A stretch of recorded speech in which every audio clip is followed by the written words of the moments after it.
You can see a very dark pigmented jellyfish there in the center of the screen. It's a little distance away, so hard to see, but some of these jellyfish have pigments in their tissue that are thought to be a way to disguise their stomach in case they ingest a bioluminescent organism, so they themselves don't light up and become a meal for something else. It's clever. Yep.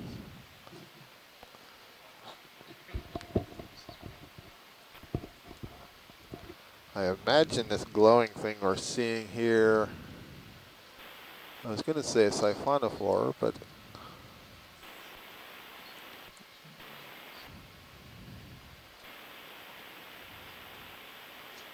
could also be a fish, head up. Yeah, you thought so? Yeah, Amanda thinks it was a fish.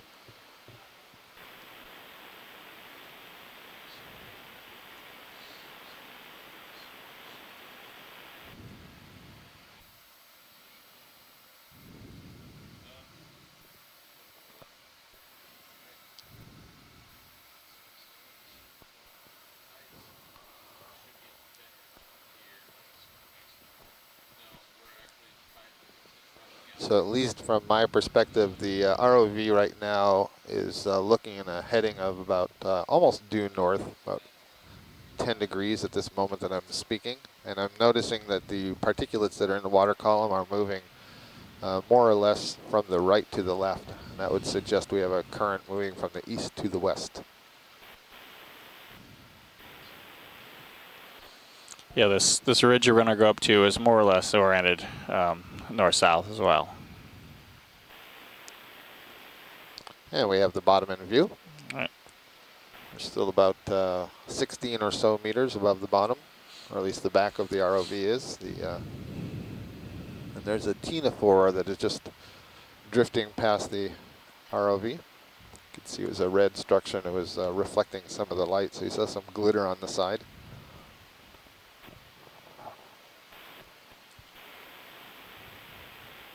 Small jellyfish pulsing its way from right to left. I see a fish. Looks fairly sediment dusted. A larger jelly, I think, on the left side.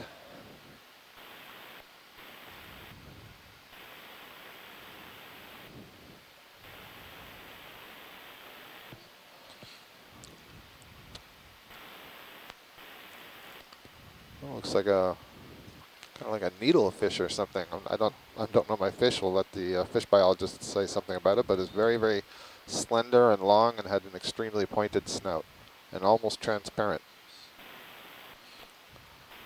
Snipe eel, Astrid suggests.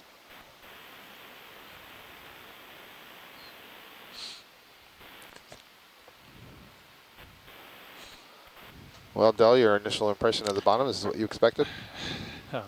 So far, so we're going to have a little bit different situation here we have in the last few dives. We've got this carbonate source up above us, so we expect to have some carbonate sediments coming down the slope here. So I assume those would be finer than the sediments that we were seeing out on the seamount? Oh, there could be some fines. We might see some larger pieces here in places. The stuff should be moving down slope if it breaks off the edge of the carbonate platform. So we'll see what we see when we go along. This looks fairly fine here, though.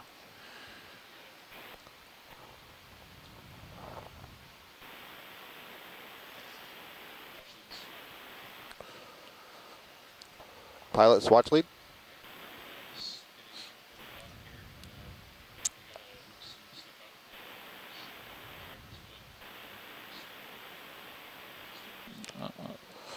Copy that. We've all introduced ourselves, so before I forget, why don't you guys introduce yourselves, and then we'll get going.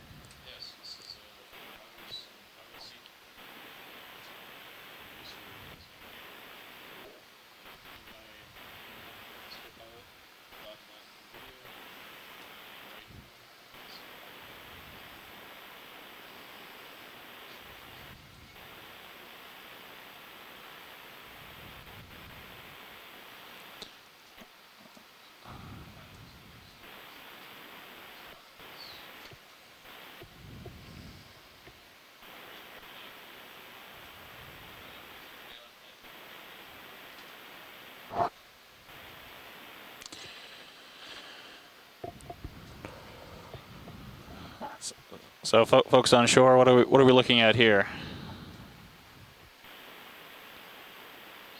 I think Del, so we're looking at a lot of dead coral branches, I think, on the bottom with some live. That might be madrepora over there on the lower right-hand corner. And then that's just commenting on the substrate. And then I think, I don't know, Astrid, you want to talk about fish? Well, we got an eel to the upper left and a macrurid in the center. Bruce, you've ID'd the macrurid? Yeah, the macrurid, grenadier or rat-tail fish, has a long pointed snout, a little bit like the snout of a sturgeon. So that's in the genus Sclerorhynchus. There are dozens of species in that genus, and you can't tell what that one is. Some of the other fish that we're seeing is water column or midwater fishes that move up and down, move up in the water at night and down during the day, and they've encountered the slope of the island and are kind of stuck here because they can't go any deeper. They're probably lanternfishes or light fishes, bristlemouths in the family Gonostomatidae, and the lanternfishes are in the family Myctophidae. They're reddish crustaceans. Could be shrimp, but they also could be a large type of mysid called Gnathophasia that we caught in midwater trawls at Palmyra Atoll. So I missed the eel. I didn't see that, but I'll keep an eye out for it. Bruce, it's at the very top of the screen Eel's still right up now. there, Bruce. It's in the center, in the top. So what was just happening, if you're watching the screen there, the pilots were just getting a sense of the currents, and so we saw that the currents were kind of pushing us back and to the west. So somewhat of a northeasterly current just now. And does... Yep. Thank you, pilot. Yes, please. So here you go, Bruce. We'll get a close-up. And we'll have a look at those two sea stars after the fish.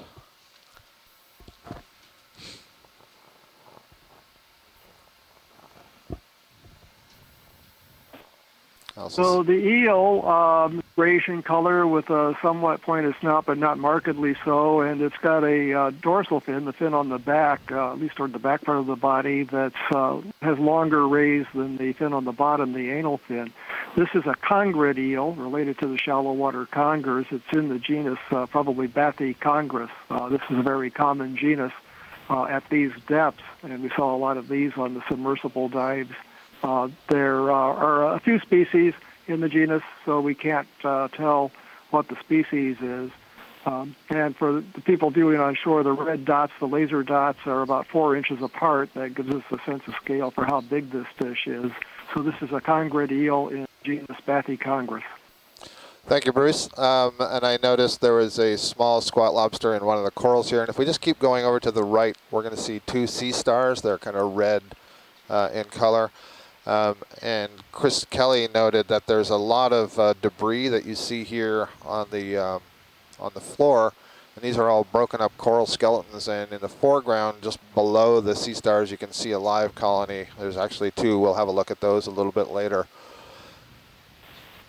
The corals that we're seeing here are Sclerotinian corals, so stony corals. This is fairly different from most of what we've been seeing in the last bunch of dives have been Octa Coral, soft coral fans. So this is something a little bit different. There's also a single coral polyp between the right arms of these sea stars. Chris Kelly, in anticipation of Chris Ma calling in, you want to give us any information on these sea stars? No. Fair enough. Fair enough. Pilot, if we can get a look at the colony. So I don't have my iPad with me, or I'd be combing through it right now. I forgot to bring it down to the ECC with me. But I'm going to leave this one to Chris and give him a chance to call in without me trying to do a prelim. And hopefully he's on the line. Hi, guys. So I do have the ID atlas with me, and I think it is a Goniasterid sea star, potentially from the genus Gilbertasta. But again, Chris, if you're listening, please call in. We can also see some brittle stars here just under the lasers, and then we're getting a close-up on a live coral colony that has a couple of brittle stars, and it has a pinkish squat lobster on it. So as I noted, these are stony corals, Sclerotinias. So any of you who have snorkeled or dove on shallow water tropical coral reefs, those reefs are built by stony corals, and this is an example of a stony coral. So it's a different subclass within the class Anthozoa of the Cnidaria. So there are two different subclasses. One includes the stony corals, the other includes all of the Octa corals that we've been looking at. So Chris suggested this might be a Madrepora. That's the genus name, possibly, of this particular coral. And I see there's two squat lobsters in there, or is that a shrimp? The second one might be a shrimp. The one that's on the right is a shrimp. There's also a series of gooseneck barnacles that you can see the white structures with the legs protruding on the right side of the screen. They have that fleshy peduncle that attaches them to the coral. And you can see the antennae of this squat lobster, beautiful view, going back and forth. And then just under that, the two larger structures that are moving, those are part of its mouth parts. And it looks like a little, I'm not sure if that's... Astrid just... Yeah, go ahead. Yeah, Astrid just looked up the Okeanos online animal guide, and we think it could be, that sea star could be in the family Benthopectinidae. It's got 5 arms like a goniasterid, but there's some unidentified Benthopectinids that it looks pretty close to. Anyway, that would be our best guess. It's unfortunate Chris Ma wasn't here to give us his real expertise on these animals. Thank you, Chris. As we were passing over some of the polyps that are extending on this white coral colony, you could see some dots in the tentacles. Those dots would be nematocyst batteries. The nematocysts are the structures in the cells that are responsible for providing the sting that these cnidarians use for capturing their prey. Thank you. Very nice view.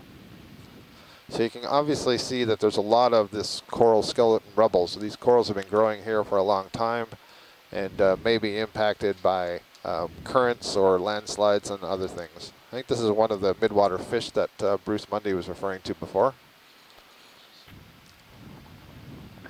Yeah, I think that might have been a Cyclothone species, a bristlemouth in the family Gonostomatidae, so one of the vertically migrating ones that's had its migration blocked by the island slope.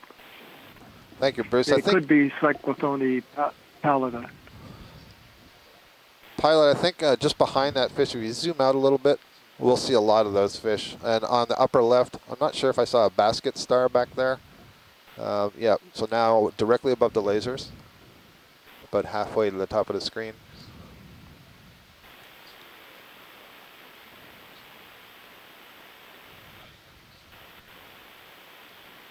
You can see a lot of these live colonies dotting the surface. So live colonies of the coral, I mean. Right. This may just be a crinoid, but just want to be sure my eyes aren't fooling me. Yeah, exactly. I think he's just below the lasers, I believe. Yeah, right there.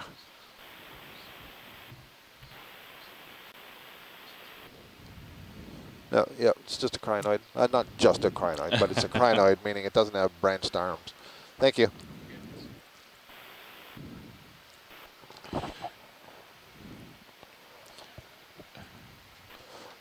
So all these little black fish that Bruce Mundy is referring to, we can have a look if we're going in that direction at the yellow gold colonies that are in the distance. Not sure what direction. Let's see, where are we? Yes, please. Either one of the ones that's within your reach. There's one right in the center. Okay. Looks like they're the same thing, at least in terms of the color.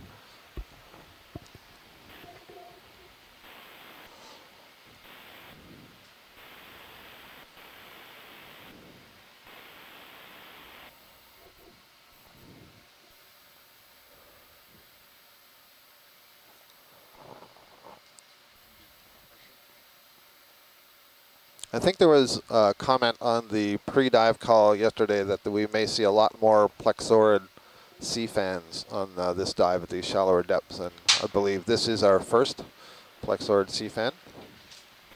Plexaurid is a family name, the Plexauridae, and it encompasses a lot of diversity within it. And they're very difficult to identify from video. This one has a squat lobster also in it.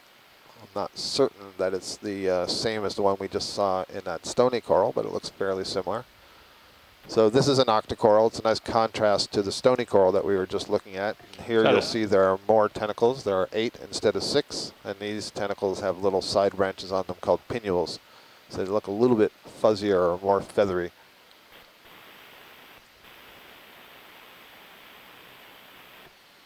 I'm just looking in the chat room, see if we have any comments on the identification or a guessed identification of this particular coral.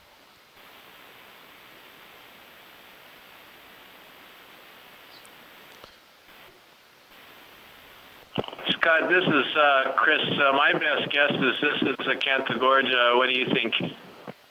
Well, I'll have a comment on one more zoom. I see there's a second crustacean up there, and I'm guessing it's another squat lobster.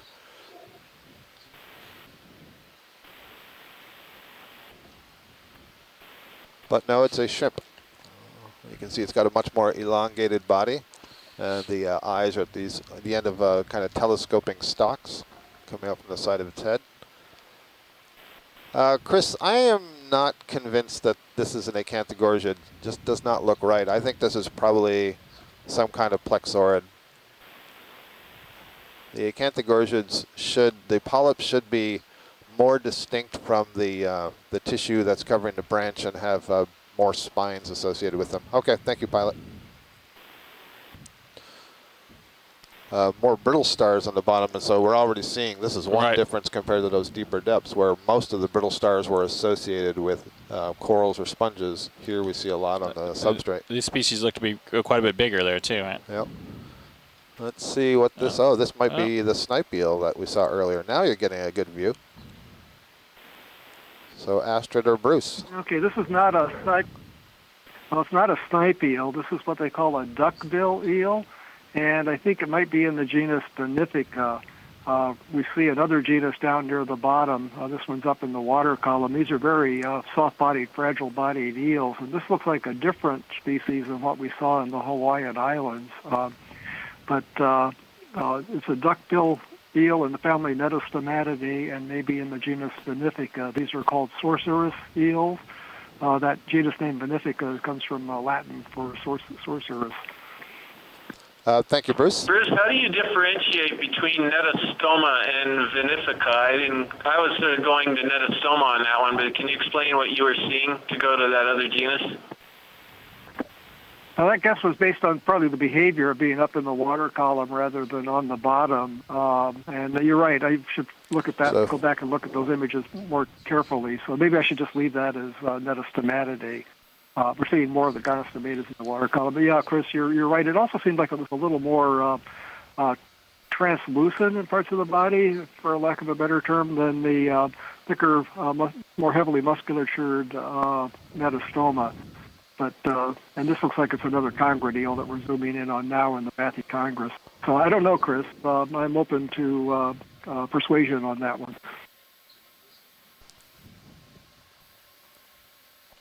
I think it's wise to keep it to the family until you get a better chance to look at it, because I think you're gonna figure it out with look at some still images. Pilot, I've seen now 3 of these whitish sea stars, so when you're in an appropriate position, if we can get a zoom on one of those, thank you. So I believe this is a different kind of sea star than we imaged earlier, and I saw one we had passed. We weren't in a good position. It was on a coral, and I don't know if that means it was feeding on the coral, if this is a coralivorous sea star, but we'll get a good view of it. And if we don't hear from our colleague Chris Mott, the Smithsonian, now, we can at least have these images and videos for him to review later, and so get some good identifications after the fact. All of these images and videos are being deposited in repositories that all scientists can access after the dive to do further analyses. It's all open source data. So there you go, the sort of typical 5-arm morphology of a sea star. It has 2 feet underneath those arms. You can just see on the upper right side a few of the tube feet that are hanging down in the space. They're kind of swollen at the tips, and may act like little suction cups. In the foreground, that pink thing you see with a couple of polyps, that's an Anthomastus soft coral. And I noticed a couple of those as well. Oh, also in this arm that's at the bottom center, as we were moving in, you saw a red dot at the end. And these sea stars do have modified tube feet that are sensory in nature. And so that red dot may have pigments associated with it so that it could detect light. You notice on there's a lot of what look like tube feet, these transparent kind of finger-like projections.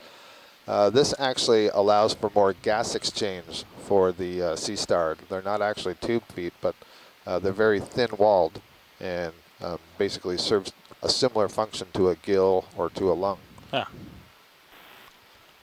And then all these other structures that you're seeing, right at this moment I'm forgetting the name for them, but they're basically little spines with a platform with additional spines on top of them. And it's possible they could serve as a defensive function or to hold on to, let's say, bits of algae and so on, at least in shallow water, perhaps as a disguise.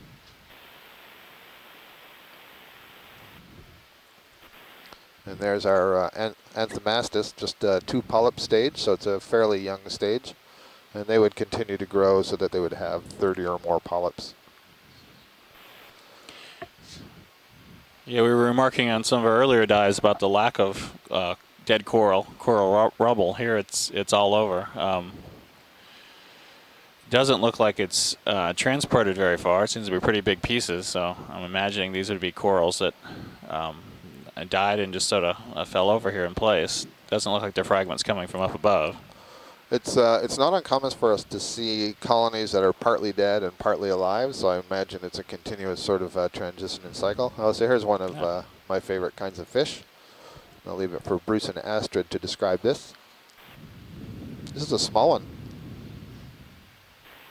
Again, those laser dots are 10 centimeters.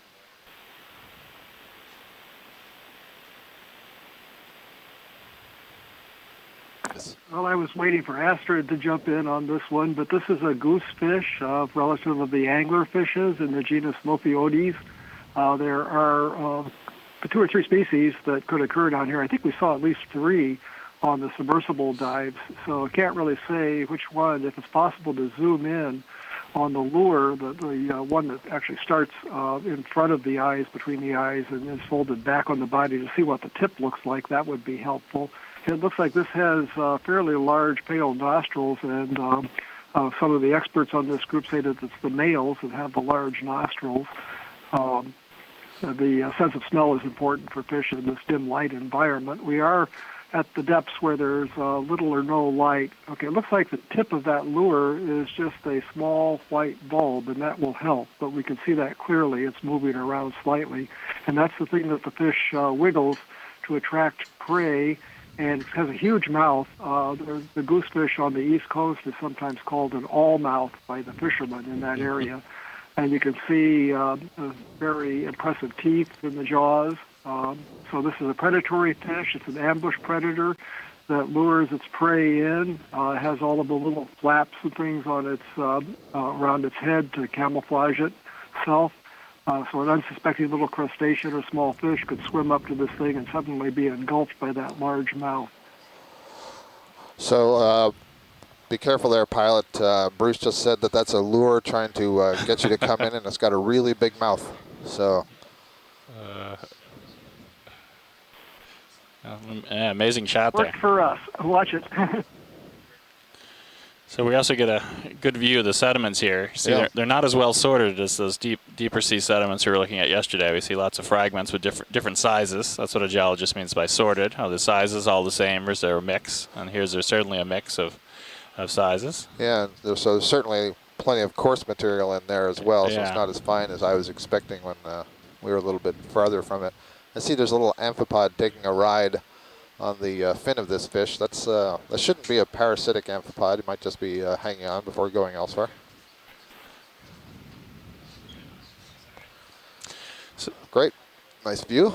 So Scott, are these crinoids actually attaching themselves to the coral rubble here instead of the sediment? Is that what I'm saying?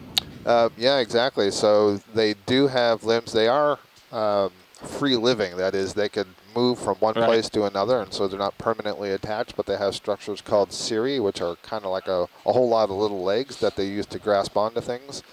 And even the ones that we saw that were not on sponges or corals when we were on the deeper dives were still on hard rock. Right, that's right. That's a good observation. I'm thinking about sea cucumbers and other deposit feeders in this kind of environment. There's so much skeleton here on the bottom. I would think it'd be kind of hard just to be making your way through the sediment. It'd be like having, you know, lots of bones broken up in the fish that you were trying to eat. It'd be really irritating to pull those bones out all the time.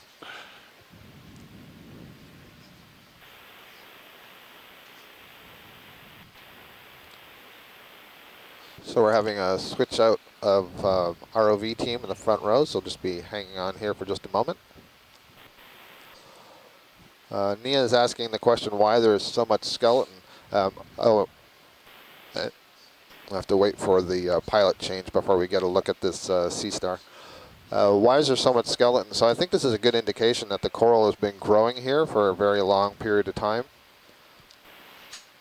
And just kind of a natural cycle. There's probably a lot of material tumbling down the slope. It almost looks like an Oreo to me, huh? But I'm no fish expert. It is. You got it. That's one of the Oreodories in the genus Neocytus, family Oreosomatidae, from which the common name comes. They're not like cookies, although they are dark. And this was one of the things that was a total surprise for us in the 2005 submersible dives, because this entire family, Oreosomatidae, had never been seen in the Central Pacific before.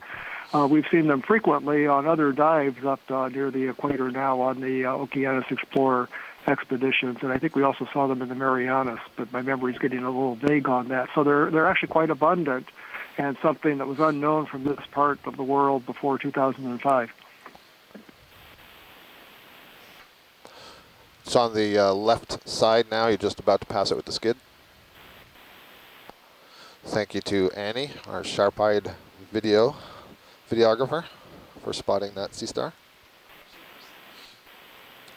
He's off the screen right now under the skid on the right side. I said left, I meant right.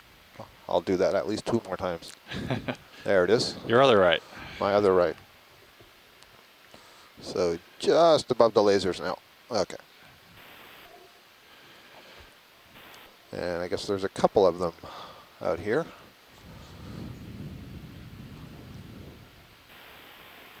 The one to the farther right is actually larger, has more arms, so that's the one we want to see. We've already imaged the whiter one. And Chris Kelly, I think, is this a relative of a sun star? Sorry, Chris just stepped out to work on proposals and things, so we're going to have to do without him. Okay, I think this will be in the animal guide.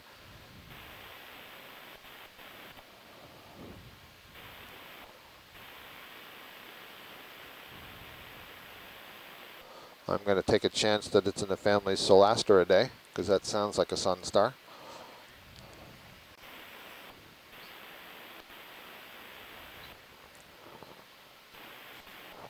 And I see another Anthomastus polyp recruit, and it's a good example of, Del, what you were just asking about before with respect to the crinoids. It's balanced on a skeleton, and it's not in the sediments.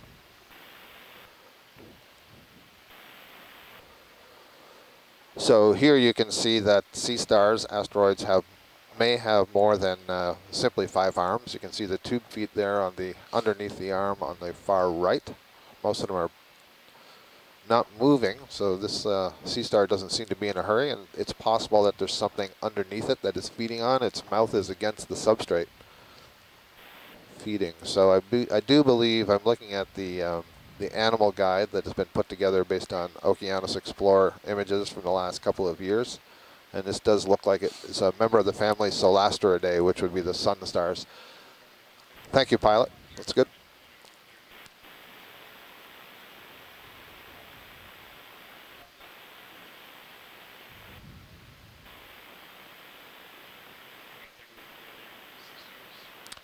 We already have that one, so we can move on. Thanks. And feel free to go after any fish that you encounter so you don't have to wait.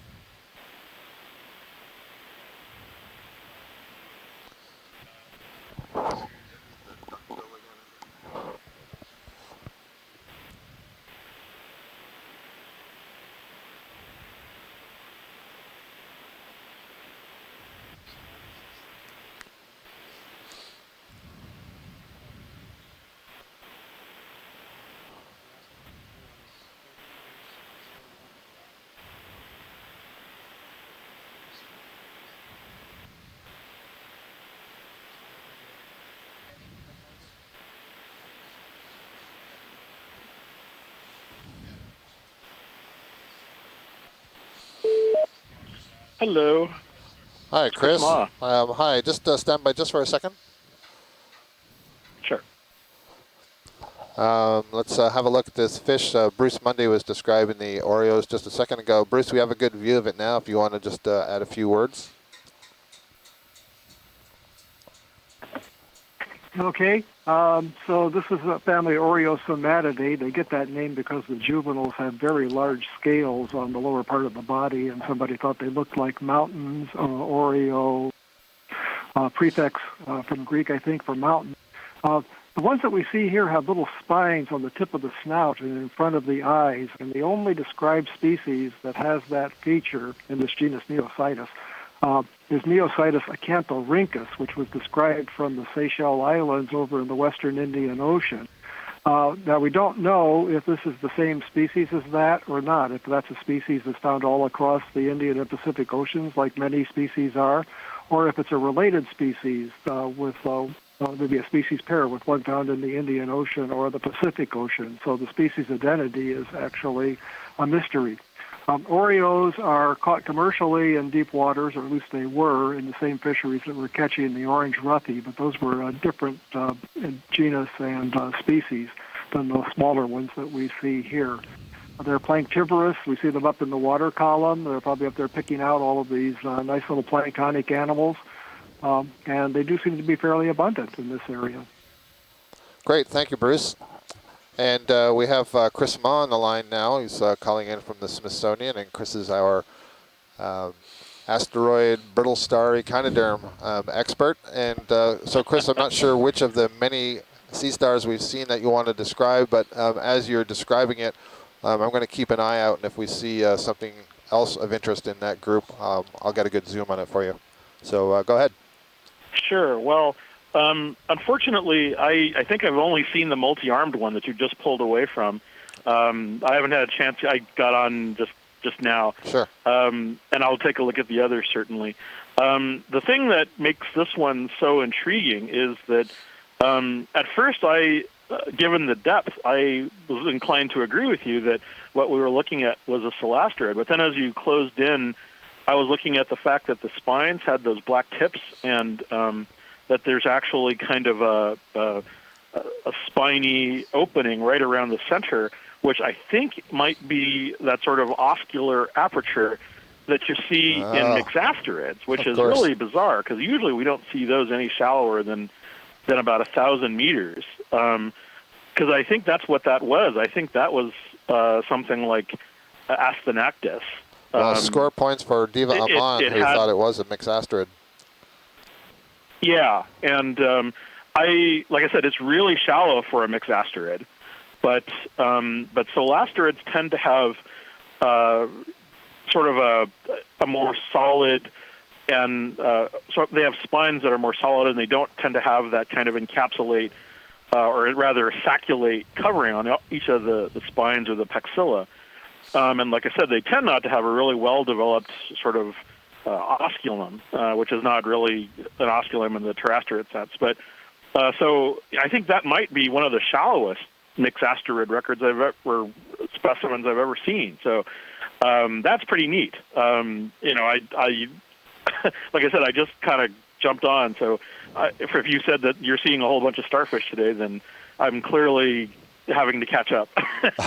So that other one that you saw, it was 5 rayed, but unfortunately I didn't get a close enough look at it. So well, you've seen quite a few today already? Yeah, so we've seen, I think, at least 3 or 4 different species and multiple individuals of several of them. And I wouldn't think it would be too hard to find you another one. I see there's something dark purple just up ahead we're going to have a look at. So hang on just a second, Chris. Oh, it looks like it's an urchin. So if you want to say anything about urchins, Chris, you're going to get your opportunity in a little bit. This looks very similar. Oh, there's a sea star actually in the foreground. Let's look at that first, just below the lasers. Here you go. This actually might be different from any of the others that we've seen so far.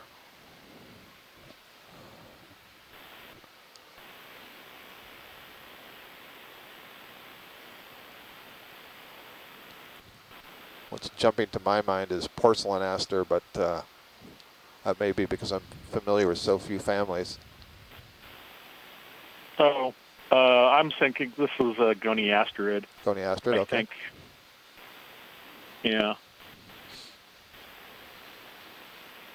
Looks very swollen. Yeah. This is it's either a goniasterid or something close to it, like a pseudarchasterid. Yeah. Okay. Huh. Yeah, I think maybe something like mediaster. If I'm seeing the surface details correctly, all of the surface plates are forming little sort of cylindrical table-shaped structures. And the marginal plates, the plates that make up the rim, have they're wide, or rather elongate. So I think that's mediaster, which is sort of a generalist. It feeds on, I mean, we don't know the exact sort of prey items of each species, but they tend to be scavengers, things that feed on epizoics, that sort of thing. Those can be fairly abundant as well. They're I think mediaster or natus is seen very frequently in the sort of continental shelf depth range. Well, Chris, thank you for playing Stump the Biologist. If you want, we have one more for you here. Sure. Looks like is that an Okeanos? Oh, there's another sea star in the background there, too.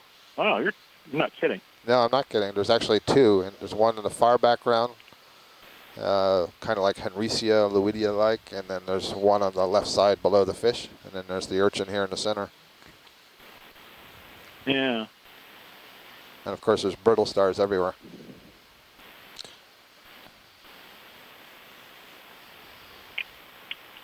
Oh. It looks like we had a macurrid too in the left before we zoomed in. Astrid, do you mean the one that was on the left side there? Yep. Copy that. So we're just going to have a quick view of this, Chris, and then we have to move on. Sure. It looks like this is an Okeanos. So these are the so-called pancake or tam o'shanter urchins.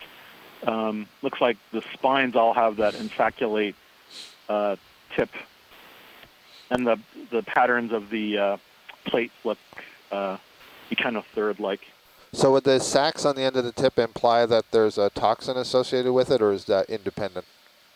Yeah, these, I don't know if this is the case for all of them, but I know that several of my colleagues have been stung by these, even by the deep water ones. They have, their shallow water relatives are definitely poisonous. They go by the name fire urchins, or at least one of the many kinds of fire urchins. The shallow water genus is something like Astenosoma, but the deep water ones, I've heard stories of people who have picked them up with bare hands or even through sometimes light gloves and been stung by them. And it's apparently not a very pleasant feeling. Yeah, I'm one of those people, and I can vouch that it is not pleasant. A nasty sting from one of those. All right, great, Chris. Thank you. So obviously, you know to keep your eye out on the video today. We're seeing plenty of these asteroids and other echinoderms. Thanks for calling in. Lovely. Thank you. So we did see a couple of fish swimming by there, and there was a shrimp as well, just to the upper right of the urchin. It's probably in the family Nematocarcinidae, and one of the things we look at is those shrimp have those very, very long, delicate legs that they can use to kind of dance over the substrate. Our depth huge is... crab on the right. Oh yeah, here we go. This is something new.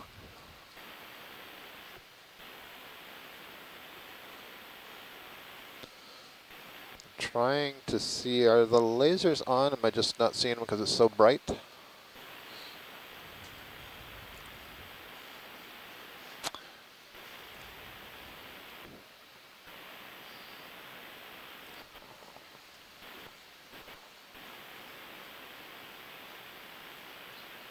Thank you. Yeah, that's a good sized crab. Huh. It's a gerionid crab, Bruce Mundy is telling me. Don't take that as a family name. I just kind of made that up really quickly to put something in. Try to get somebody who knows more about these decapods than I do. I'm the fish person. Thank you, Bruce. Looks like it has a lot of barnacles growing on it, and that suggests that it has not molted in some time. It's had enough time that the larvae of these barnacles have settled on the hard carapace and are enjoying being carried around as this crab feeds in place to place. These are all the little gooseneck barnacles. You can see they're swaying back and forth, which tells you they have this soft muscular peduncle just below the valves of the shell. You can see the mouth parts kind of furiously working there.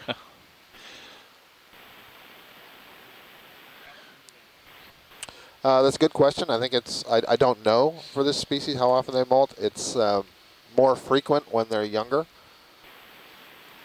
My understanding is they can continuously molt as they age. The early molts, they're changing size, but the later molts, they won't necessarily change size. Just shaking off a few barnacles. Yeah. Just, well, exactly. So, let's see. 1, 2, 3, 4, 5. Yeah, good. Okay, making sure it had all its legs. Diva Mon. Is that a little octopus that just took up underneath its legs? Right down below the screen. I did not see. Somebody thought, Bruce thought he saw an octopus.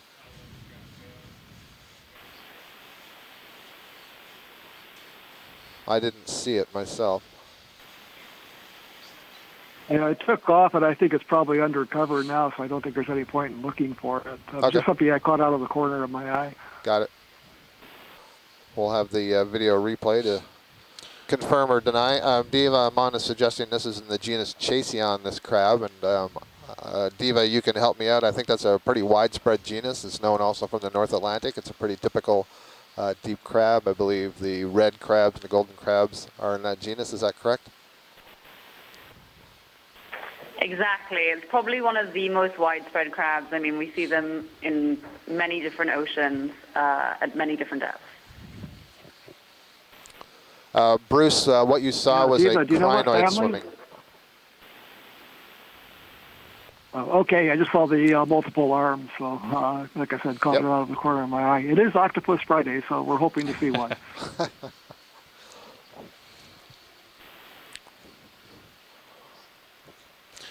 Maybe later in the dive we can call it Shark Saturday and see some sharks as well. That'd be fun. No, pilot did not. Thank you. On camera 2, there's...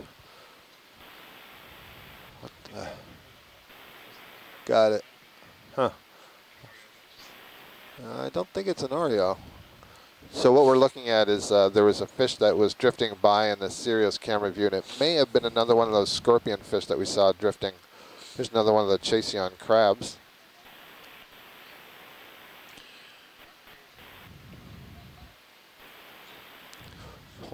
You'll have to look at the video clippings later. I'm skeptical, actually, that it's one of those scorpion fish-like things that we saw drifting earlier. It's something completely different.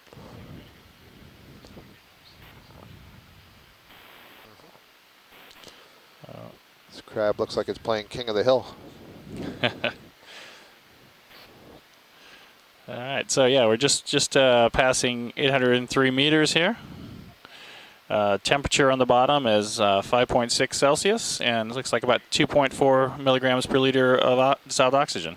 So maybe a little bit lower in the oxygen than on the deeper dives. Yeah, that's what I was thinking. Yeah. Yeah, there is an oxygen minimum zone, but I understand it's not very pronounced in this part of the Pacific. But this should be plenty of oxygen, and obviously we're seeing plenty of animals. The temperature's considerably warmer, more than Yes. double from where we have been on the deeper dives in the last few. There's another fish in the upper center. Upper center Could be fish. another macrurid, but I can't tell. Copy that. So we're waiting to get caught up with the vehicles before we can move forward. Or perhaps I should say let the vehicles catch up to us. Here's one of those scorpion-like fish, Bruce, that we were talking about earlier. This is odd posture.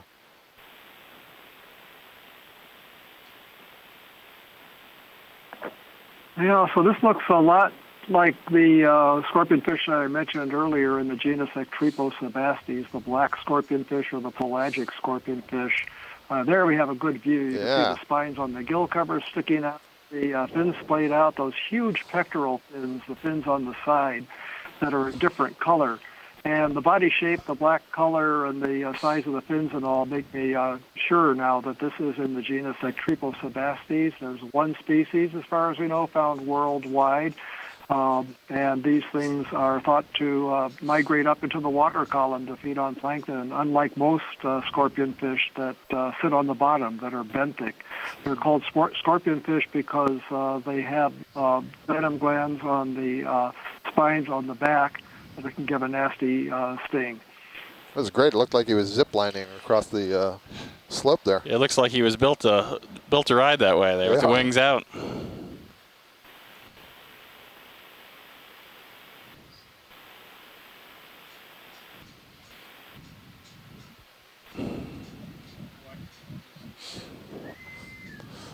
Nav, watch lead.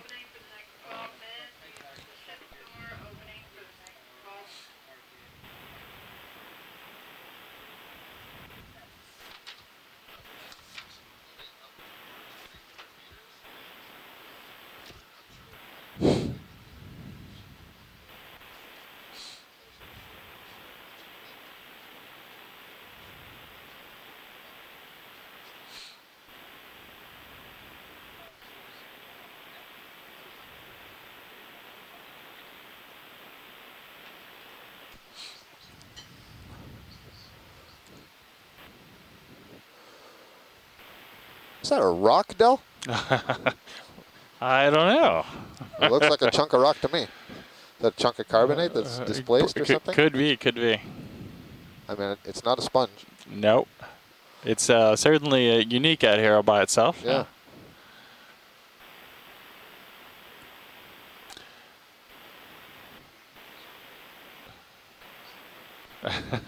Then that's the last of the rocks we'll see. Sediments are like tiny rocks.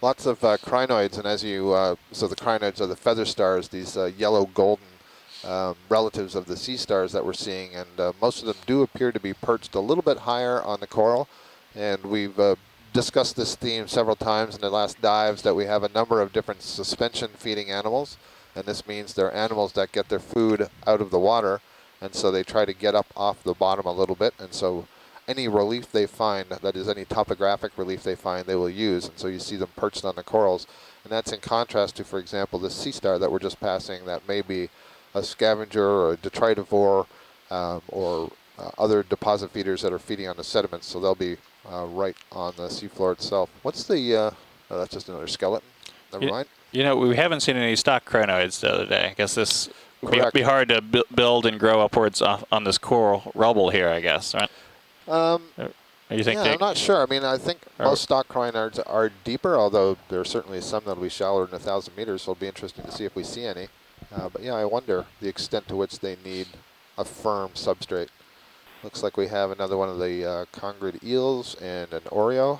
And what's in the center just to the left of the lasers? That looks like it might be a Chrysogorgia Octa Coral.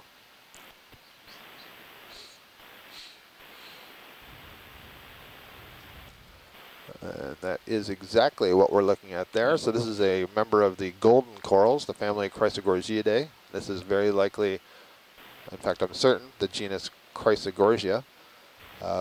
That's a very speciose genus. There are more than 60 known species in that genus alone, and it looks like there are 3 squat lobsters in this one.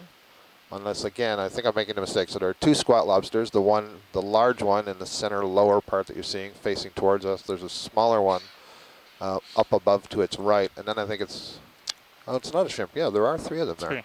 Oh, that's interesting. So yeah, this has been the common association we've seen here. And I don't think that Tim Shank is with us, or maybe he is. I see he's in the chat room. Tim, are you on the line?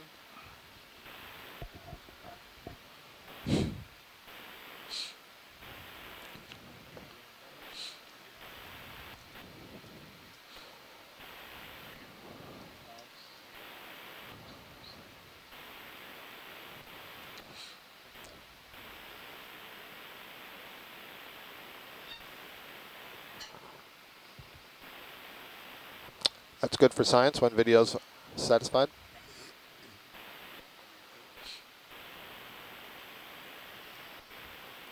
Again, earlier we were looking at those yellow sea fans. Those were also Octa Corals. So this is another Octa Coral, and it's in contrast to all these other sort of tangled corals that you're seeing. And these are all stony corals. And the stony corals have a skeleton made of calcium carbonate. And so when they die and their skeletons become bare, they last for a long time in the environment. So that's what you're seeing scattered all around here, mixed in with the sediments.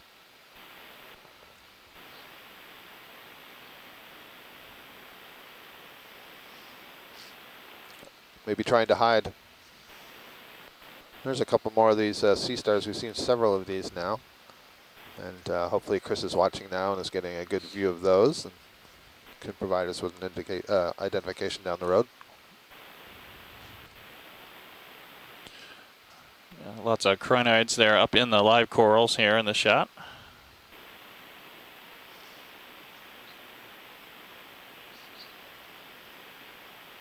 So were you just mentioning the rocks? Oh, no, I was saying there was lots of crinoids actually up in the live corals here in some of these shots, whereas lots of the other ones we've seen have been down on that rubble. Yep. Yeah, but let's have a look at, we haven't seen it while Chris has been actively on the line, so we'll get a good view of it. And then I noticed there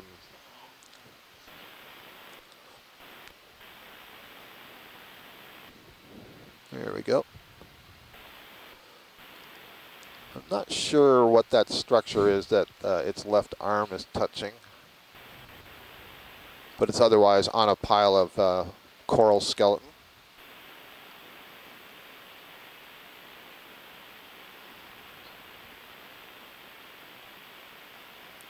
And I notice another thing I'm interested in after we look at the sea star for a bit is, yeah, just on the upper right of the screen, I believe I'm seeing Stoloniferous octocoral. We talked about that 1 or 2 dives ago, and these are octocorals that grow in kind of a ribbon instead of growing as an upright skeleton. They're often quite hard to collect because they're often growing right on rock, but usually you can get them if they're overgrowing something like a skeleton or another dead coral, etc., or a loose rock.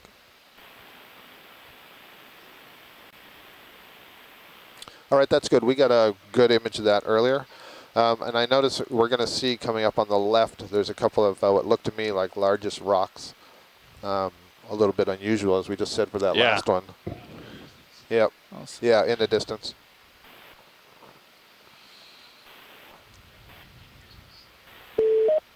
Hi, Scott.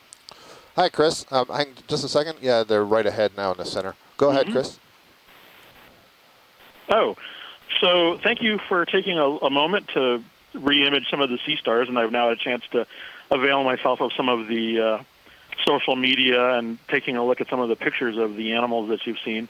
So the gold 5-rayed sea star that looks like it's kind of thick, that is Lophaster. That is that's actually a solasterid, one of the only 5-rayed, one of the few 5-rayed solasterids. They, from what I've seen, tend to be predatory, so that's probably feeding on whatever is living in the rubble that you're looking at. And the flat kind of orange to deep red sea stars that you're seeing in multiples in different places, those are benthopectinids, which is a very classic group of deep-sea sea stars. The surfaces are usually bristling with all kinds of spines. That particular one looks like it might be in the genus Nearcaster. Unfortunately, for all of the commonly encountered species in collections, we know very little about benthopectinids in general. I mean, I've heard everyone speculate from suspension feeders to deposit feeders, but I think the gut contents suggest that they are, in fact, deposit feeders. They're often found with shells and sediment in their gut, but not in the way that, for example, porcelainasterids are. But like you said, they're probably detritivores or taking advantage of sediment and the various small critters which are living amongst sediment. So, anything additional that you you observe today, any of these animals hunched over sponges or rocks or apparently feeding on things would probably be novel, because very few of these are well known to feed, and they tend to occur fairly deeply, so not as well seen as other sea stars. So no, it's a fantastic day for some of these animals. Yeah, there's lots to see. That Astonactus at 800 meters is something. That's really weird. Thanks, Chris. We're looking at a sponge now. You can stay Scott. on, and you'll see in behind there's a sea star on the rock, but I want to hear from Shirley or Chris now. Maybe Shirley, I think this might be a demo sponge.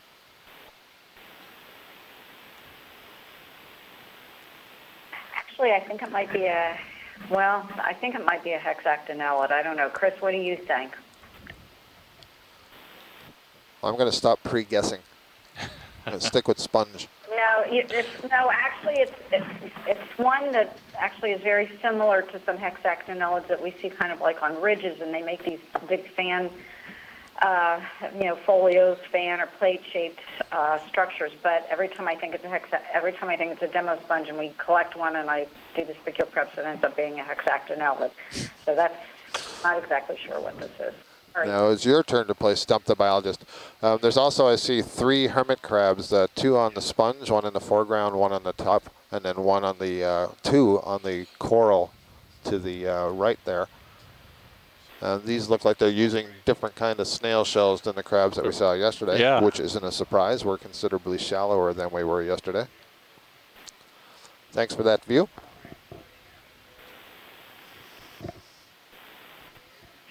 I'll throw my 2 cents in.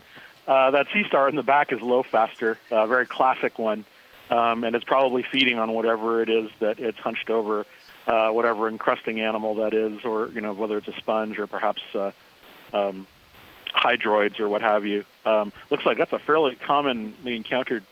Oh wow, that's quite a big looking starfish.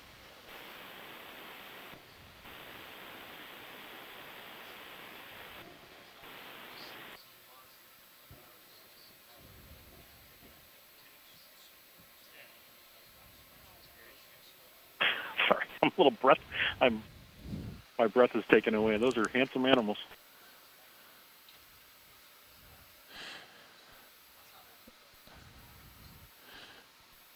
Yeah, Chris, this dive is going to keep us all very, very busy, I think. No chance for a break.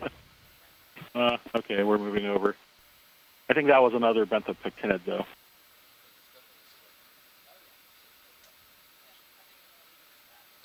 Wow. Huh. This is one of those, I've never seen these alive type of things, and now there's, a dozen of them in less than 10 minutes. That's funny. I don't know if you heard yesterday we were making similar comments, and Diva Amon was saying similar things, especially about that Pelagothuria. We seem to see that all the time now, and also saw a couple on the oh yeah, today. that's an Anthenoides that you just passed, that goniasterid that you just imaged. Yeah, is that a fish under the rock? It's another goniasterid. Yeah, let's have a look at the rock anyway. Give us under that rock. Have at it, Bill. That's the only way we'll get a look at the rock. I know. So wow. Yeah. These are some Oh wow! interesting Look at the brittle stars on that.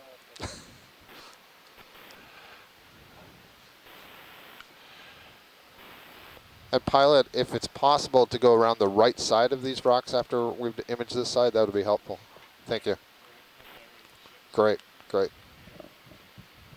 Okay.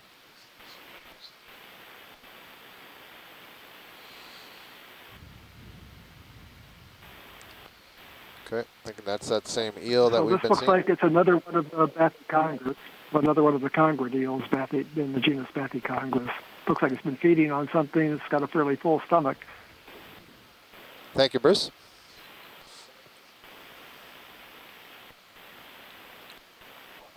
Yeah, we can see all these brittle stars wrapped around this rock. So do you think this is like an old coral head? Yeah, I think this is probably a piece, and anyone else out there, feel free to chime in. I think this is a piece of coral we're seeing. What's interesting is you can see the bottom looks like it's eroded away, and all the sediments are scoured there. So my take would be we're getting this, this debris, this sediment moving past there and actually eroding the base of this away. It's made a great overhang here for these brittle stars. Pilot, on the right side of the screen, it looks like a bracket fungus sponge kind of pointing at us. It's white, almost looks like a gull flying out of that rock. Let's see if that's the same sponge that we were just looking at or a different one. Thanks again, Scott. Have a good day. Thank you, Chris.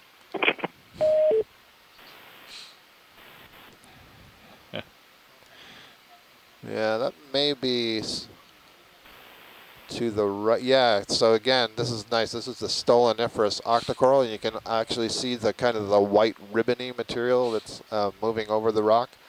So that's part of the tissue of the coral that it lays down, and then a new polyp sort of pops up every now and again. So yeah, after that we see something on the bottom below the rock that may be an octopus.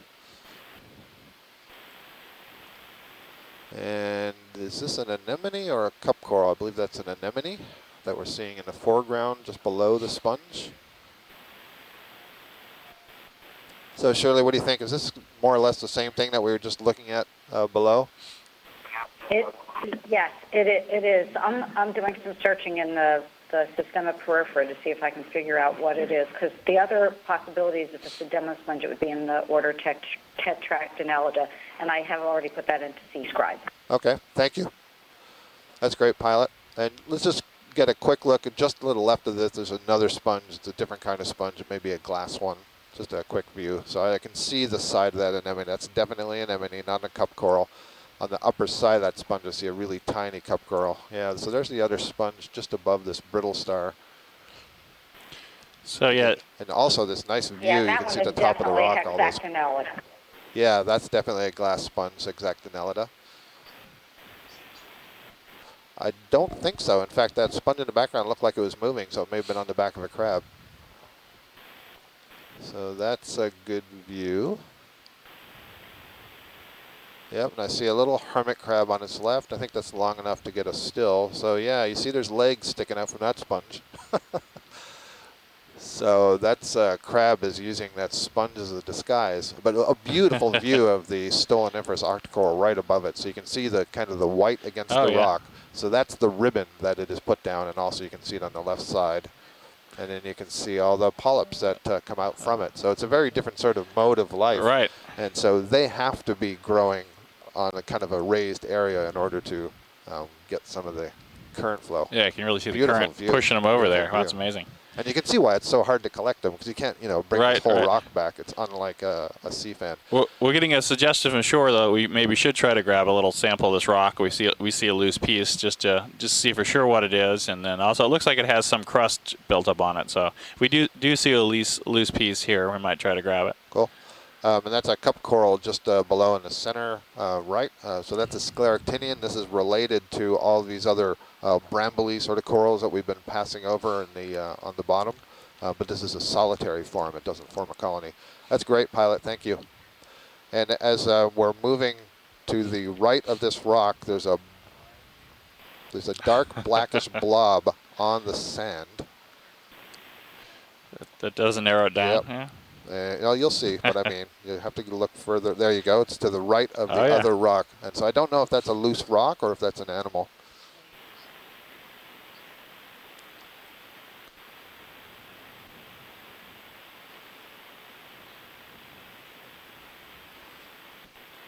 the rocks don't run away as quickly. No. I think that might be a piece of rock. Yep. Okay. Thanks. That was a good idea. So you can see the scouring down there. It looks like it's exposed Right. on that rock. So that would suggest it's like manganese-coated carbonate. I think your manganese-coated carbonate, but you know, you can see the sediment is pushed out from the bottom there, and as that sediment gets pushed around this little protrusion, it's going to be scouring, and through time, it actually erodes this base. It looks like.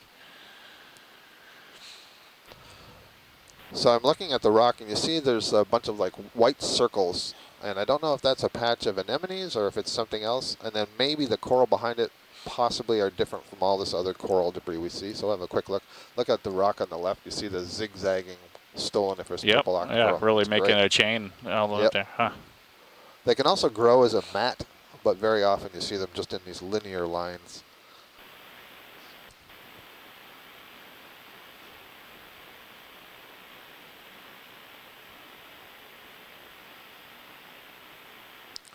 Cool.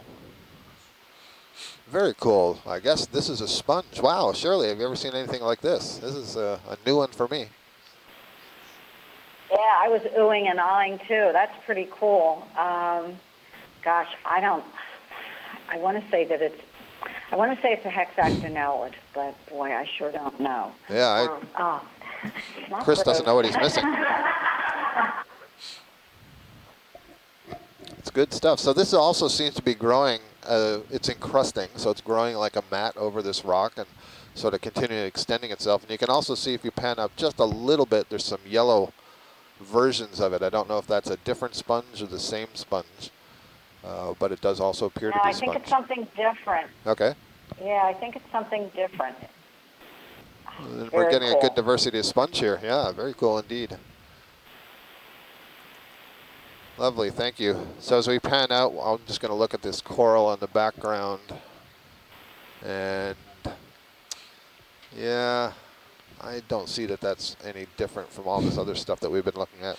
All right, we're ready to make our way unless there's some more rock stuff Yeah, we well, want to look at here. well, we can move on. Bruce was just asking about manganese crust, if we're too shallow for those, and the answer is, well, usually the main production zone is maybe 800 to 2,500 meters, but we do see crust have been reported as shallow as 400 meters and as deep as 7,000 meters. Certainly there's a zone in that oxygen minimum, which isn't very pronounced here, as you mentioned earlier, where crust production is higher.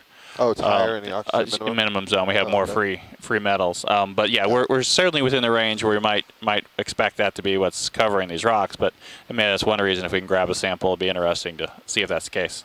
And this is beautiful. This is just beautiful, and you can get a good sense of the currents as well.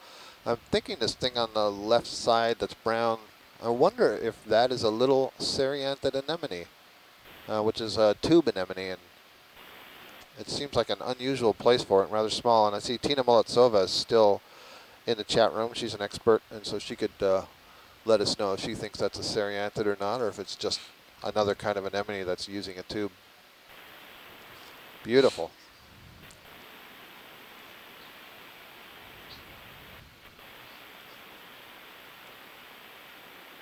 See another hermit crab in the foreground there. Well, that's a beauty shot. That's another desktop saver, screensaver.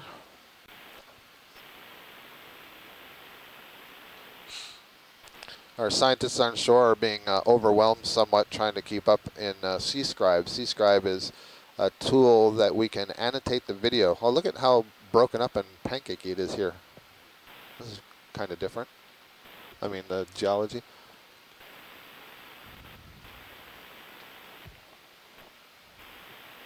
So C-Scribe is a tool that scientists on shore and us here on the ship can use to make our observations that we're seeing in the video, and then those get permanently recorded along with the video as an archive and get attached to depth data and temperature data and so on. Sorry. Yeah, definitely a change in texture here. Yep. Between the left and the right. It's kind of like we came up a step on the slope, and then everything's kind of changed. See all the brittle Dell, stuff. this is Deb. Go ahead, Deb. So what do you think we're looking at? It's nice. It's finally like we are seeing rocks rather than just coral rubble. mean, I would guess this is some kind of, the carbonate cap or a pavement of some type. But what do you think? Yeah, that's what I was trying to decide. Certainly the color and sort of the texture of the rock changed, but my guess would still be this is some sort of carbonate pavement. I think that's probably true. I wonder perhaps if the stuff sticking out on the edge there a little bit just doesn't get abraded. There's a lot of stuff moving through the water here, a lot of sediment. If maybe that's not exposing the surface a little bit more, but I don't know. We'll have to keep an eye on this and see if we go back and forth, if we stay in the smoother rock. Any other thoughts? Yeah, absolutely. No, and I mean, I completely agree with what you said earlier. It's really easy to say, well, of course this is carbonate, but we don't know that for sure unless we pick up a sample. And so right now the best we can do is say, well, it's rock, and it's hard rock, and we think it might be carbonate. So that's where we are. All right, we'll keep our eyes open for something we can grab here. I agree that might be the best thing to do.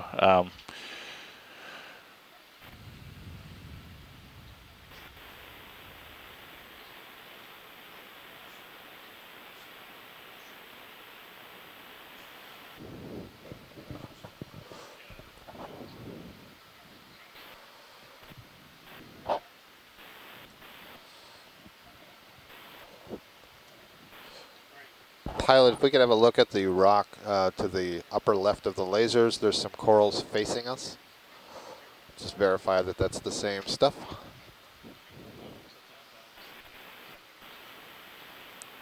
Oh, we just passed over another of the Chrysogorgia colonies. I saw a couple of crabs in there. It's on the lower left of the screen.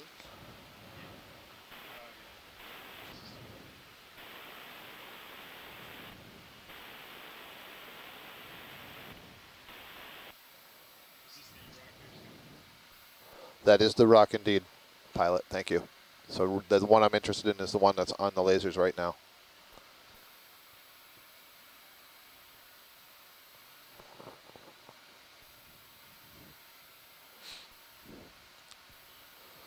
So it looked like it had a different color and texture, and so I want to see if this is still more of this Sclerotinian coral that we're seeing, or if it might be something different.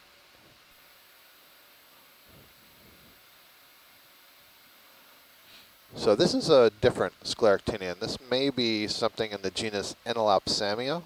It's still a stony coral. You see it's colonial, but you see most of the polyps appear to be on one face. It's a little bit smoother than the others, so I believe this is a different species than what seems to be the dominant that's covering most of the ground. So that's nice to see. And it does have a couple of squat lobsters. There's no shortage of squat lobsters up here on this slope. You can see that.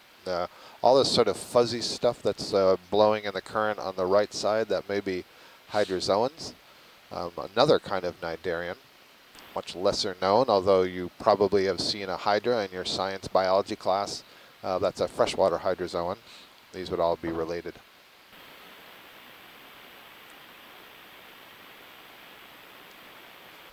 That's good for me when it's good for you. Thank you.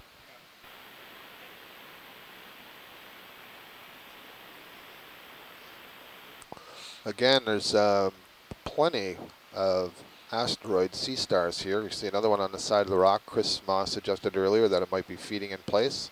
And then there's a yellow one just above the lasers now. Also seems to be draped over the top of a rock. And he was noting that having this kind of video and imagery is great to have repeated observations and try to understand and interpret something from the biology from these observations, even if you can't make the collection. So the video itself is valuable. There's a fish right in the center. That might be different. Yeah, I don't think we've seen this today.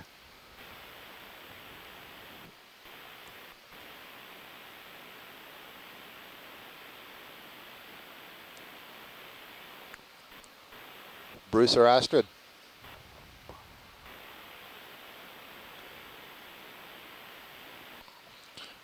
Astrid says it's a weird fish. Thank you. Is that the species? Yeah.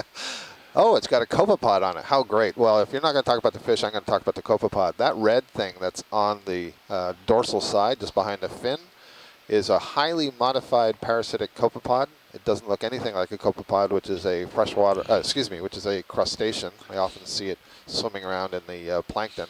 And those two long stringy things that you see are egg sacs So it's basically got its head embedded in the fish and is sucking on its blood as a meal. Yeah. Bruce harassed it. Oh, Bruce is back. Bruce, if you want to get on the phone and pass that on. Parascombrops. Okay, this is interesting. Yeah, the copepod is interesting too. The zoom on the camera is great and tells us a lot about what we're looking at. Unfortunately, it's not quite so good that we can see a character. The spine on the front of the fin on the belly, the pelvic fin, could be serrated, saw-edged, or not, and that would tell us what this is. This is a fish in the family of the lantern bellies, Acropomatidae. They're odd deep water mesophotic and subphotic fishes that are perch-like, kind of like large cardinal fish with a separate spiny part of the dorsal fin on the back, and then this one has the copepod in between the two dorsal fins.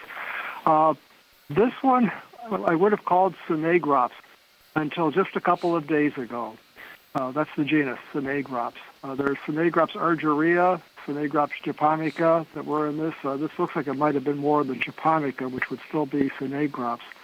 As it happens, there was a taxonomic revision of this group that just was published about 2 days ago and split that genus apart into Synagrops and Parascombrops. And one of the characters of those serrations or lack of serrations on that pelvic fin that we can't see. The other characters are internal. So up until a couple of days ago, I would have been sure what the genus was for this fish, but now we have two choices. Anyway, it's a lantern belly in the family Acropomatidae. And we should see more of these as we move up into more shallow water. Thank you for that, Bruce. Nice to make observations of new things. For any bird watchers who are listening are probably familiar with this concept of splitting species into multiple species. Yep, pilot, this is what we're looking for. This looks like a different sort of anemone than we've seen on any of our previous dives. It's got a lot more tentacles. The oral disc is kind of raised. The oral disc is that flat surface in the center of the tentacles, and you'll see there's a raised slit in the center, and that's the mouth. And the mouth looks like it's partially open right now.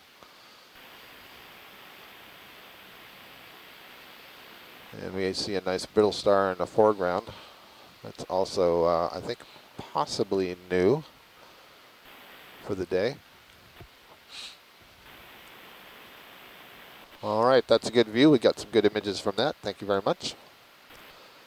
So this is a sea anemone. This is a very close relative of the stony coral that we see around here. The sea anemone is in the order Actiniaria, and the corals are in the order Sclerotinia, and they're both together in the Hexacoralia. And the Hexacoralia denotes that they have tentacles that are in multiples of 6. So 6 or 12 or 18 or 24, et cetera, et cetera.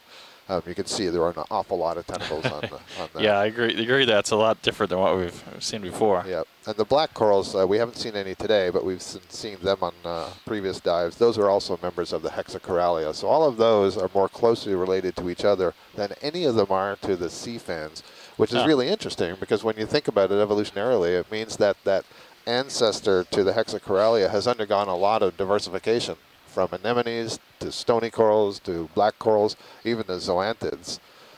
And the Octa Corals themselves have gone their own separate evolutionary radiation, and it gives you all this diversity. There's another one of the Geryon crabs. We've seen 2 or 3 of those now, or 3 or 4, I should say.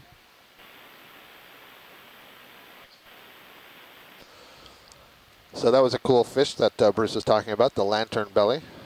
It says some species in that family have bioluminescent areas on their abdomen so that when they're up in the water column, if you see them from the below, they could light that up, and so against the sky, they might actually be invisible.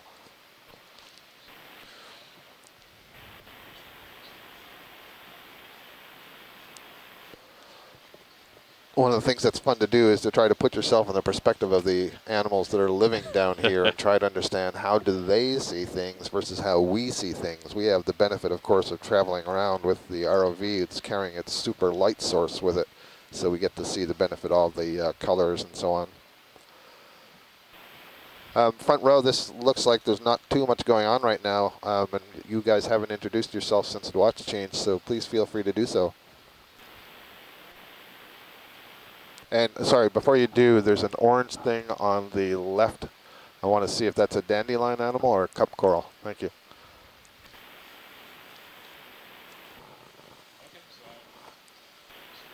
Would be nice to see a close-up of the crab to see if those are stock barnacles. They are. We took a close-up. Yeah.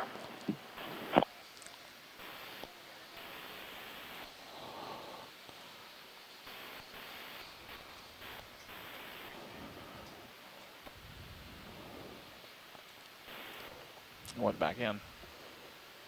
I was typing. Did he move into a tube or something? It went in there. Yeah. It went.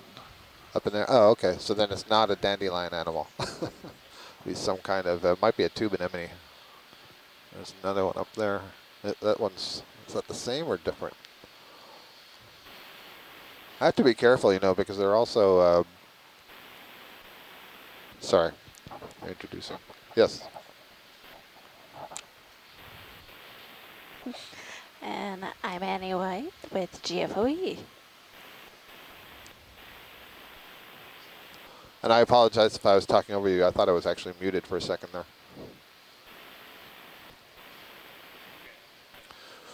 Yeah, whatever it was retracted itself, which means it was not a dandelion animal. A dandelion animal is a siphonophore, and it would not be capable of that kind of movement.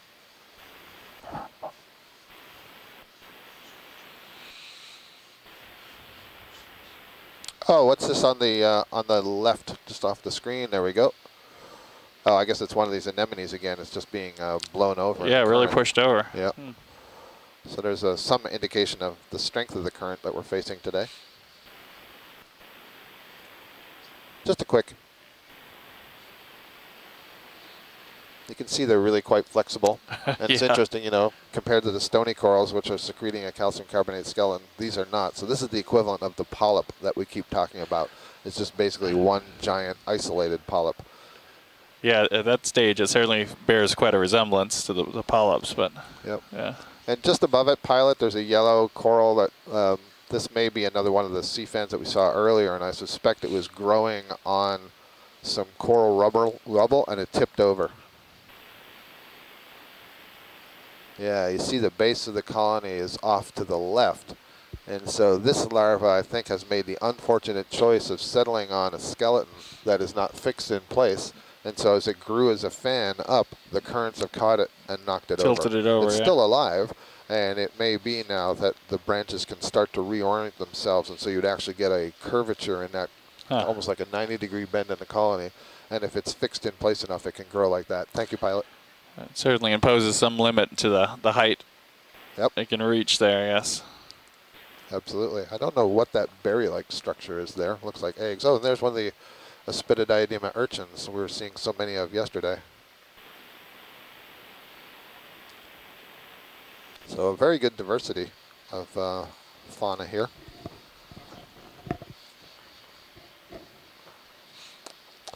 Copy that, Pilot. So we're going to do a quasi-drift test here, and we're going to see what the current does to the ROV when we're not using the thrusters.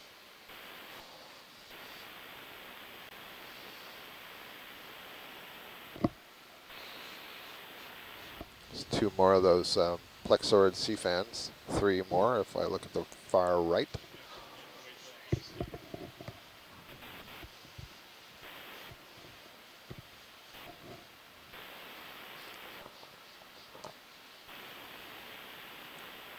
Pilot, if you feel comfortable describing this to the audience as you're doing it, please feel free to do so.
Saw another little Medusa jellyfish go swimming very rapidly off to the left. It was kind of purple in color.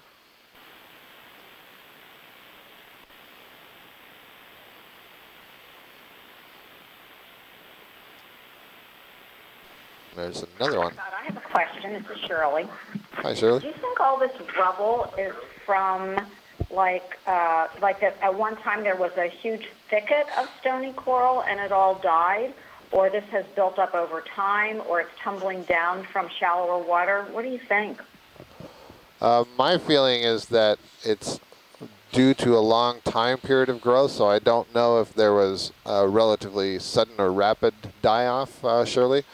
I don't have strong evidence for that other than what I've seen in other dives and seen skeletons in place. But right now where we are, I don't see all that much alive, although to be fair, we are a few meters off the bottom as we're doing this drift test. So it may just be the impression that we have. So I guess what I'm saying is it seems natural to me that it's just over a long period of time you'd have some growth and you'd have a lot of dead skeleton. A lot like, and Diva, I'm not sure how much you've worked with this, the large Lophelia reefs where you have large patches of it are dead and other patches are alive, and it's kind of continuous growth on the dead rubble. There's a really large rock up in the foreground there. I mean, relative to the others we could see. That's right.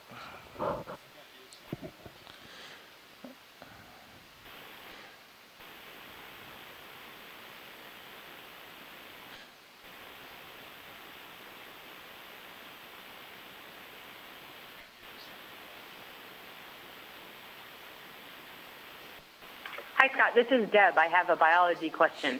Please.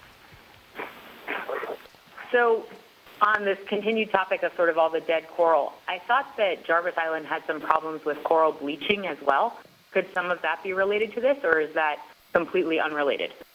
So the coral bleaching is a phenomenon where the symbionts that are in the tissue of the corals, and the symbionts are photosynthetic symbionts, they're dinoflagellates that are taking advantage of light from the sun in order to generate organic energy. When we're at this depth, you don't have those kinds of symbionts, and so you wouldn't have bleaching. That doesn't mean that changes in temperature aren't affecting the corals down here, only that it would be manifested in a different way. So I think that's a long answer or a long way of saying I don't know, but I do know that it's not bleaching per se. But you're right, there has been a lot of problems with coral bleaching out here and in other parts of the Pacific, and it's tied to the warming of the waters, and as it gets too warm, whatever the physiological reason is, the corals eject those symbionts from their tissue. They lose the color, and so they become basically transparent. So the bleaching, you're actually seeing the skeleton that they're on top of, where normally the tissue would have some color because of those symbionts. Thanks for asking the question, Deb. Thanks so much for the answer.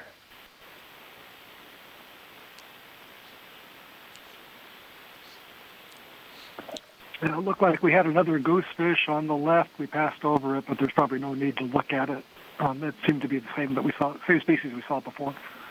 Thank you, Bruce. And I heard you, pilot. Sure. I mean, if we're in a position, let's have a quick zoom just to verify it's the same.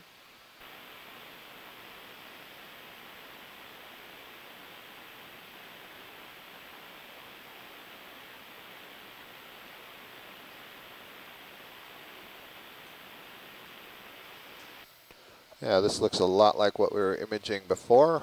It's got that one really long lure and then the shorter lure with the white bulb on top. Thanks. Before we get blown off here, as we were zooming in, I noticed on the right side there was perhaps a different kind of a coral. It was a light to pink in color, a little bit hard to see, a little bit farther out. I don't think it's that mass. Yeah, that's the purple stuff. Oh, there it is. Yeah, it's right in the lower right corner now by the crinoid. Yep, now it's just above the lasers and right of the lasers. Yep, you're getting really close. There, right under the lasers now.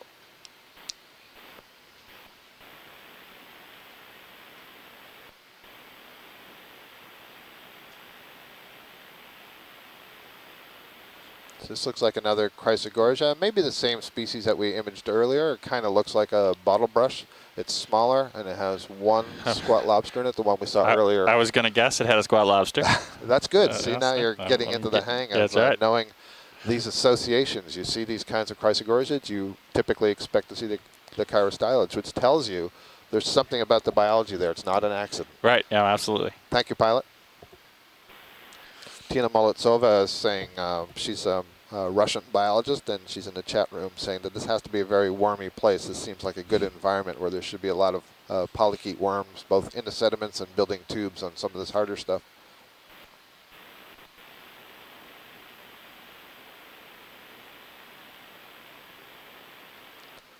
Casey Cantwell has just shared some information that says we're in month 36 of constant bleaching in the Pacific. So this is getting back to that question about coral bleaching in shallow water. And she notes that Jarvis Island has had some bleaching, but not as bad as in other parts of the Pacific. So more of these purple Stoloniferous corals. They seem to be overgrowing lots of available substrate. I'm not sure what that white disc is in the center. I'm not sure if that's a bivalve or, yeah. I thought maybe it was going to be a sand dollar, but I don't think so. I think it is a sand dollar, but just the test. Yeah? Okay. So just the internal skeleton, a dead one? Yeah. Yeah, if we can. We're going to get another look, Diva. See if we can pin that down a little bit. That was Diva Amon. She's at the Harbor Branch Exploration Command Center, and you may recognize her voice from last year on the Marianas leg, and she's out there with Deb Glickson, who is also on one of those legs, and Shirley Pomponi. There we go. Nope, that is not a sand dollar. That is a bivalve. Looks like a shell, yeah. Yep. So some kind of clam, I believe. It doesn't really look like a scallop, and I'm not a real expert in this group, and I'll see if there's anyone on shore who can provide some identification. Thank you. The way it's oriented almost says to me brachiopod. Almost. But I'll wait to see what somebody has to say about that. Do you think it's alive, Scott? Yeah. Yeah, I do think it's alive. But do you think it's a... And where did you think the hinge was? Well, that's why I suggested it might be a brachiopod, so it was on the upper right side away from us. And if it was, no, that's okay. If it was a brachiopod, then it would have, that's a completely different phylum from the mollusca. And it would have a soft peduncle that would be extending down onto something in the sediment that it would be holding onto. Craig Smith suggested it was a scallop. Very, very interesting. Great, thanks, Craig. Exactly what I said it wasn't. He's just nobody's listening to me here. Is that a? Oh, that's another one of the congrid eels on the left. We see another bit of the Stoloniferous Octa Coral growing on the front of this rock. So not much on this rock. No. I wonder, was it maybe recently uncovered or something, or more recent? Maybe just not as high or as much current there. There's another one of the Mixaster asteroids that we saw earlier. Maybe we can get another view of this sea star that's on the side of the rock with a lot of arms. So Chris Ma, if this is what it is, maybe it's not. Maybe there's only 5 arms there. Chris was a little bit surprised that we would see at these depths Mixasterid, so I just want to be certain if we see another one we get a good view, but I don't think that's what this is.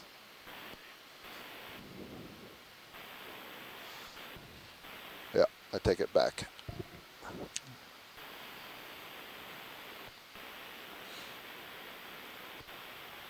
There you can see those 2 white tube structures are polychaete worm tubes, perhaps Serpulidae. There's a couple of families of worms that can build these tubes out of calcium carbonate. Thank you. So that's not what I thought it was, and we have seen that a couple of times already. Tina Molitsova, who always tells it like it is, says that was 100% not a brachiopod. So we can cross that off the list. Right. It was some kind of mollusk. Thank you, Tina. You could see that face of the rock where we zoomed in was much different in texture. Where it was catching the currents, catching the sand. It had been abraded compared to this other side here. It looked like so. Got it. No, sir. I think we've seen close-ups of those several times. Not enough to stop, I mean.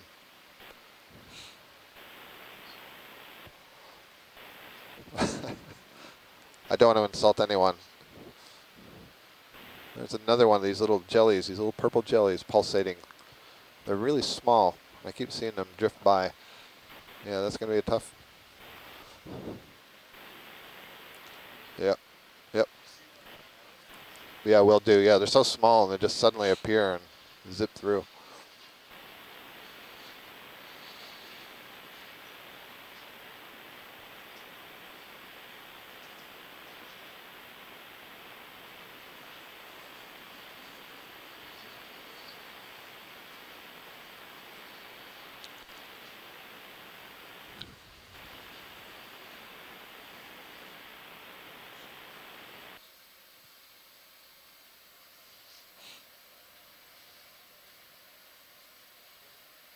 So do you think these have tumbled in place, or are they coming from higher in the slope? I think some are coming from higher in the slope here. That's what it looks like.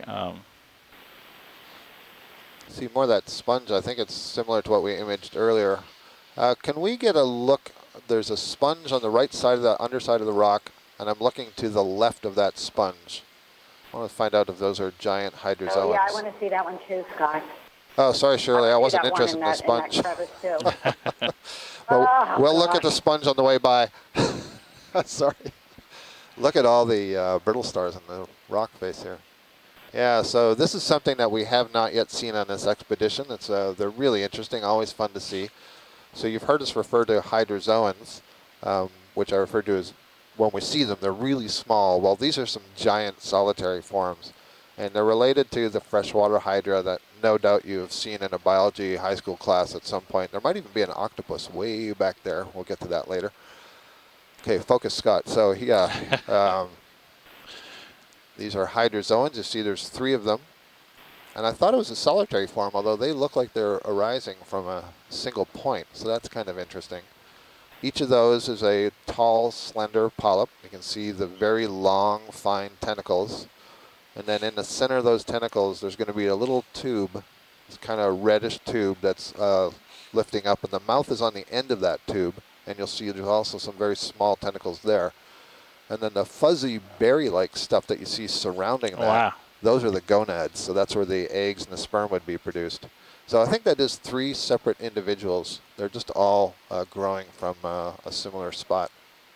Beautiful. This is just fantastic imagery of this stuff.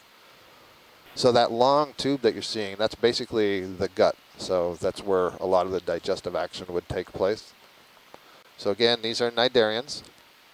So related to the sea anemones and the Octa Corals and the stony corals, all that stuff that we're seeing, the zoanthids. But these are in a different class. These are in the class Hydrozoa. So when we see the siphonophores, in fact, I just saw a siphonophore drift eye. These are more closely related to the siphonophores than they are to any of the corals or the anemones really? and so on. Yeah. You can also see the sponge that Shirley was interested in as we were zooming. It's got a number of hermit crabs crawling on it, a couple of brittle stars. And Scott, I think this one is a demo sponge. It's totally cool. There's another one over to the left after you're finished getting this really great imagery of of all of these other things as biodiversity in this area. Really interesting. Yeah, it's great. So I've just heard somebody in the background there suggest this was Brachycerianthus, would be the hydroids. So we're interested in this sponge, and then after looking at this, there's another sponge on the left that we'd like to have a see. Thank you.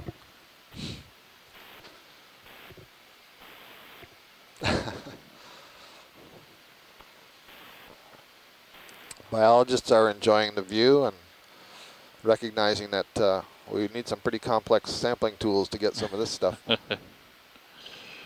Again, you can see more of these polychaete tubes, the white tubes at the openings at the end. So there may be live polychaetes there that have withdrawn. They would essentially be fan worms, so they would have a series of tentacles at the head end that they would use to capture food out of the water column. So many suspension feeders. No, it was just that whole white sponge. So let's go over to the left and have a look at the other one.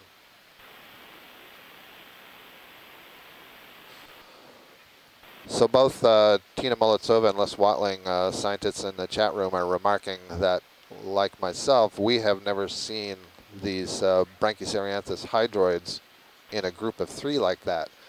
And so the question is it 3 arising from a single larval recruitment, or is it just 3 larvae that settled next to each other? It's kind of unusual. Shirley, can you direct me to the other sponge that we were interested in? I'm looking at that for that right now. I think you need to maybe pull back a little bit. Okay. It was over to the left and in the crevice. I think it's out of focus yeah. right now at your see 9 it. o'clock position. Yep, it's kind of tucked in underneath the rock there. Yep. Yeah, and it may be more of the same one that we're seeing over to the right. Yeah, that's my sense. that's We'll get a quick curtain zoom on it trees. here, but I agree with you. It looks like it's the same sponge. Interesting that it's tucked in so far, and I wonder, is it possible that it was growing and then this rock tumbled came over? on top of it? I suppose that's possible, but well, it looks So we like took a vote here and we said no. there's plenty of current moving through there, though. Yeah. So.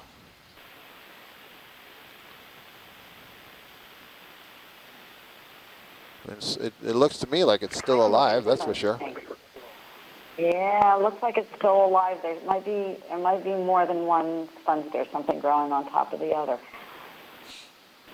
Very cool. Again, I think this is a demo sponge. It's not a hexagonal I think this is a good pilot. sponge.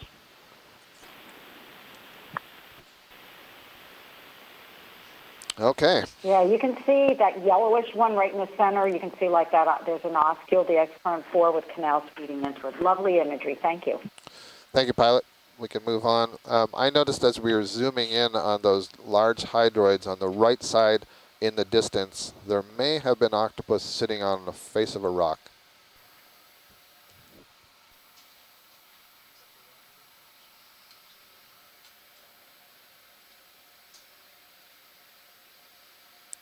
Although I've been pretty poor at predicting things from a distance today.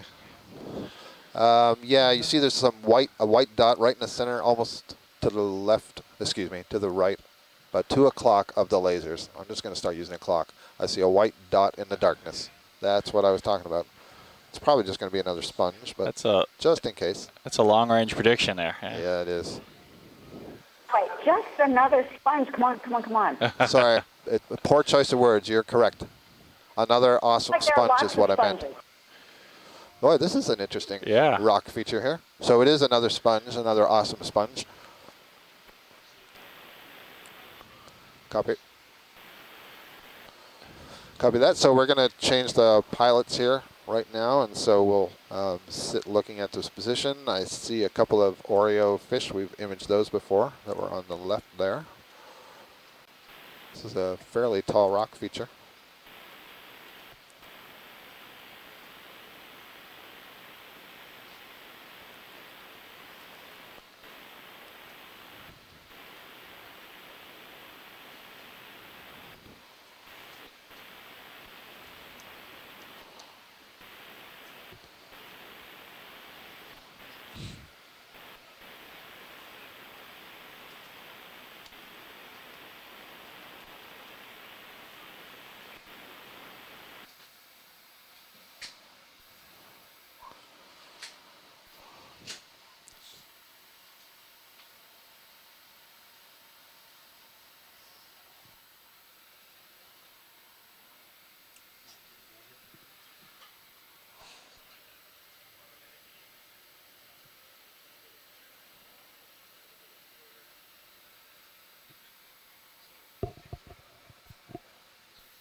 That's right. If you want to just give a quick zoom there. So Shirley Down's going to zoom on your sponge here. Oh. Thanks, Phil.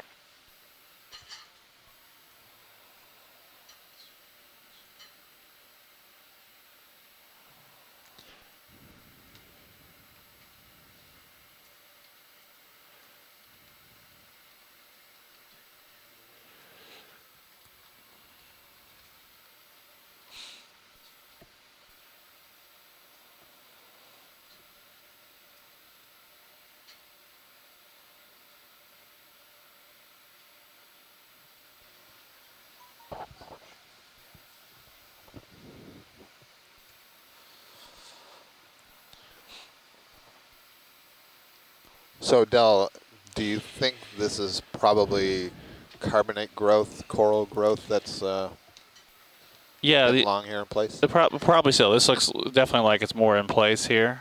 These islands, of course, do subside as they get older.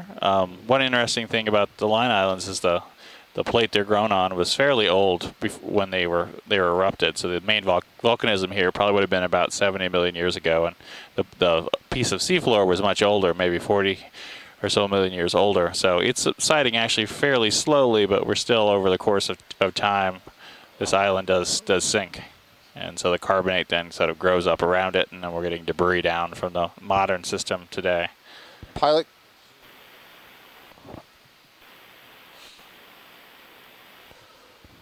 Once we look at the sponge on the lower right, there was a fish that we've been signaled as different from others we've been seeing. Thank you. So Shirley, I think these are nice. These look like more. They look like more of the same demo sponges, possibly pachystrelids. So they've got a very packing means like the thing is like think about elephant skin. So they have a very thick cortex, and you can see around the edges of them kind of like almost like a velvety surface, and those are the microscopic spicules that are sticking out.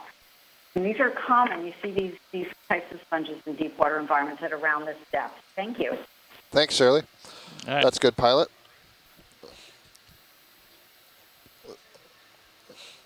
Yeah, so the fish I saw was moving down in that, so you have to look. It's probably gone a little bit further to the right. And I don't know if that's not the direction we're headed. And if it's not, that's fine.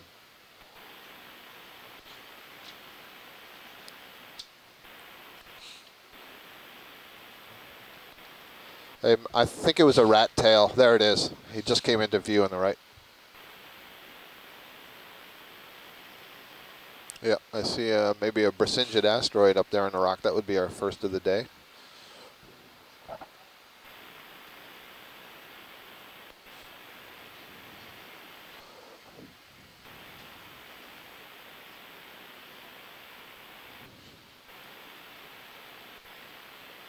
It's a relatively small fish. So my guess is that this definitely is a rat tail, or they're also called grenadiers. It's a very diverse and abundant family at these depths of 1,000 meters or so.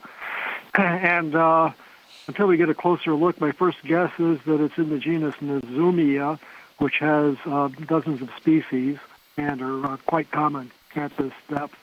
They have slightly pointed snouts and ridges on the snouts. I think this is definitely a Nezumia species. The color pattern can be helpful, but they're difficult to identify without a specimen. I'll have to send the photos to some experts on the group. So the grenadier or rat tail fish, and probably in the genus Nezumia. I see a little nematocarcinid shrimp there, and of course the crinoids and the sea stars as well. Thank you, Bruce. And again, with these identifications, I'm always open to suggestions from Astrid or others about alternatives. On the top of the wall here, Pilot, when we were zooming in, that looked like there may be a Brisingid asteroid, so kind of orange-colored sea star on the higher part of the wall. Actually, while we're here, zoom in on that white sea star under the rock. Thank you. So this is another multi-armed one. We saw one earlier, and sorry, I'm being distracted because there may be a black coral just in front of that. Okay, one thing at a time. So the sea star. So this might be what Chris and Diva were calling mixaster before. So we'll just linger on this for a little bit. And then I'm really interested in that purplish coral in front of it. So that's a black coral.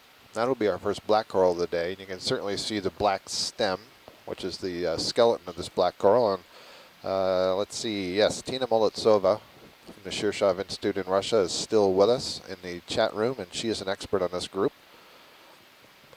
So we'll see if we can get some kind of an identification from her.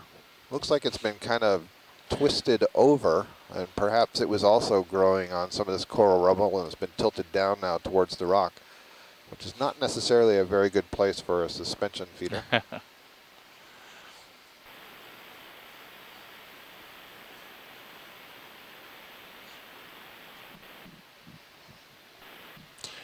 All right, that's good. I think that's tucked. Yeah, it was very high on the wall, so when you were pulled all the way back, it was the highest point I could see. Yeah, that's an Oreo. Uh-huh. And I'm not seeing it yet, Pilot, so it's probably a little higher on that rock face, kind of on the left side.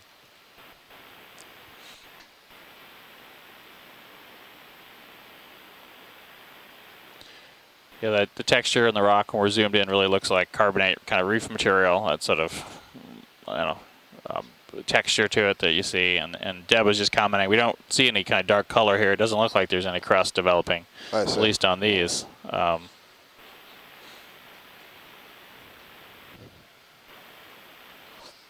Molotsova suggests that might be the genus Umbellapathes for that black coral that we're seeing. They're just coming on the top of the screen now, Pilot. Yes. So I think this is likely the same kind of Brisingid we're seeing quite often, but we'll just get a zoom on it to verify since we're at quite a different depth. Easier said than done. Still lots of brittle stars on the face of the rock. Presumably these are scavengers, so any sort of organics they can pick up as they're moving around, they'll be feeding on.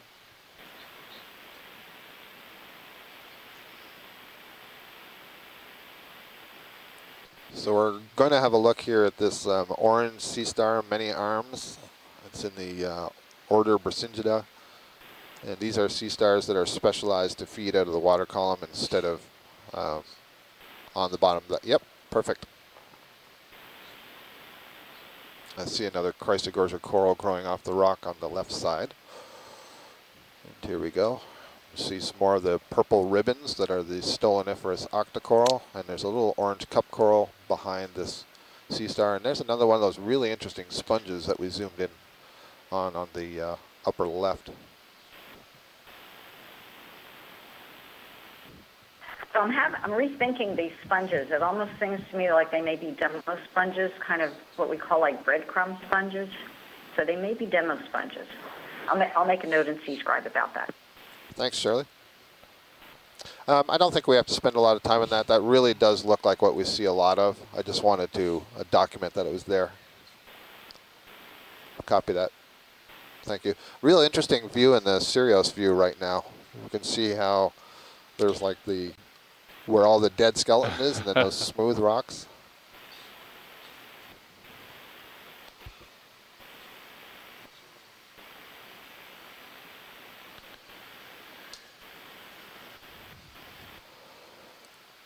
So we are at a depth of 769 meters. Temperature is 5.9 degrees Celsius, and reminder, we touched down at what, about 800 and I forget exactly what the depth was. 810 or something like that. Yeah, We haven't gone all that far. We've been seeing so much stuff. Yep, we have seen a lot of stuff.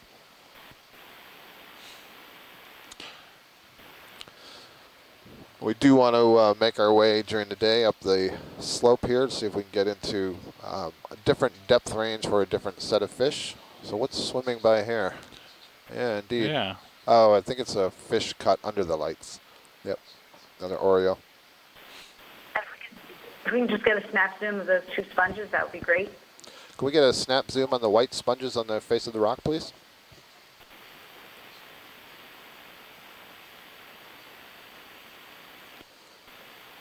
Looks kind of similar to what we were imaging close up before. They are. Scott, thank you. Okay.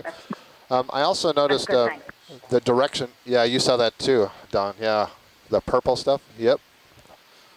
Exactly. Oh.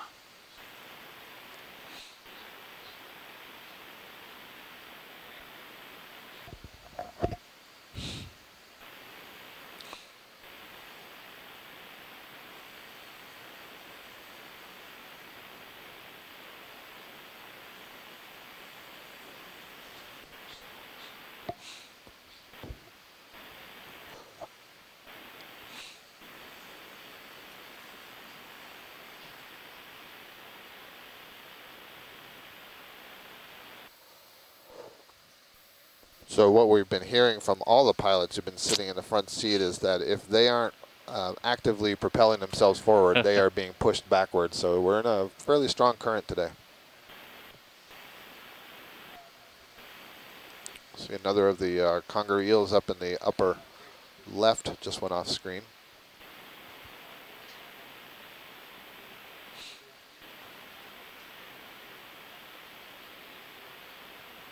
We've been on a couple of dives that have been really crinoid dominated. Yeah. I think today it might be brittle star. Brittle star dominated. It might win here, I think. Yeah. They really love these outcrops. Yeah.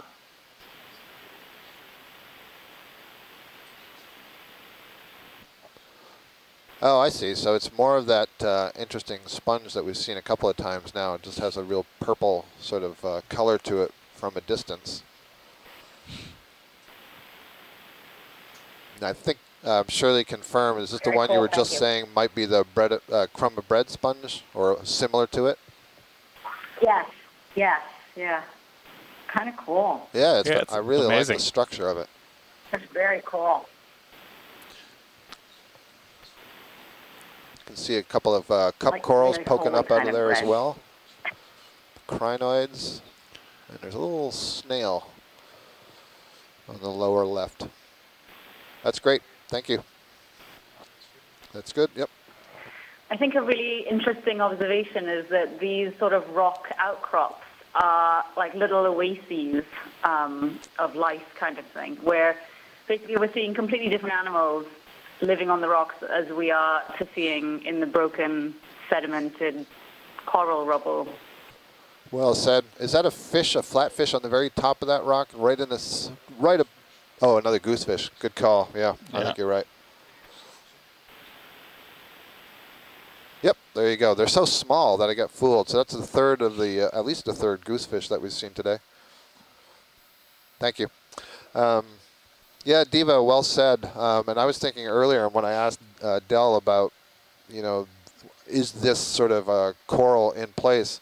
I wanted to make the comparison to the overall sort of top of this island as being built up. And so here's a small scale version of that. Right, yeah, no, I think that's true, yeah. Sometimes it's hard to believe that, you know, animals built these structures that we're looking at. So it all goes back to biology today. It all goes back to biology, yeah. Sometimes it's the geology contributing to the biology. Sometimes the biology returns the favor. That's right.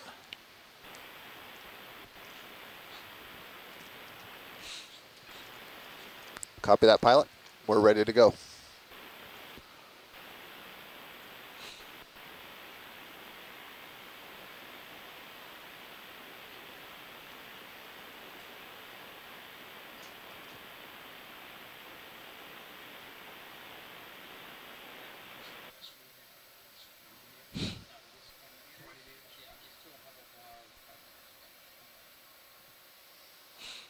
It's another Quasi-Drift coral. You can see it just in the lower right of the screen growing from the vertical surface of that rock. And I'll make a prediction. It has a squat lobster. Well done. Well done. So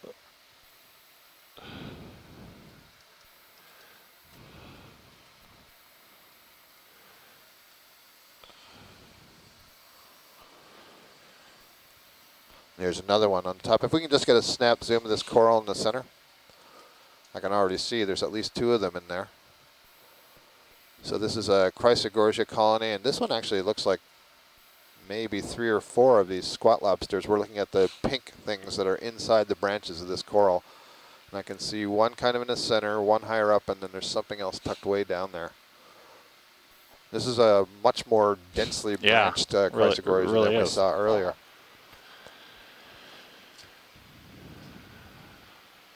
We're a little bit far from it, so it's a bit hard to see, but you can definitely see that it is a Quasi-Drift with squat lobsters in the branches, maybe even 4.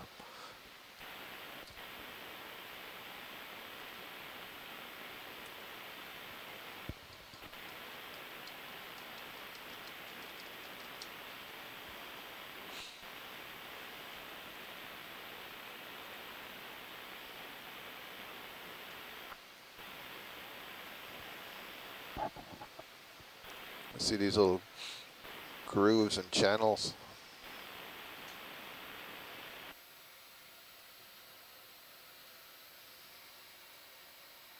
I think we've got what we want from there. Thank you. Sorry, I didn't mean to keep you hanging, literally hanging.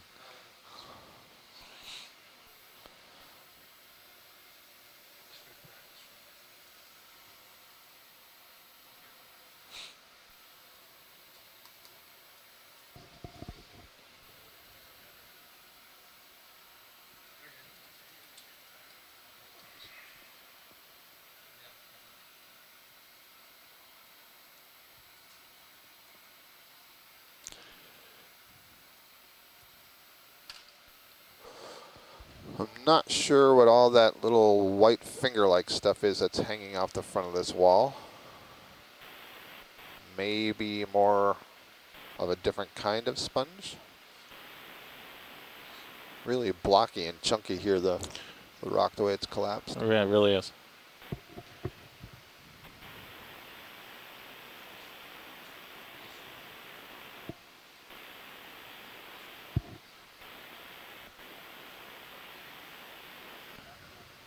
Let's see.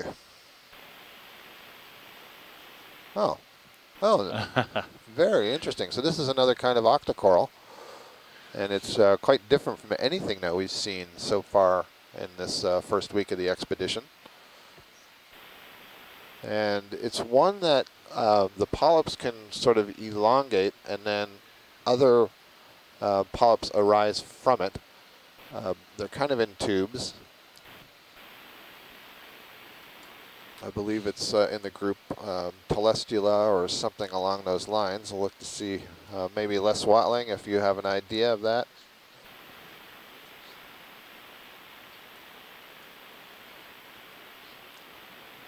You can see they have a very different structure. It's like they're living within a tube instead of having an internal skeleton. Huh, yes, I see that now, yeah. They also grow as a ribbon, so you can see the ribbon extending over the surface, and then it puts out these shoots. And the question is, yeah, so I'm pretty sure that I can see some of these maybe branching off each other, or are they all, yeah, there's a good example of one. So they both have the ribbon, and they independently come up from the ribbon, but they can also bud off each other. That's a really interesting observation. Thank you. That's a good one. And Scott, I've been seeing some of these little circular patches of kind of mustard-colored sponges. They look like they're demo sponges as well. So we've seen actually quite a few of those. Yeah, I agree, Shirley. I've seen these all over the rock. They're really small. Each one is really small. Copy that, pilot. Yeah, Sako Matsumoto agrees and says perhaps the genus Telesto. So that's something I really don't see very often. That was nice. This is Les in Hawaii. Scott, I wonder if this is one of the proto-Alcyanarians that Bayer described a few species of. They seem to have this sort of long stolon-like branching pattern. I don't know. I was going to say like cenosarc or something. Right. I don't know what you really call that sort of protective covering over the coenenchyme, but I was wondering if there was a way to take the claw and kind of scrape along and pick up a mass of it, since it all seems to be highly tied together. I can. It would be pretty interesting collection to get. I think I can assure you that there's going to be no scraping of claws in that hole in these conditions today. But if we see a rock that's loose with that stuff on it, I agree with you, Les, that it would be really interesting to get. And you were saying the cenosarc, and I agree. So there's some of these, what were thought of as primitive octocorals, although the genetics don't necessarily back that up, that have this, what we call kind of a horny covering. It's a protein-based sheath that it's, you could see it coming out of, kind of like a tube.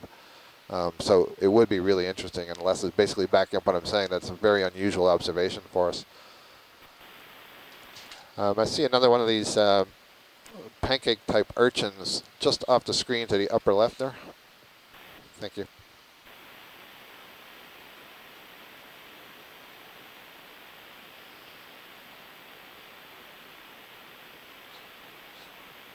Just to get a quick look to see if this is the tam o' shanter type urchin or if it's something different. Thank you.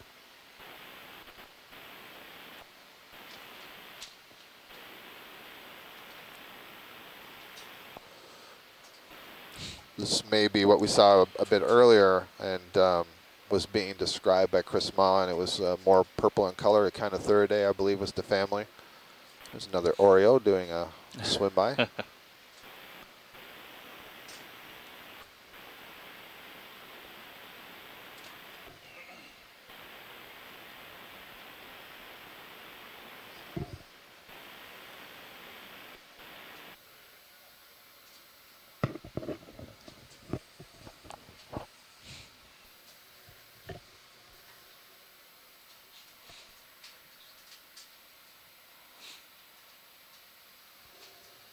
So as we zoom in, the one thing I'm just looking for is to see if at the tips of these spines, do we see any inflated spines? And yeah, you do. Yeah, yep.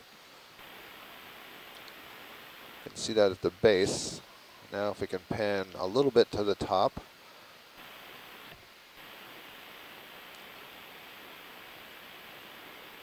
So these spines at least don't obviously have the inflated sacs on the tip like we saw before. There is some tissue on that tip, but they're not quite as inflated.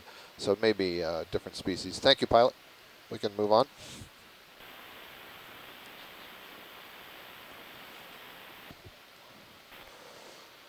All right. Let's see if it's possible to get ourselves above 700 meters. I don't know, yeah. It seems like we went downhill a little here, didn't we? There's just so much stuff.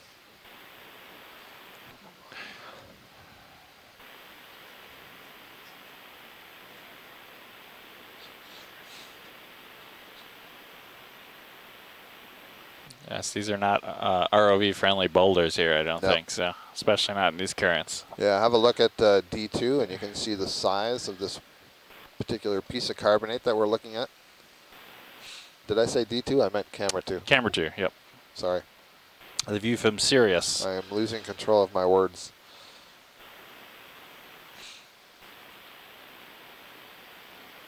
It's like 1, 2, 3, 4 Oreos swimming there in the foreground. Yeah, it looks like broken up. Almost looks like shale. I mean, I know it's not shale, but... Yeah, it does look a little platier there, yeah, but yeah, this kind of blocky appearance is often how you see carbonate rocks sort of break up, so...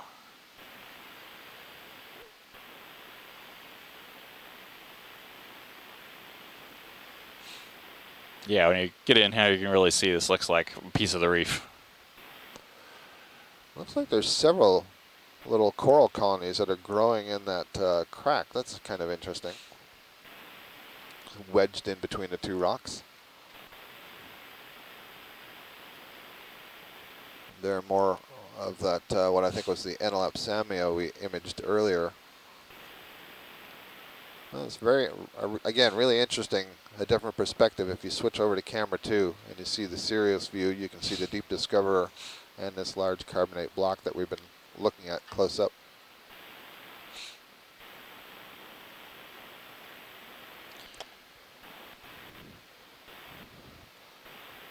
I don't know how much time you have in this position, but that red coral that you just passed went off screen to the right would be interesting to have a look at. There we go, it's waving. Yep. Thank you.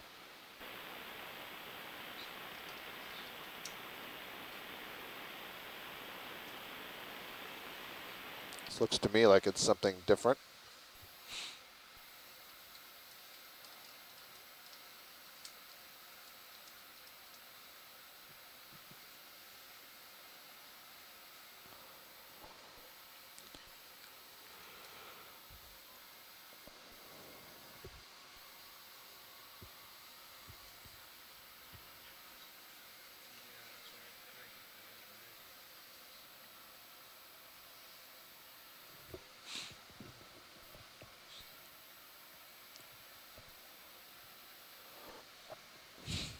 Oh, I just saw Pelagothuria, one of the pelagic holothurians, go drifting by the camera.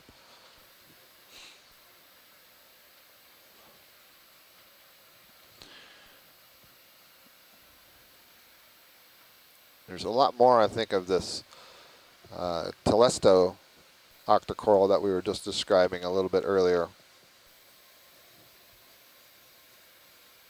The ones that are producing these little horny sheaths.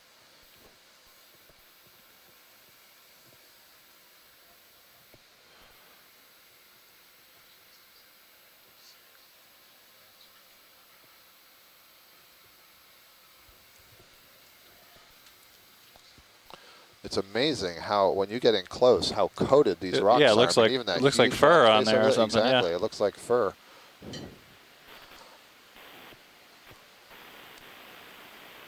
And again, you can see from the way that coral is moving that there's a really strong current here that is pushing our ROV around, making it really difficult to get any moves.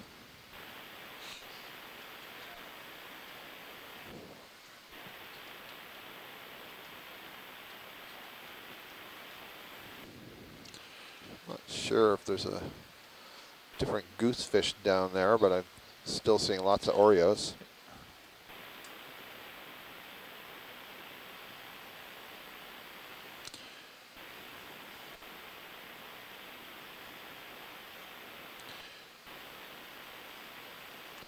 So that was a Gorgonian sea fan of some kind, that red one. Earlier we were looking at several yellow ones we predicted might be from the family Plexauridae. It's possible that's similar.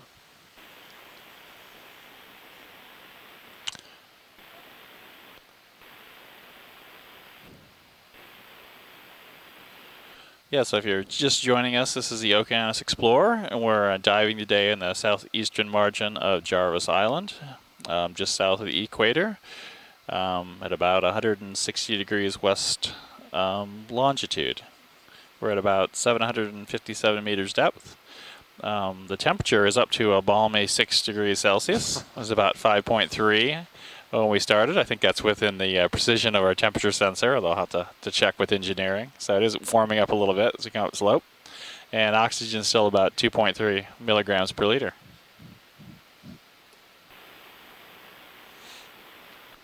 So now we're getting a closer look at this coral. So I think we've been seeing something like this that we have been suggesting maybe Swiftia. We had been fooled a little bit thinking it was one of the Paragorgiid bubblegum corals, but then we came across a colony that had some tissue stripped off, and we could see that clearly there was a protein-based skeleton underneath. So our best guess is Swiftia. No worries, pilot. We got enough of a view of that to know what we're looking at. We can see that it's a battle. Yeah.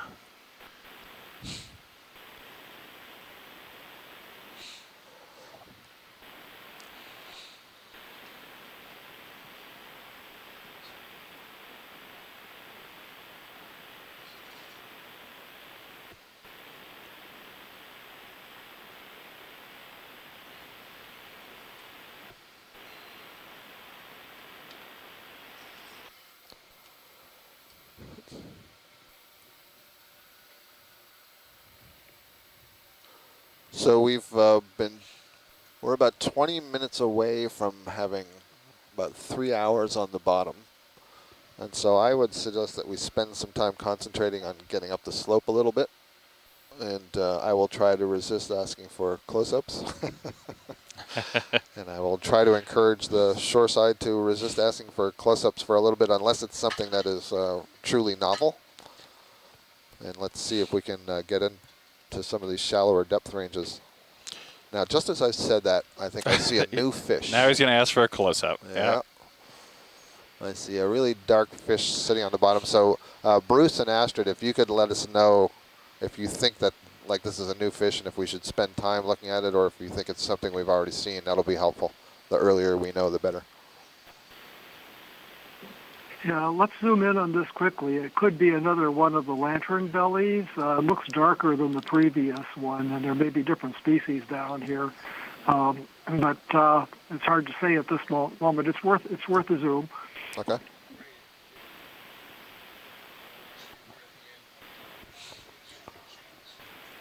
Copy that. In the meantime, do you want to look at there's a coral that's just off screen to the right. You won't have to move any further. Yep. Oh, that's helpful. Yeah, there's the coral. Maybe the fish will sit right by the coral. Nice. Yeah, I think the fish is going to be another lantern belly, but it is a darker, more slender individual than the one that we saw before, so it could be a different species. It's got the two dorsal fins that are characteristic of that group and the Okeanos. Interesting, though. It does look different. That fish seems to be struggling with the current as much as we are.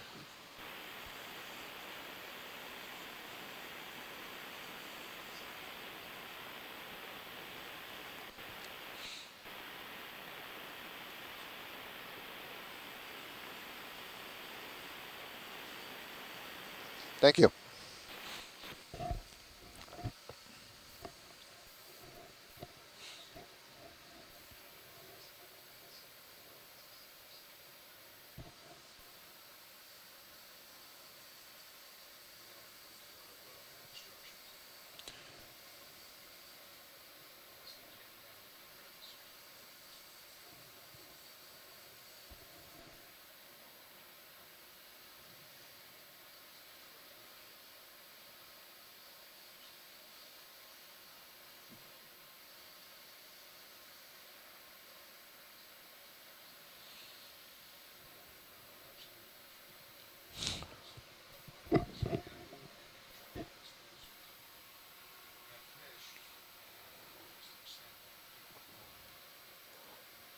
That is absolutely what I would like to do. And no, I apologize, co-pilot. I did not have you on. I do now.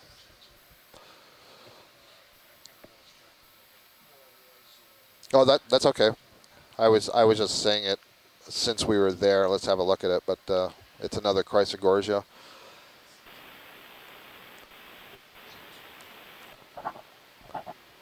Those Chrysogorgia have been raised as a possibility for collection at some point, but given the conditions I'm seeing now, I don't think it's worth trying to settle on anything like this to try to make a collection like that.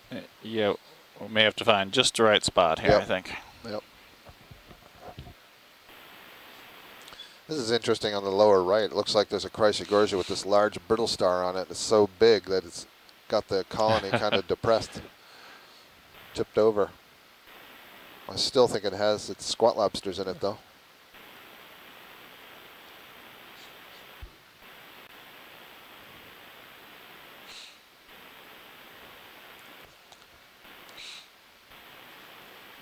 Sure enough. He must be like clutching on so he's not blown down the slope. Yeah, there's got to be a limit to the amount of mass these corals can hold here in associates, I think, in these currents. Sure. It's the brittle star who broke the coral's back. Yeah.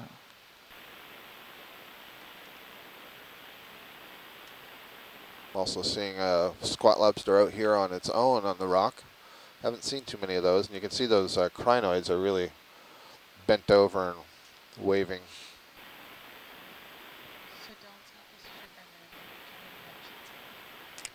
Yes, I don't believe it started yet, right? No, time flies, huh? Right.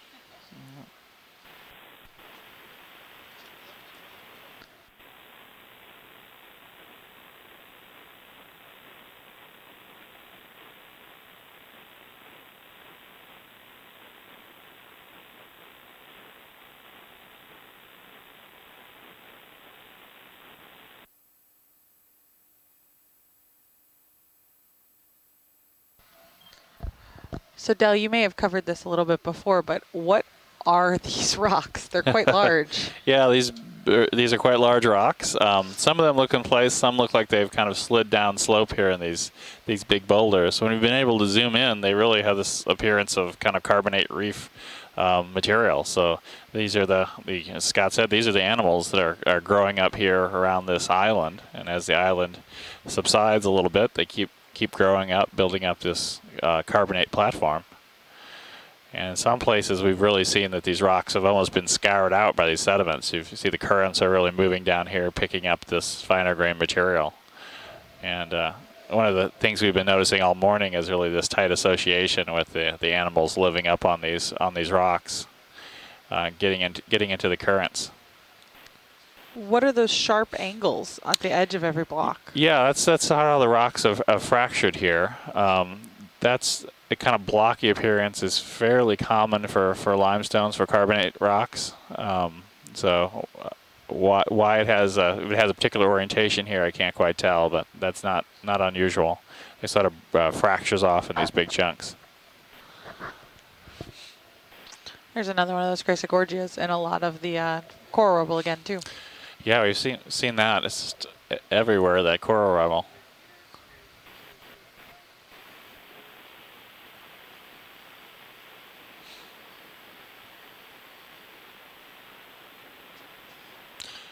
Yeah, you can really see how extensive that rubble is if you look at camera 2. It's everywhere in the field of view, and I don't. Aside from the bare rocks that we've seen, the kind of cliffs, we've seen it everywhere. It's similar density.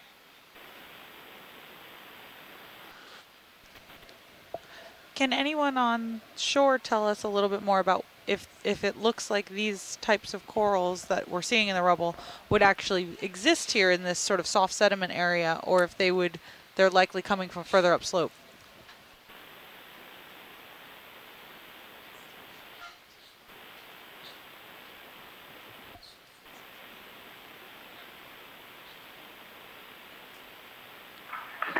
So Danielle Dodge, who's a master's student here at Florida Atlantic University, has been here a few nights now in the ECC, has suggested that there's no reason why they couldn't exist here, especially if there's like little bits of rubble or things that they could attach it to. So they could possibly exist here. This would be quite the field for them, though, wouldn't it? Yeah. Typically, we see them a little bit more shallow than this.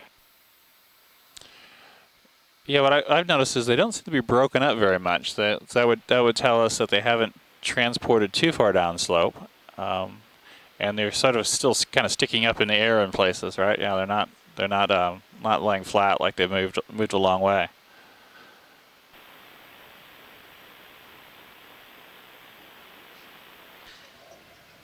If you were looking for evidence that these had been transported down slope, would you expect to see anything different than just sort of patches of rubble? Would there be any evidence of like a slide or anything? Yeah, that's a good question. Yeah, we might expect to see some patterns, some kind of channels of things moving down slope. We'd expect to see smaller pieces of coral. Here we've sort of got, you can almost think we've got kind of two big size classes. We've got that fine sediment, and when we've zoomed in on that, it actually is not all that well sorted. It has some fragments of different sizes in it, but we've got sort of that stuff, which is almost certainly moving from up above, and then we've got these much bigger pieces of coral rubble. And so that's sort of an indication to me that this coral rubble, is sort of, these corals are dying here in place. And again, that may just be a natural part of the process. We have seen plenty of young recruits here as well, so there's no reason to think that this isn't normal and healthy, I guess.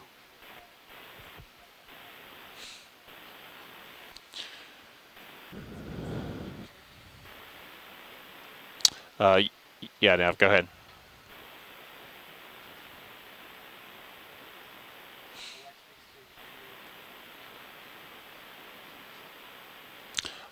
Sorry, yeah. Go ahead and just end the move if you want. I'm trying to get up slope if we can. Thank you.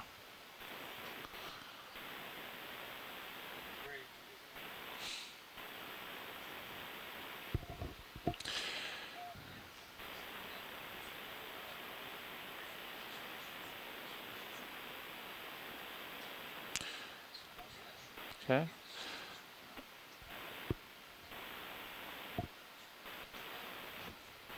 So yeah, some discussion in the chat room of whether this is natural or could be some changing ocean conditions. I don't know, Les, if you're online or just in the chat room. You want to say anything more about this?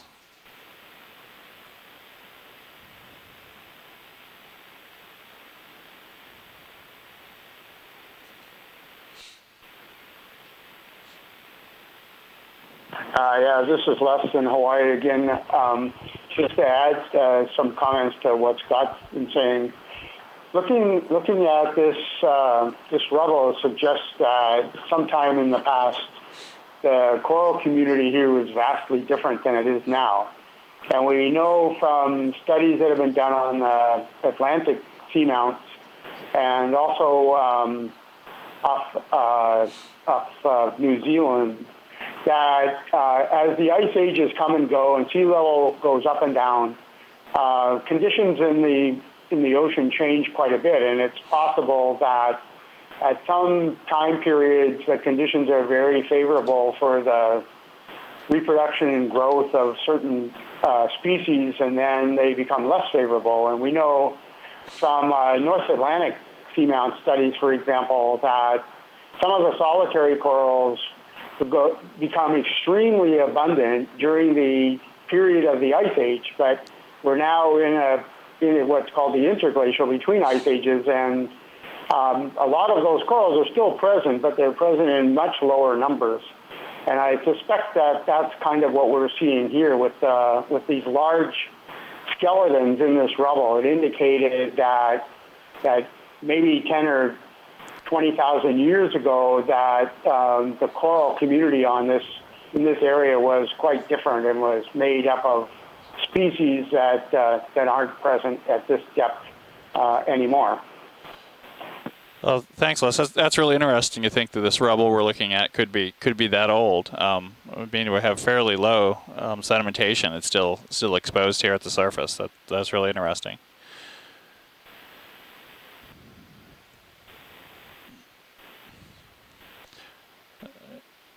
Nia was asking in the chat room if there's a possibility of the island subsidence contributing to the change in the coral population, and in this case, the subsidence is quite slow here. So I would think that's probably not a main contributor, and the reason it's slow, again, I think we mentioned earlier, is that this ocean plate was already quite old when these seamounts erupted, when these volcanoes that originally formed this island were erupting, and so the older the plate is, the more slowly it's subsiding. So we definitely get a little bit, but I think over the time scale of a few thousands or tens of thousands of years, that perhaps is not a major contributor, but perhaps a minor player.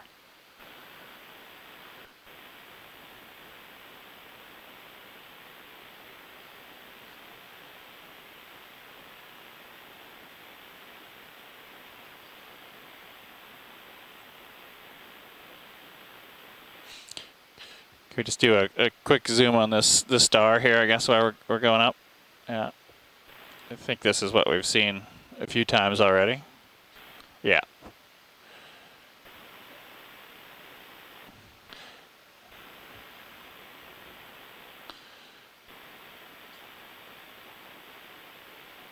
All right, great.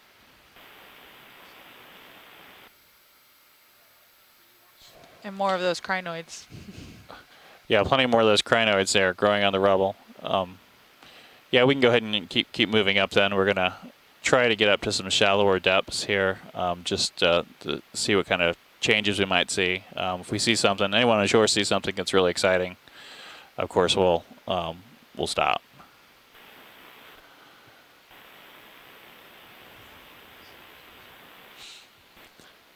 We see a lot fewer things when we don't have these rock outcrops. This is sort of how we started the dive. So those rock outcrops were really in like a very concentrated band. What would have caused that band versus now we're kind of back into this rubble, soft sediment? Yeah, it could be that the platform has some different levels that have formed through time, or it could be the part that was a big block that slid down. We're not exactly sure. It's really hard to tell at this view here.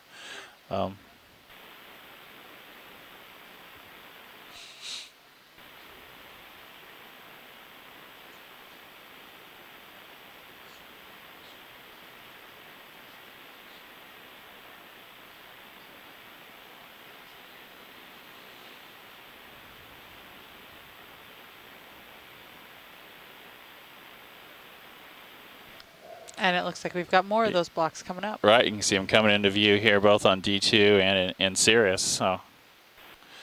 So yeah, maybe we can have a look at these rocks here. We're going to predict we'd see a great abundance and diversity of animals as we have in the last few.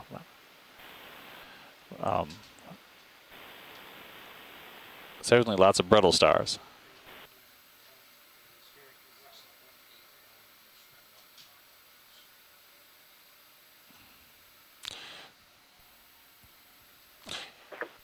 Hey guys, so as we approach these outcrops, we can see a Chasyon crab in a very defensive position, claws out, kind of apprehensive, I guess, as to what is the huge or thing approaching it. And then we can also see, I think it's a conger eel like we've been seeing before, just tucked under the rock. And just as before, we can also see lots of ophiuroids, the brittle stars, living all over these rocks, as well as a whole different amount of sponges and the purple ribbons of Stoloniferous corals. We can also see a Chrysogorgia just sort of flopping around at the front. And this crab, again, like the last ones, are covered in these, I guess they're living commensal barnacles. And as someone suggested, once this molts, then it will sort of lose all these and have something a new outfit, I guess. Yeah, look clean again. And then we can also see just in the foreground some comatulid crinoids, which are a different color to some of the ones we've been seeing before, which tended to be bright yellow. So, Diva, what we're seeing on these rocks biologically is very different than what we're seeing in the coral rubble and in the soft sediment. Why would that be? Exactly. So Scott was chatting about earlier that these are actually like sort of island-type habitats. These huge, hard outcrops are providing a very different habitat. Oh, there's a really interesting fish that just reminds me of.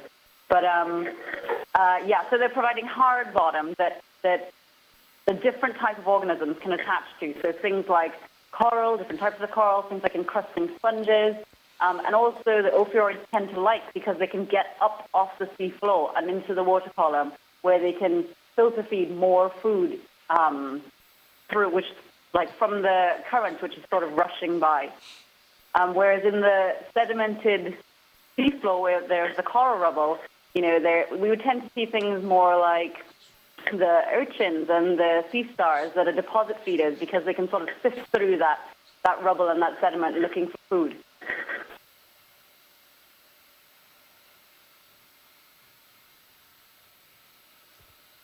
So this one here looks different. The top looks a little more bare than the actual overhang.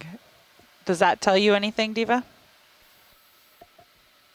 So I think the top is probably a little bit more bare because that's what's most exposed to the coral. And anybody else listening, please feel free to chime in. But because it's the most exposed, any larvae of coral or sponges or so on may not be able to settle as it's sort of being pushed off the rock by the very strong current. Whereas things can sort of go on the underhangs and settle more safely there. All right, looks like we're seeing these Chrysogorgia corals here, and I can see already it has a squat lobster inside it, so I'm learning my biology associates. What about the fish, Bruce or Astrid? We just saw one.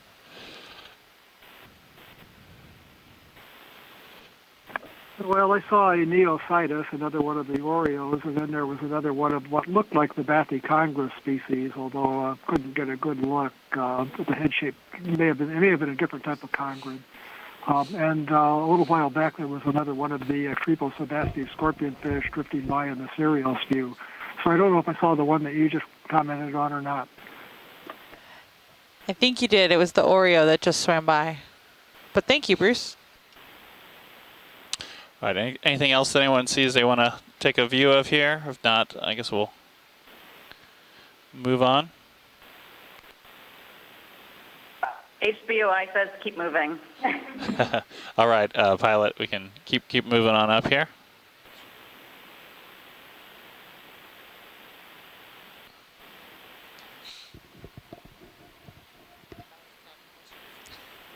Thank you.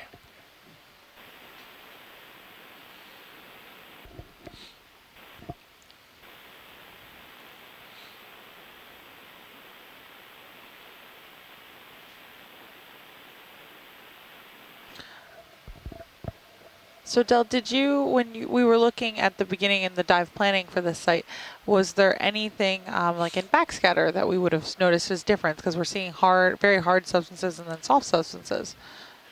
Yeah, these things might be at a little too fine a scale to pick out with our system. We actually were looking at, I don't know if we actually pulled the backscatter up when we were actually doing this. I guess we did briefly, but a lot of these outcrops are sort of at the scale of you know, 5 to 10 meters or something like that, and our sonar footprints are a little bit bigger. The grids that we're making are a little bit bigger, so it might have been difficult to actually pick out these little rock pieces that we're looking at.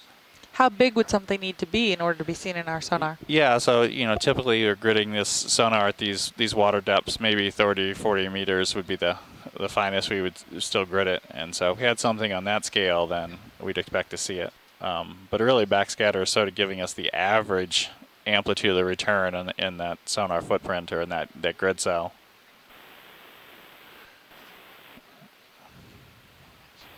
Okay, and that's why we do these different types of surveys, right? We go in, might look at the satellite altimetry data, we might look with the mapping from the shipboard sonars. We're down here today with an ROV actually taking photographs and video. There are other types of sonars that we could tow closer to the bottom, would have higher resolution, and give us kind of a different view of things as well. And so we have all these different tools at our disposal, and we often like to do this sort of, I think of as a nested survey approach, where you start big and sort of come down small. And now we're certainly at the small end of things here.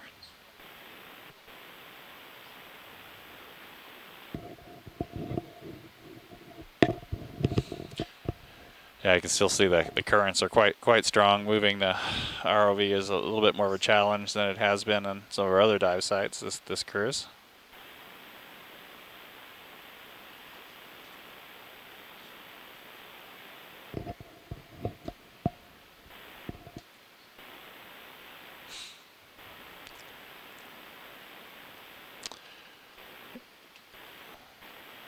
Yeah, Bruce was just commenting here. There's few fish kind of in the coral rubble. You might have expected more. Yeah, I kind of think we've seen more fish also up by these rock outcrops than we have actually out in the sort of sediment rubble covered areas.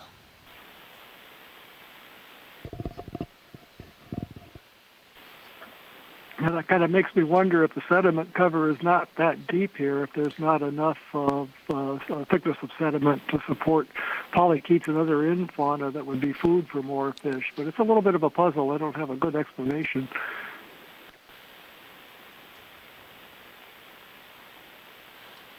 Yeah, thanks, Bruce. I certainly agree with your impressions of it.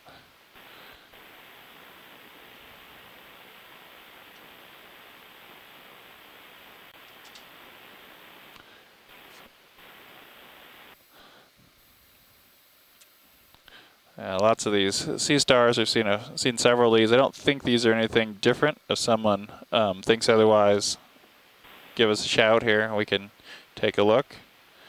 And I think we've also seen this urchin several times.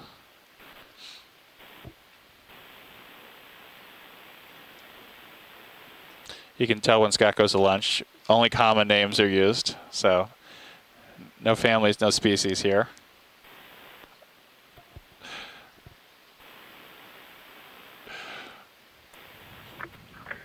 So we've seen a couple of these sea urchins already. They're from the family Okeanos, and they're kind of the pancake urchins. But if you look in the Sirius camera, just passing over D2, there's a really weird sort of eel-like looking, very slender fish. It might be another one of the duck-billed eels. Bruce, did you see that? No, I was looking at the main screen, so I missed that. But yeah, sorry. Yeah, I don't see it now. Oh, there we go. Yeah, I'm not sure we've seen this before. At least not today. So this is a different type of sea urchin. It's from the family Sidaridae, and it's what we actually, I might revise that. Give me a second. Okay.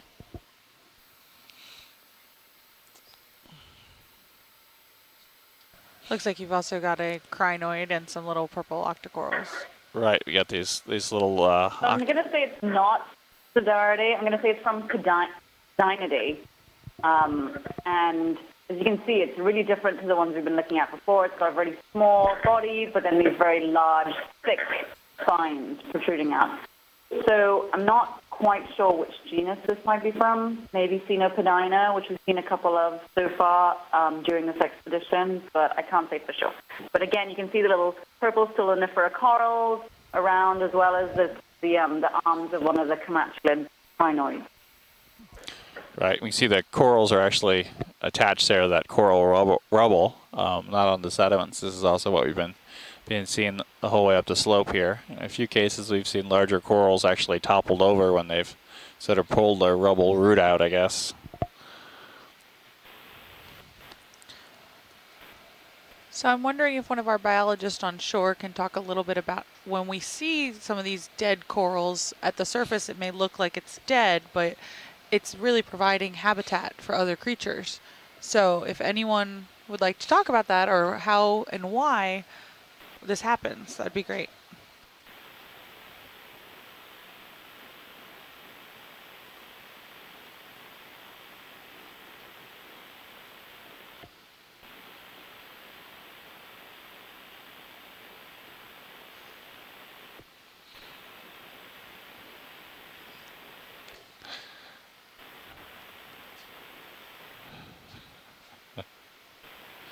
Well, this is Bruce. Don't think I'm really qualified to talk about that as a fish biologist. So.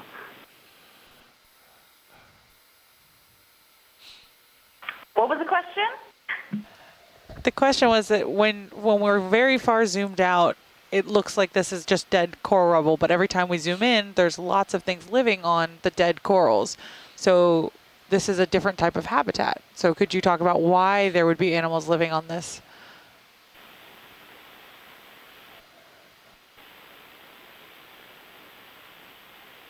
Yeah. This is Shirley. So these branches, these dead branches, are kind of consolidated. They provide really nice habitat, hiding places for some of these organisms that can go in crevices, hiding places for small fish, things like that. So it provides some substrate and some kind of three-dimensionality to what would otherwise be a relatively, like two-dimensional or flat substrate. Thank you. Yeah, if it's fish, let's go ahead and get a zoom on it. Thanks.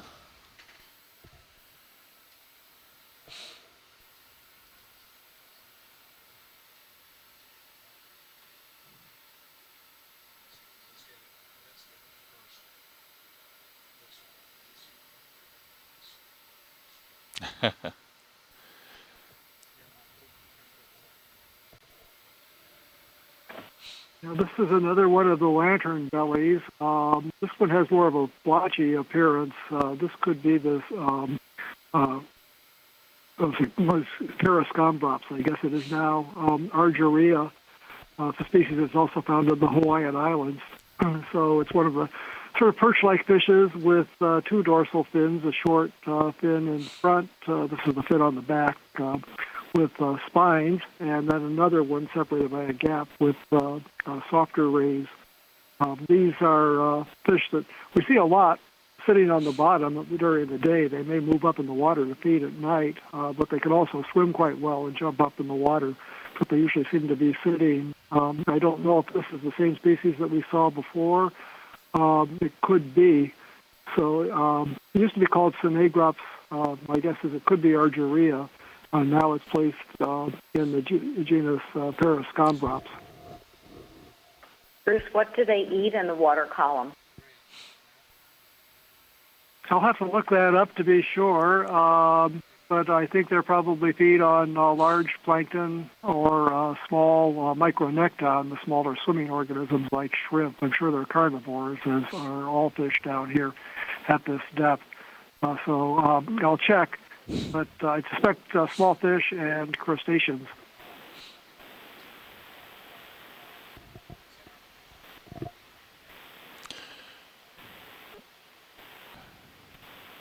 Yeah, every time we zoom in, we see again there the crinoids and the Octa Corals, and if you look closely, you can also see the brittle stars down there. I think they really stand out where they're on their rock outcrop, but I think in each of these little piles of coral rubble, there looks like there's a couple of brittle stars. So.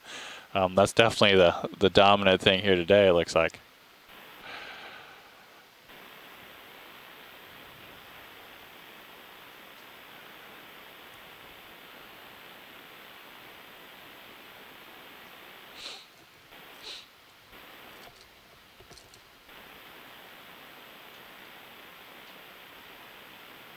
I don't think they're going to get So it.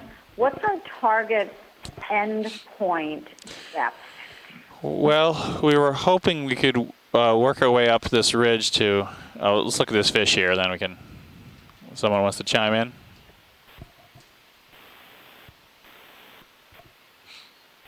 Well, is this the same individual or a different one? It's the same species that we just looked at. I looked away for a second to try to get information about the food habits.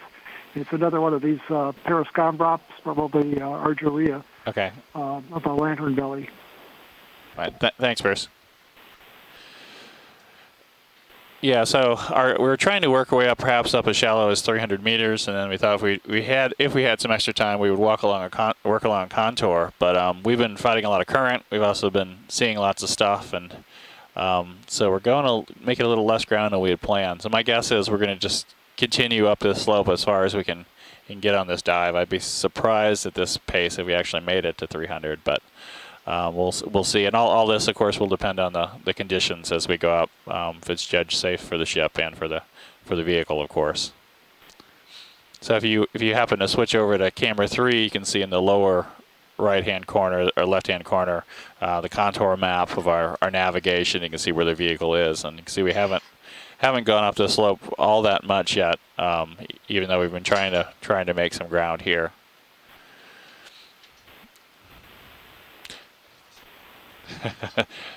Scott's impressed. We almost hit 700.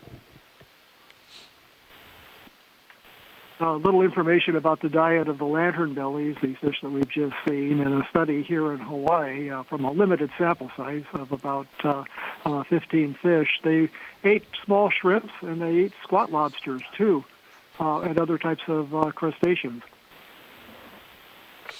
Thank you, Bruce.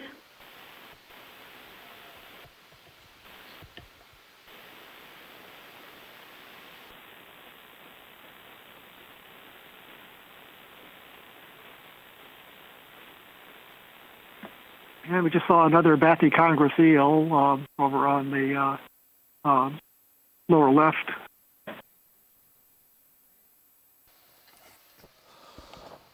So I've come back from lunch and I see that the blocks and so on that we were looking at before are gone, but we're back into this area, and I've noticed that you've been transiting it a little bit. That has all these skeletal debris, lots of crinoids sitting on there. I see there's some purple Stoloniferous Octa Coral overgrowing stuff. But we transitioned a little bit out of that zone where we had the bigger, more stable bottom that various kinds of sponges and corals were attached to.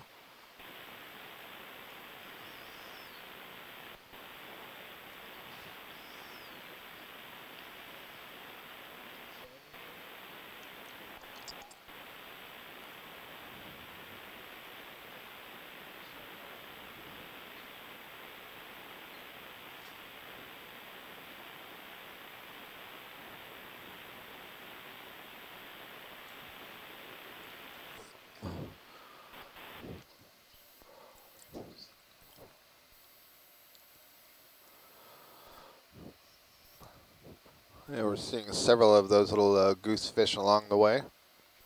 So, at least not rare here on this slope. We're on the southeast slope of Jarvis Island.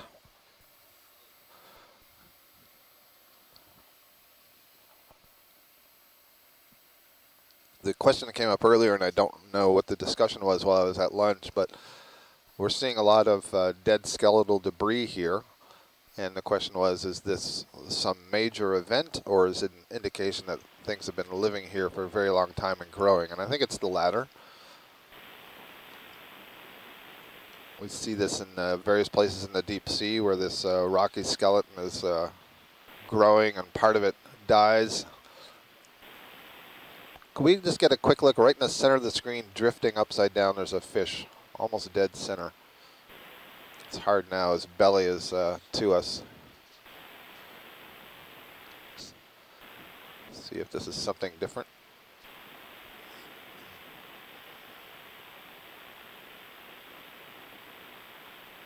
That's the one, yeah.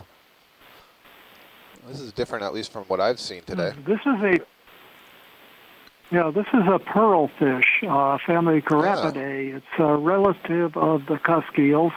The deeper living ones, some of them are free living. There are other ones, a lot of which are in shallow water, that actually are commensal or even parasitic, living inside of echinoderms and mollusks.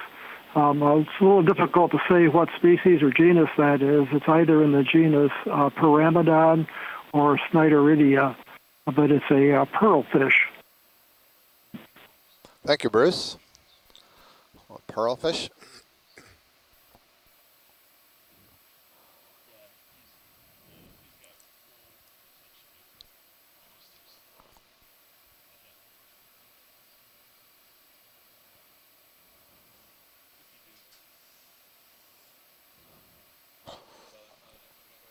There we go. Getting a good view.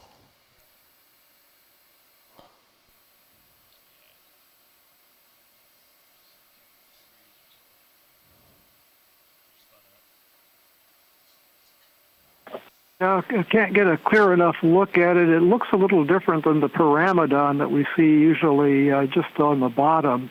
I do see some iridescent, kind of enlarged bones behind the gut that support the anal fin rays, the fin on the bottom, which puts it in that subfamily Pyramidontidae with those two genera that I mentioned, Pyramidon or Snideridia. I'm wondering if this might be the more pelagic genus Snideridia, and it's certainly behaving like a pelagic fish hovering in the water instead of sitting down like we see Pyramidon. So it's a guess. The genera differ. Pyramidon has small pelvic fins, fins on the belly. Snideridia does not, but we couldn't tell that from the view that we just saw. Thank you, Bruce.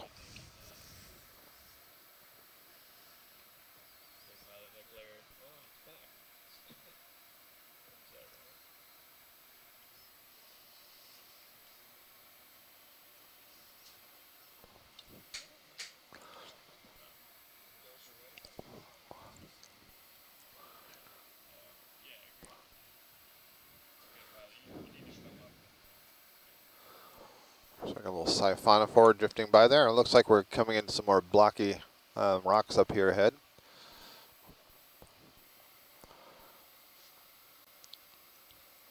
We're kind of moving upslope, and the ROV is kind of turning back and forth in an arc between about 50 degrees, and then moving as it pans towards the left, it's looking a little bit more towards the north. And the slope that we're climbing is essentially moving up to the north.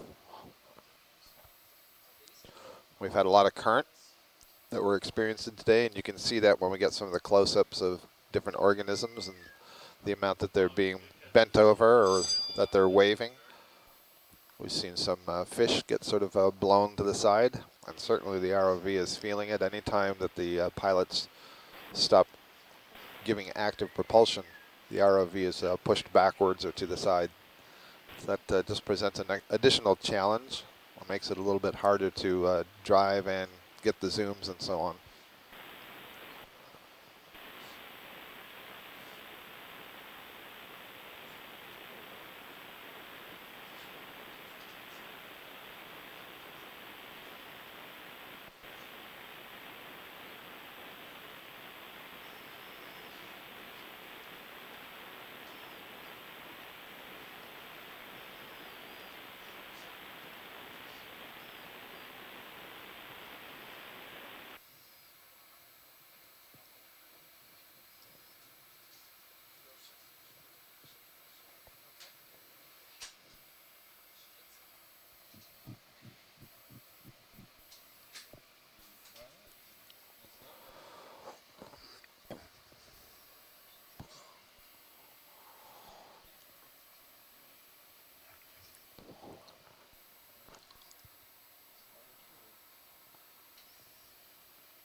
So we've just had a watch change.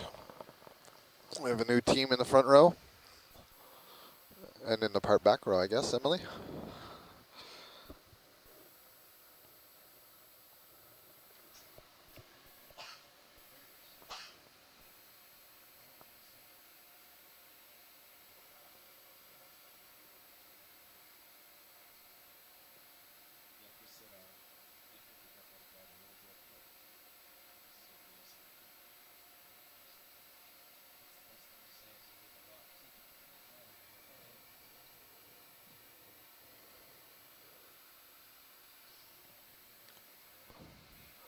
Oreo fish indeed. We've seen lots of these Oreos today. They've been either sticking with us or there's a number of individuals.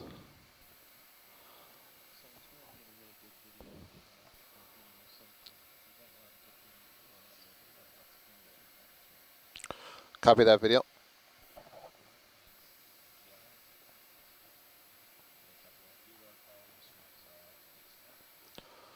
There's another one of the Geryon crabs tucked down in the between the two rocks there.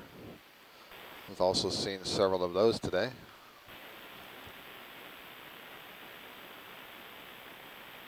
I also see a pelagic sea cucumber. It looks kind of like a badminton birdie that's drifting off towards the right there.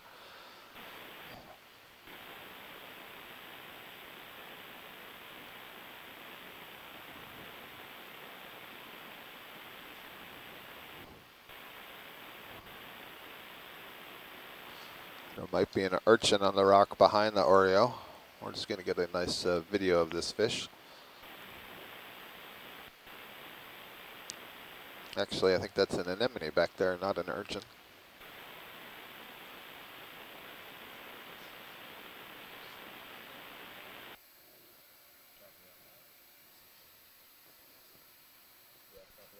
It's interesting that these, we see that these fish have huge eyes. We're down at 700 meters. The water is a little more productive in this area than it is in a lot of islands of the Pacific, but there still might be very, very dim downwelling light here to allow fish and other organisms to see maybe vague silhouettes or other things. But a little speculation there about that.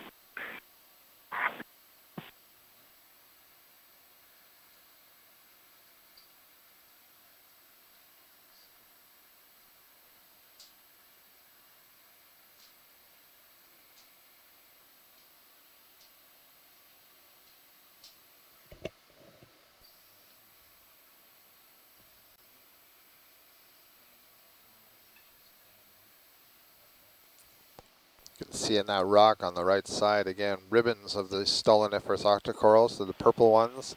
And then you also see ribbons of the whitish ones that have a different texture, and the polyps are arising from tube-like structures. We think those may be related to the genus Telesto.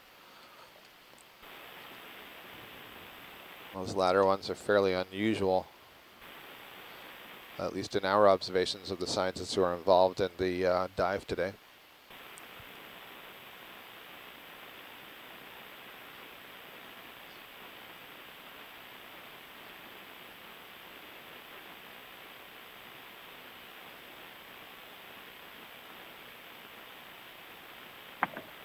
Now here you get a good view of the front of the head of the fish with those little spines that stick out of the snout and from above the eye or in the front of the eye.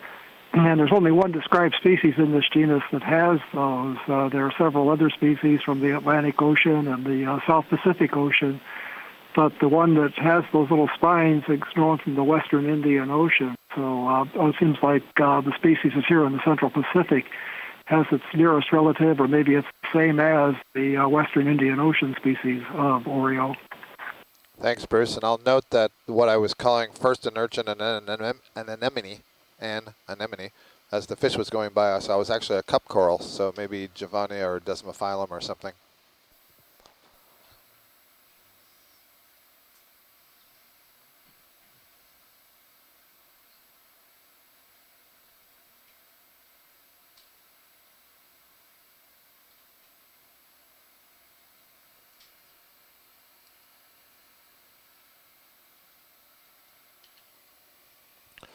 Another one of the pancake urchins.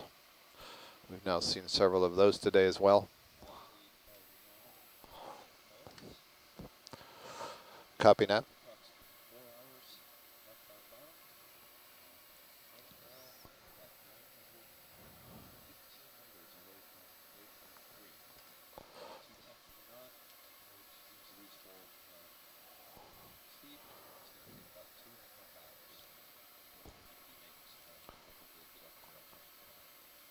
Copy that, thank you. And that waypoint 3 I can't see on the screen right now, that's at the 300 meter contour approximately.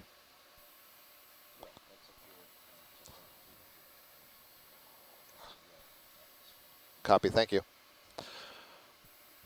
Well, I would certainly advise then, if we could, let's make a good move. The terrain looks like there's fewer organisms here, and so we'll make some headway. Sounds good.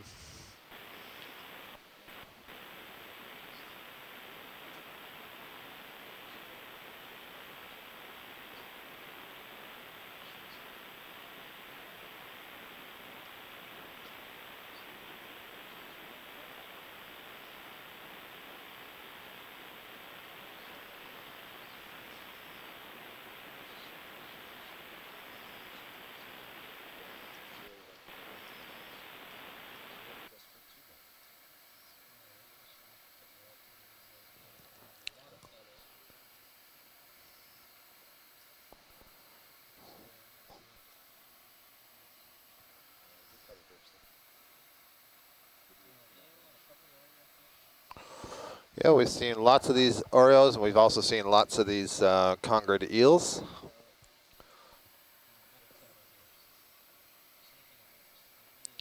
Okay. Okay.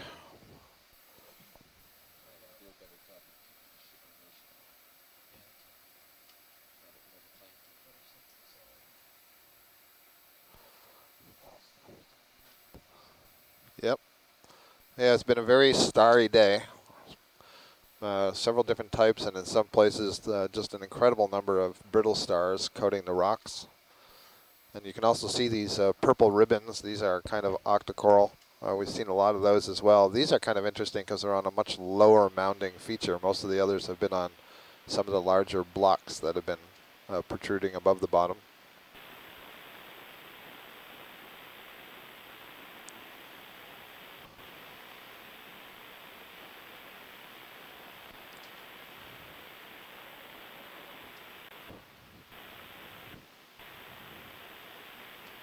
We're still seeing most of what's on the bottom is the skeleton of Sclerotinian corals. Those are stony corals, and these are branching forms. And the presumption is that the corals have died in place and tumbled over, and now they're dusted and mixed in with sediment and so on. There's a very small jellyfish in the very lower left of the screen, just going off. That might be something that could be interesting. And of course challenging. Yeah, so let's see. This is probably a little hydromedusan, meaning that it is a jellyfish that is related to the hydrozoa. Yep, and he's a lot smaller than you are.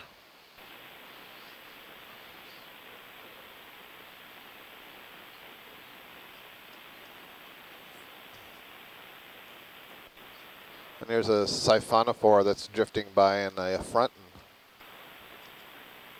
It's interesting to note that that siphonophore colony that we just saw was related to the jellyfish that we just saw. They're both hydrozoans.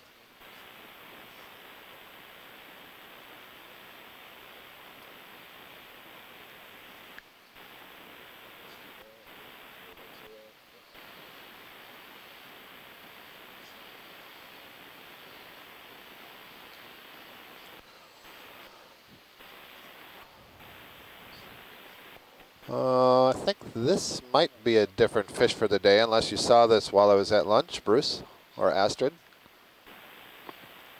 No, we didn't see this one. This is a different kind of grenadier or rat-tail fish. It's in the same genus as one that we saw toward the beginning of the dive, but I think it's a different species. This is in the genus Stoloniferous. When I got a look at it before, it's got a pointed snout and a flattened snout. And this one has some blotches on the back, less distinct than we often see, but it's in could be Stoloniferous tokiensis or a species in the Stoloniferous tokiensis species group. A little bit larger than other members of this genus. And this is a genus that's fairly diverse at these, well, for the Okeanos, we'd say moderate depths, down here at about 700 meters or so. So a rat tail in a different genus. Oh, there's a basket star. Most of the ones we've seen, genus Stoloniferous. Thank you, Bruce. We just came in. I was going to note that there's some live coral now here on these rocks, but here's our first observation of basket stars on the leg. And so these basket stars are actually brittle stars. They're ophiuroids whose arms keep splitting and dividing. So it kind of looks like this crazy tangle of arm or tentacle-like arms with the coiled tips. And so these are suspension feeders. And so the more area of arm you can have in the water, the more you can collect. And these two particular basket stars look like they're on Enelopsamia corals. These are stony corals. And these are live versions of, I think, what we're seeing. Some of what we're seeing on the bottom. We're also seeing what we're referring to here on the vessel as a bramble sclerotinian, and that's a lot of the stuff that's attached to the bottom. Different species, I think, than what we're seeing right here. Well, that was great. That fish led us right to these. I think there's also a different kind of Octa Coral, possibly. I'm not sure what that white one is to the left of the crab. That's something different. But I noticed when that fish was swimming over the edge there that there was a fan that I didn't recognize. Right now, the one just to the left of the crab. Thank you.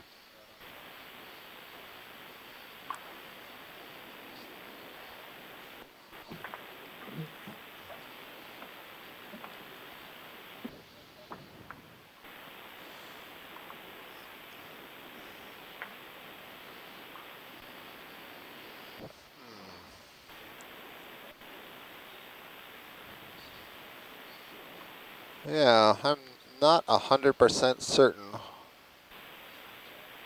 if it's possible and doesn't compromise our move. Okay. Thank you.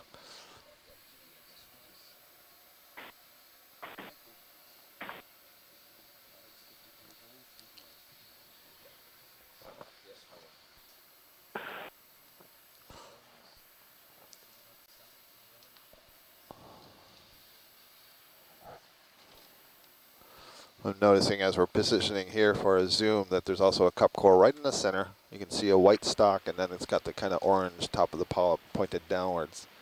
We're trying to get a bit of a closer look at this fan in here. This is an Octa Coral, and I just couldn't tell what kind of Octa Coral it was, so I was hoping to get a little bit of a better view. All right, there we go. So this is a primnoid of some kind. So it's in the family of Primnoidae, a very common and diverse family in the deep sea. And they also have a somewhat golden colored skeleton, which you can kind of see reflected there in the upper left. And they're very distinctive based on the kinds of scale-like sclerites that they have, and that's how they would be identified, but we would need to have a piece.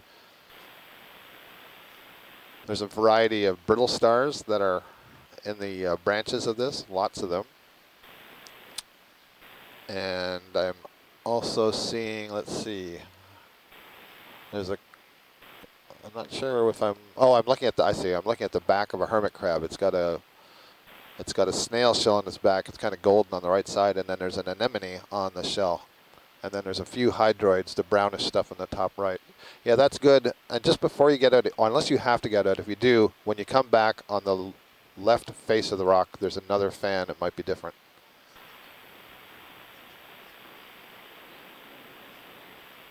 Oh, good call. Absolutely. So there's two possibilities. One, these kind of crabs carry their eggs in that exact position, so that the abdominal flap is folded up underneath the body, and the female would carry the eggs there. But there's also a barnacle parasite that could have this weird mass that sticks out here, but I believe that's probably the eggs, although the eggs that I'm used to seeing are orange or red in color, and not purple. But that's certainly the position that a female would carry the eggs.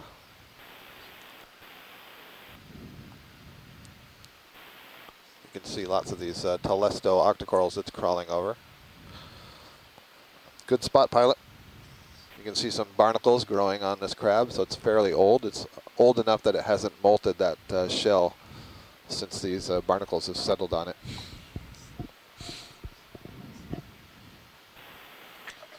as we zoom out, keep your eye out for a good-sized fish below this rock. I think there was a large cusky eel in the area. Okay, I think we may not be going in that direction, Bruce. Okay.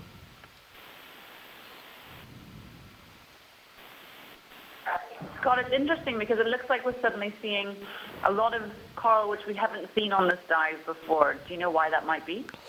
Well, so one possibility is simply the depth stratum that we've come up. I see that the temperature's also gone up. We're at the 6.25 degrees Celsius now. The oxygen level has gone down a little bit, I think. It's 2.1. Yeah.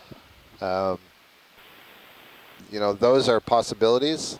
These kind of blocks and the steep wall or the steep face of the blocks that we're in is a good place for these suspension feeding fans, so that may be another possibility. You know, we've been on relatively flat area for some time, so that could be an explanation. But the question is really good, Diva, and of course it's, and I know you know this, it's one of the things that we're trying to get as many observations as we can so we can put all of this together and come up with a good answer.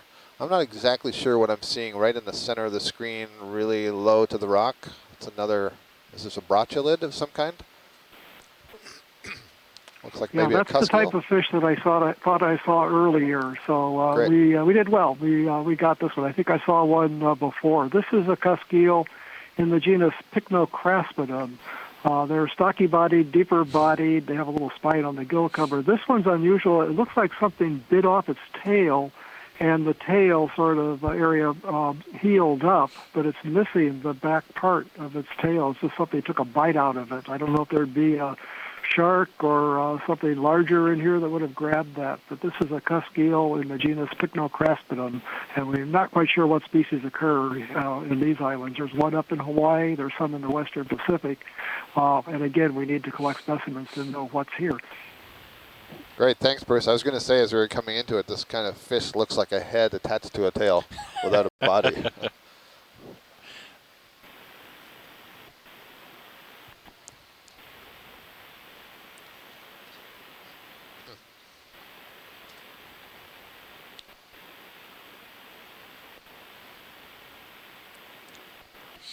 Well, science is happy when video is happy.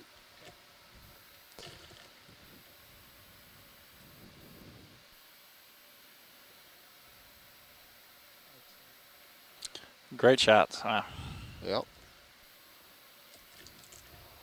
Oh, there's something else different with stripes. I see.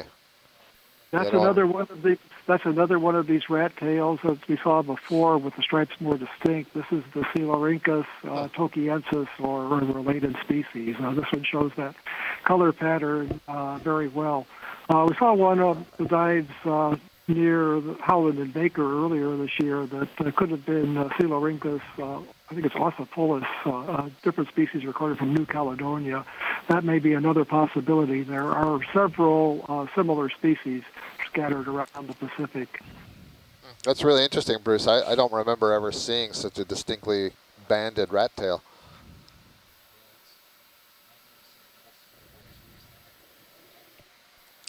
Go ahead, Nev.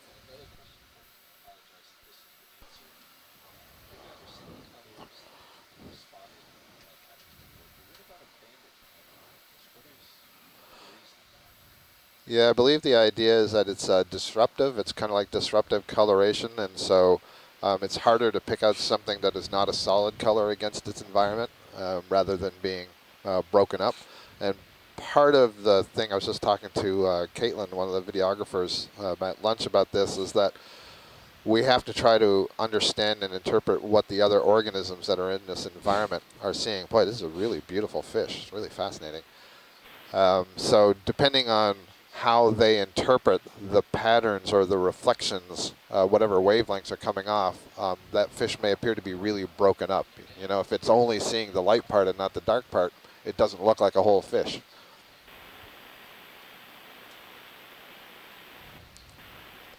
Another congrid eel down there.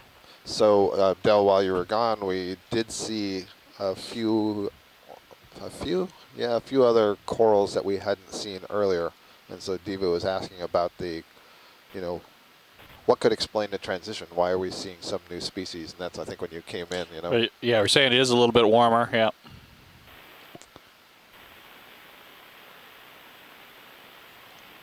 Now we're back on the flat part. So we seem to be going up a series of steps, you know, like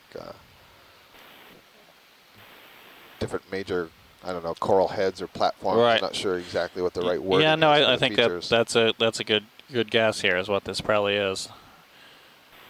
I'm not seeing so many brittle stars like we were earlier not either. as many brittle stars. There is, yeah, Pilot, if we have the time, just off the lower center of the screen, there was a pinkish colony. Yep, it's low. Yeah, there you go. Just came in. So it might be white. It might be the same primnoid we just saw, but just want to verify that, please.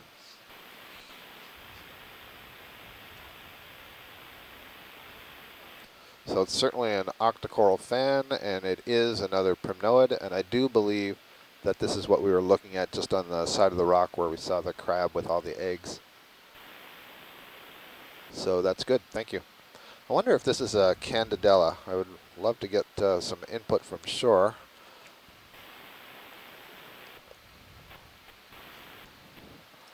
Candidella is the genus name for one particular type of primnoid coral, and one of the reasons I remember them so well and they're interesting is that there are polychaete worms that live associated with them that can cause these coral to put the skeleton down in a different way, such that there are little tunnels that are provided for the worms to live on. And there can be, you know, 100 worms in a colony kind of making their way back and forth.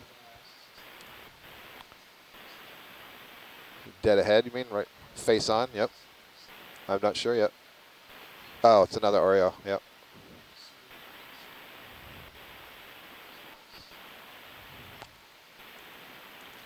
Huh. Oh, no.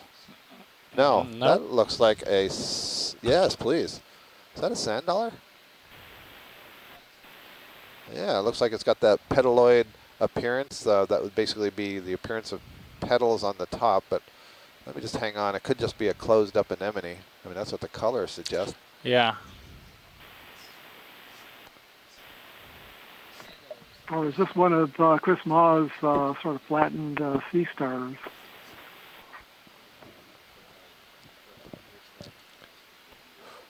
Bruce, are you saying that's what Chris has written in? Yeah, it's definitely an echinoderm. Yeah, look at that. Well, that's an interesting sea star. No, just that this was something that we've seen before on other dives, and I thought it was a sea star, but Chris hasn't chimed in or written. Great, thanks, I'm Bruce. going to agree with Bruce and say I'm going to go down the sea star route on this one. Yeah, I agree. So you can see right in the dead center at the bottom, like 6 o'clock, there's a little kind of a curl or a fold, and that would be basically the tip of the arm. And you can kind of see where these ampullae are. I described these before as the gas exchange structures, kind of like finger-like transparent structures. And you see that there are 5 rows of them. So that would basically be where the arms are, except that they're effectively filled in. So very cool. Huh. Good eye, Pilot. That's great. That's definitely a first for today. Oh, and there's a single, let's see, that's an anemone of some kind. And it's clearly some kind of a burrowing anemone. It does have some kind of a tube. It's not a seriantid. It is an actiniarian, which means it's a true sea anemone. But it's not a morphology I recognize. There's a couple of them there. Again, you know, there's this theme. When you look closely at the surface, there's all kinds of life down here. We could spend a long time trying to identify everything. I'm thrilled to report that we are above 700 meters. Yes. We're at 675. And if you, yeah, if you look at Sirius there, Cam 2, you can see it's a kind of a great view of these outcrops. It's kind of this blocky appearance is often how we see carbonate platforms sort of weather and break away. That is the pelagic holothurian that we've been talking about. And I described it just a short time ago as looking kind of like a badminton birdie or a shuttlecock. It's got this, you know, sort of wide, flared umbrella-like part and then a narrow body underneath it. And they seem to drift head up in the water column, presumably capturing all these little particles that you see floating by on the screen.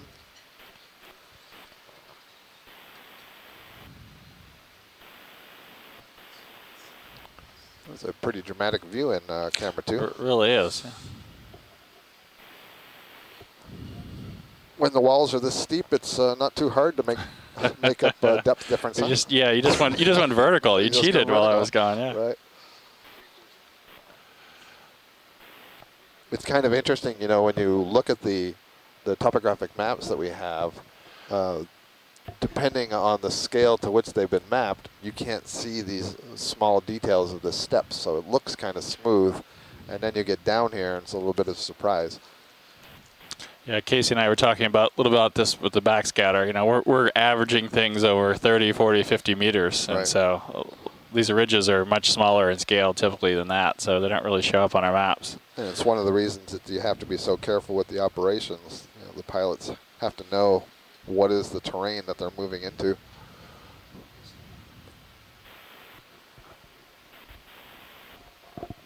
It's just so interesting as we change from one sort of slope to another, and some of the, I mean, it's all the same carbonate rock, but the difference in the stuff that we're seeing on the bottom.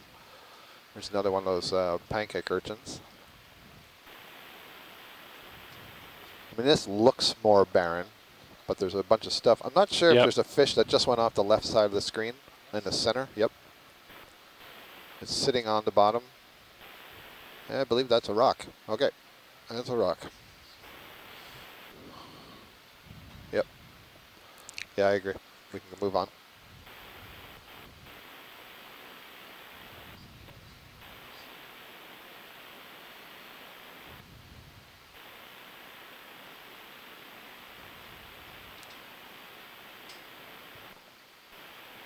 There's a couple of urchins there together. I'd almost go so far as to say that these urchins have been abundant today, or common. How's that?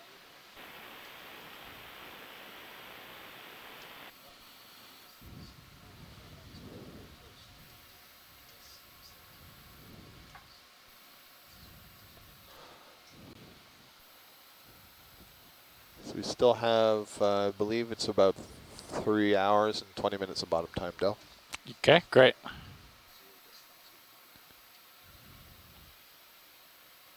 This is really looking like ancient fossilized coral reef here, or, you know, weathered and all, but it's kind of intact.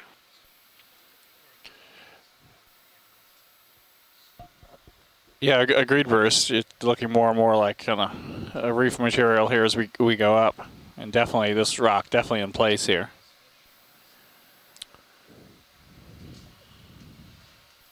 There's another one of these colorful Sclerotinian rat tails up in the upper part of the screen. We've seen these a couple of times before.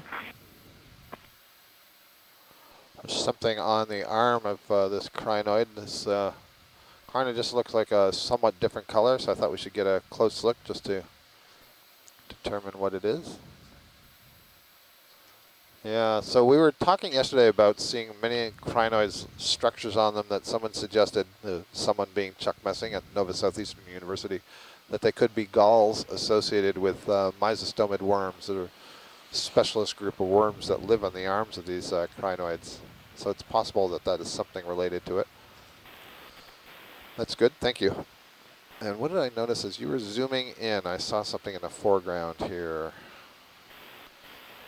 It's terrible. I don't even remember what it was. Oh, no, it was just that orange sea star. I thought it was really puffed up in the center, which might be indicative that it just had eaten, but it's actually not all that expanded. So we're good. Thank you.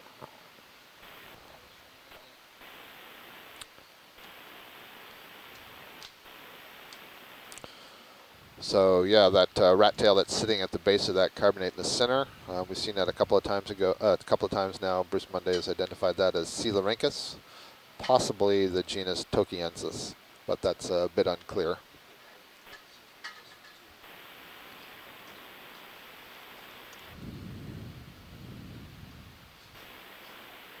Okay, sounds good.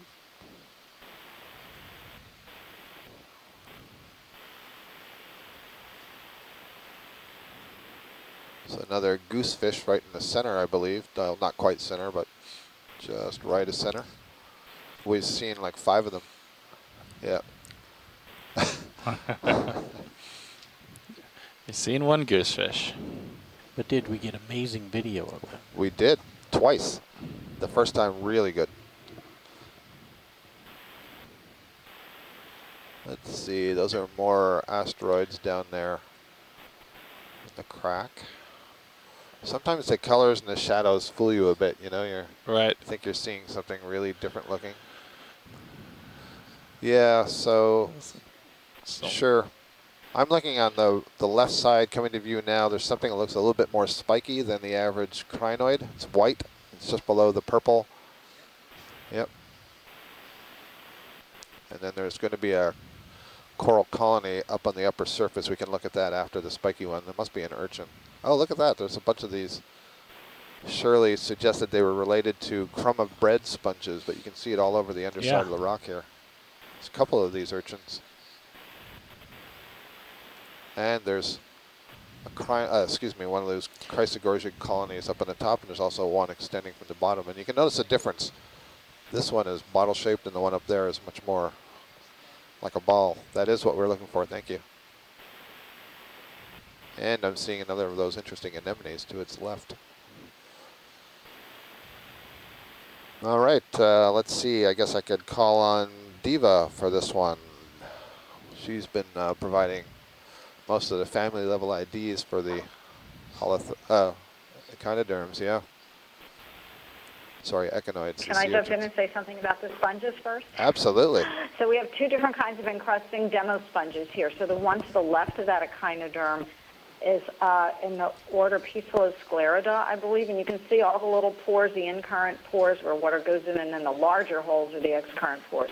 And then down to the, wait for it, to the lower right, or is that like some of that breadcrumb sponge that we've been seeing, but it just has kind of like larger or taller chimneys.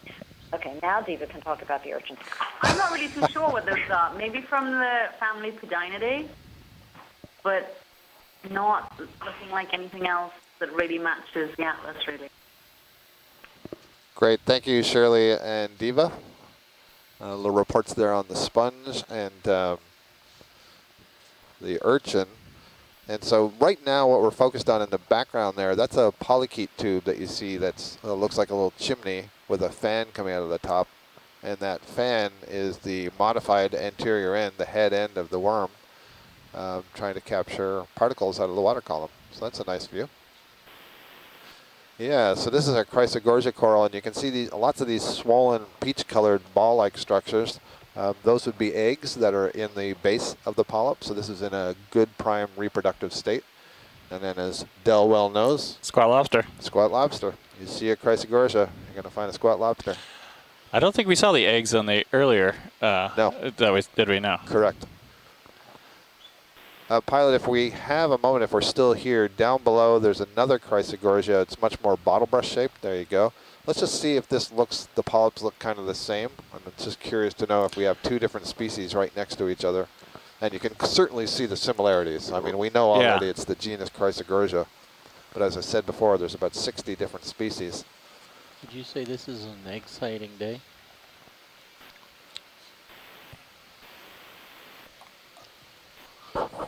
Egg sighting day, thank you. I would say that. So this is again a Chrysogorgia, and this one also has polyps that are swollen at the base. And you can almost think of them kind of like saddlebags, where they have so many eggs in them that the sides of the polyp droop over each side of the skeleton. It was more apparent in the one above. And there's our Chiroid squat lobster in the branches. Thank you, pilot. Great. There's a hermit crab in the background. And directly behind that, Scott, there's one of the pagurids that I think maybe has an anemone, maybe not. What kind of anemone? Behind the Chrysogorgia, there was one of the anemone-wearing pagurids, hermit crabs. Great, thank you. Yeah, Diva, I saw that as well, and I noted as we were pulling out. So a lot of these hermit crabs that have the shell also have an anemone on the shell, and then some of them as they grow, the anemone is able to secrete a new shell, essentially replacing or extending the snail shell so that the crab doesn't have to change shells. This may be a different sponge on the lower left if you have the time, the white one. Okay, just a quick zoom of this, Shirley. Understood. Looks like a glass sponge to me, Shirley. Yep, does to me too. Might even have a little stalk on there. Yeah, it's if it has a stalk, it's stuck into the wall. No, that's good. Thank you.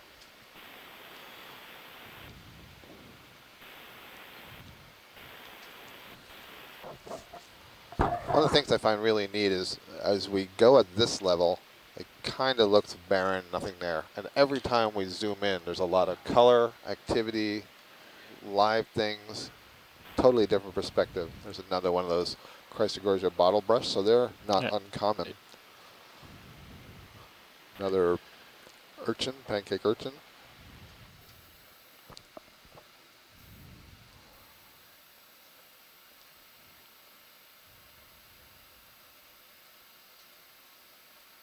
We still haven't seen any interesting rocks to collect.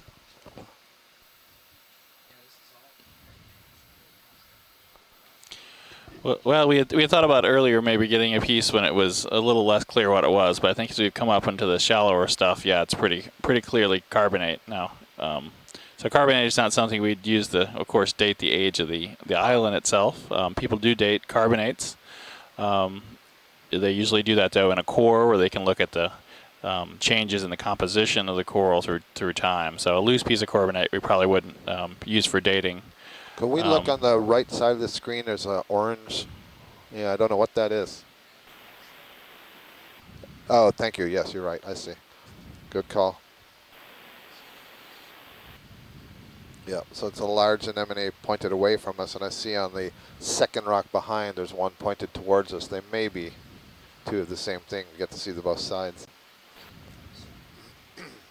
And that could be a different fish on the rock. Oh, okay. Well, let's have a look at the fish first.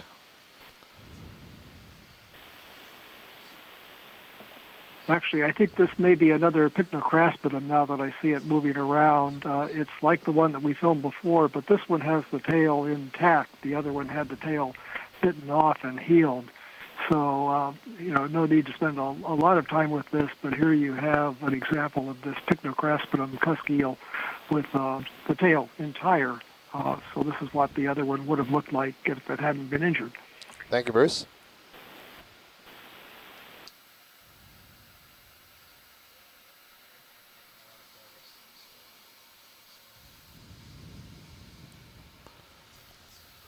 Science is happy when video is happy.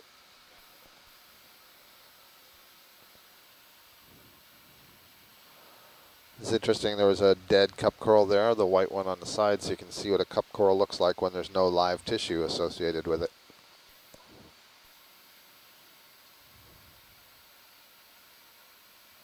And the white coral on the rock next to that bright anemone is another one of the primnoids that we imaged earlier. Oh yeah, good call. Basket star on the face, just in front of that little cavity or cave, and there's another of the eels. Scott, have we seen any basket stars yet? Yes, okay. While you were at lunch, we imaged two basket stars. So, but those were our first for the expedition. Yeah, so yeah, this is the first I've seen so far. Yeah, that's great. Are they typically in these more shallow depths that we're in today than the deeper? That's my experience. Okay. They're definitely shallow water fauna. Well, thank you. It's a nice shot of that fish. I should say shallower water. Yes, it's all relative. All relative. Astrid Leitner at University of Hawaii started off the dive by saying this is much too shallow for her. Yeah. And by that we mean her knowledge base. She's much more used to looking at abyssal fish and bathyal fish, so fish down between 2,000 and 4,000 or 5,000 meters. Right? Lots of sponges. We were looking at these sponges earlier as well. They seem to be more abundant. Also, almost honeycomb-like appearance from this distance as the crumb of bread sponge. So this is a good view of those anemones if we want to get a quick look on this. This is what we were just seeing down below, and I've only started noticing these in the last 10 or 20 meters, and now suddenly they're fairly abundant, or more abundant. There you go.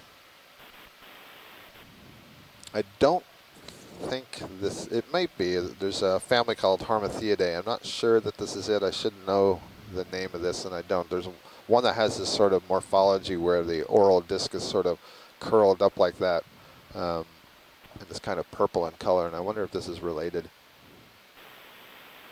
You can see the mouth pretty wide open at the top there.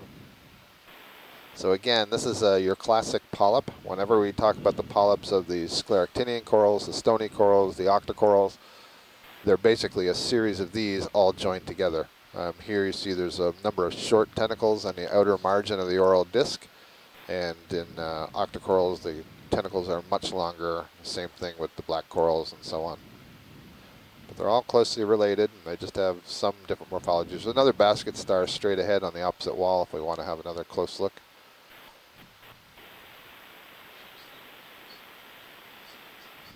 All right. Yeah, so the last one we looked at was kind of under an overhang and a bit in the dark. We're looking at the side, so here we're going to get a top view. Its arms don't seem to be quite as raised.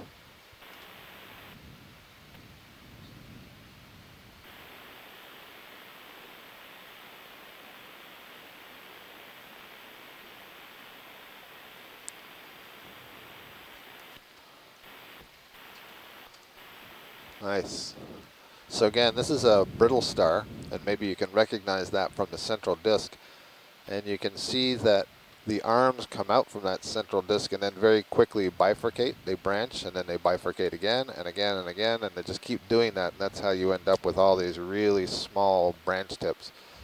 And remember that those brittle stars are called snake stars, or oh, look at that. It's contracting in the center.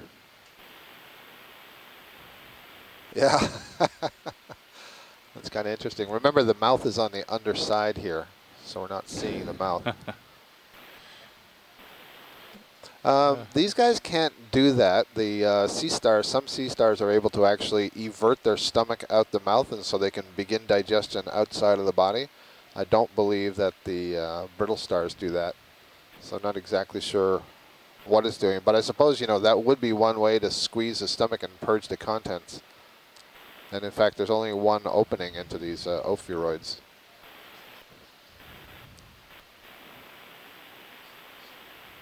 Good stuff. I see that, I see in the chat room that Sonia Rowley has just recently joined us, and she has a lot of experience working in mesophotic depths. She does some, just some crazy scuba diving down to, you know, more than 200 feet and so on. I'm not sure exactly what depth, but she may be more familiar with some of the stuff as we get a little bit shallower here, so nice to see her there.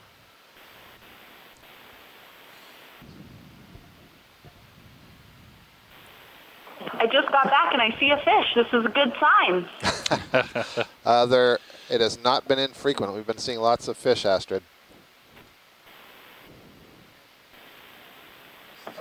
Yeah, Astrid, we picked up a couple of different taxa. Maybe that sea star, the pink one on the upper left. The barred Sclerorhynchus tokiensis, and we're now seeing the deep-bodied Ophidia and Pycnocraspidum.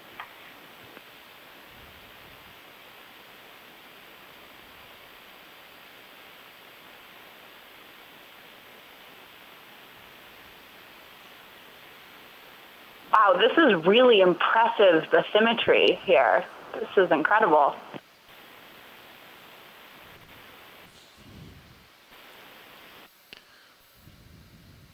Oh, nice view of this 5-armed asteroid, sea star with the very prominent spines coming out laterally from the arms.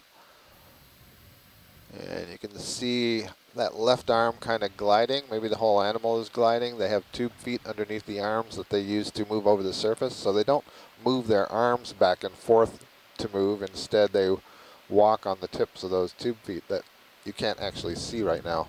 So they kind of look like from above that they're gliding.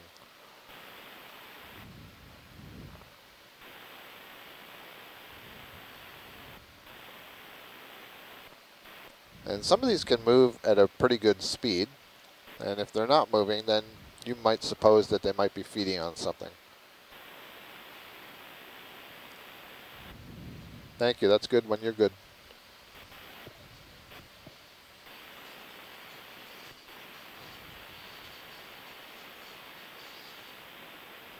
Yeah, very impressive. Yeah. I think that was Deb or Astrid that said it was a really impressive feature. I'm not sure whose voice I heard there. But you can see that some of this fauna likes to be on the sheer vertical face of the wall. Great.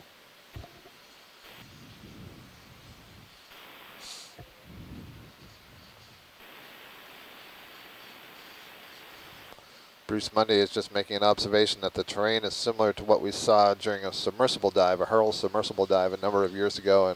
And Bruce, if I recall, you were on the western side of the island, is that right? I believe that's right. And again, we picked an interesting site that had really rugged terrain. So this has become reminiscent of that.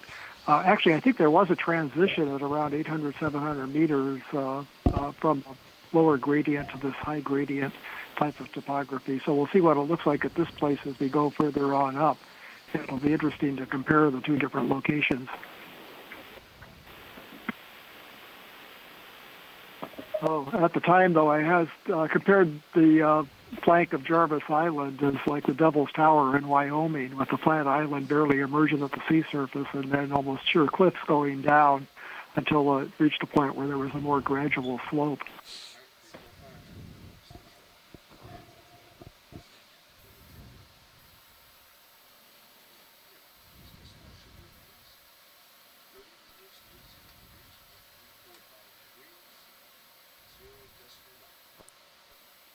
We're just passing through 630 meters depth. The oxygen is now below 2. It's 1.8 milligrams per liter. So we are getting up into the oxygen minimum zone that you find in many places of the ocean. And basically it's an area where you have no photosynthesis. Those organisms, the phytoplankton that are undergoing photosynthesis, are producing oxygen and so releasing oxygen into the water. And you do have decomposition going on, so the various organisms that are feeding on the production are using up the oxygen. So you get a zone in the water column where it gets really low. And then at much deeper depths, because very cold water is dense, it sinks, it carries oxygen from the surface down into deep water, so then the oxygen level goes back up again.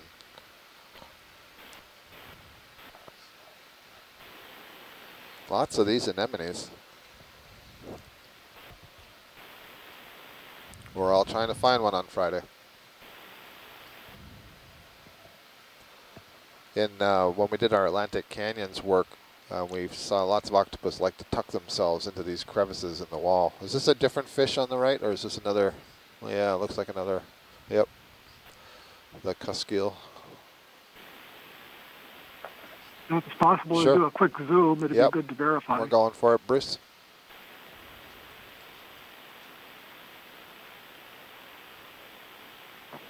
Yep, I think this is another one of the Pycnocraspidum. It's just that this one has a darker color. They are somewhat variable, but it looks like the same deep body, and it's definitely a cusk eel, so I'm confident that it's the genus Pycnocraspidum. It's got some scrape or scar or something on its side, unless that's a parasite. It looks like something has attacked it or it's been injured somehow. Yeah, I think you're right. It's a scar and not a parasite, maybe even a cut. It kind of looks like the lateral line is split open a little bit there. Thanks for that. There was another basket star just in ahead of the fish. And I see another primnoid colony tucked down into the crevice there. And lots more crinoids. So what's this thing that's just come into view, Pilot? It's white, whitish blue, right upper center. Yeah, this might be, we're just seeing an urchin from the top. I'll bet that's what it is, one of these pancake urchins. Yep. And indeed, that's exactly what we're looking at. Interesting that they can scale these vertical walls. Yep. And if we could tilt up just a little bit, you're going to see on the left side on the wall are these tube-like octocorals right there, these white things. So we've been seeing these frequently, and we're really quite interested in them because it's not something we see very often. Okay. So you see they grow as a ribbon, Yep. but they're within a tube, and it's a protein-based tube. And then you can see the soft part of the coral. Yep, that is correct. Yeah, you can see, I was just describing that one that's kind of left of center. You can see a ribbon along the rock with the polyps sticking out from that ribbon. Yep. Oh, I see, yeah, but I didn't even notice there's the yellow one as well. So that's interesting. So the yellow one is a Stoloniferous octocoral that does not have the tube. So this is a really nice comparison in one shot. We've got two really different kinds of coral. Even though it may look like, oh yeah, they're just different ribbon octocorals. In fact, the lower one, the whiter one, has been thought to be more primitive because it has that outer cover, and the yellow one is thought to be somewhat more advanced. But I think I mentioned earlier the genetics so far don't support that one or the other is more advanced. There's a couple of basket stars along with the anemone. Yeah, we're definitely in that depth zone. Yep. Yeah, it's opened up its oral disc, and the tentacles are off to the side. And one thing you can think is that when they close that oral disc, it might be a way of helping to hold on to a prey item to get it into the mouth.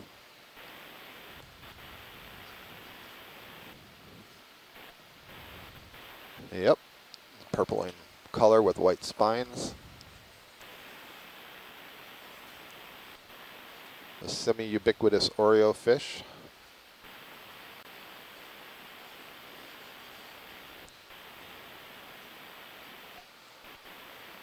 Well, one thing I think we can pretty safely say is that there's a fair supply of organic material, fair supply of food, because there's certainly a lot of organisms here taking advantage of it. Yeah, we saw that even just in the water column on the descent. Yep. There were a much higher density of animals than what we've been seeing in some of the other locations. I suspect that the topography around the island might be causing some kind of local upwelling or something that's increasing productivity here. Yeah, other than our very first dive on Tutuila, the main island of American Samoa, we haven't been near anything that has come up this close to the surface. Yeah. We passed over another Sclerotinian down there. That was one of these rat tails that has the striping pattern on it.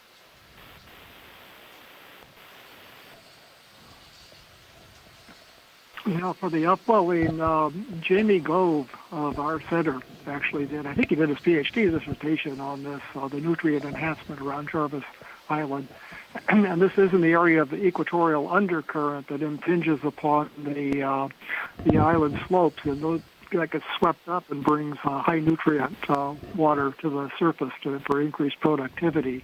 And we're also on the edge of the area of equatorial upwelling, where divergence of the currents creates oceanographic upwelling. It's not the same as the upwelling that occurs along the coasts of continents, but does enhance the phytoplankton productivity in the area. So there are a couple of different mechanisms that create this very productive environment around Jarvis Island. Thank you, Bruce. So we're getting a close-up of a shrimp. This may be a nematocarcinid shrimp. It's got long legs again, but what you can see is there's some blue berry-like structures on those swimming legs. So those are eggs, and this is in the same group of where we saw the crab earlier, and the crab was holding on to a bunch of berry-like structures. So all of these decapods are in the group Pliosomata, and all of those crustaceans, the females hold the eggs, brood the eggs on those abdominal legs. So this must be a female. It's in reproductive status. And I'm seeing Wow, there's all kinds of anemones yeah. on the bottom. They're anemones or zoanthids, I'm not entirely certain. I'm going to go with anemones, but you can see they're really small. And I've seen areas like this before where the bottom is literally just carpeted everywhere with thousands of these anemones. What beautiful, beautiful video. You can see that it's a transparent carapace, so you can see right through to the various organs. Some of it would be reproductive and some of it's digestive. I think the blue stuff on top may be nerve tissue. Very nice. What was the other thing I saw as we're just scanning over here?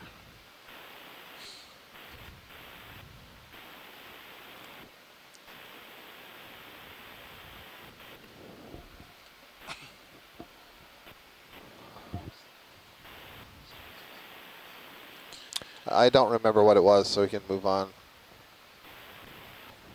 It was something very small when we saw the shrimp.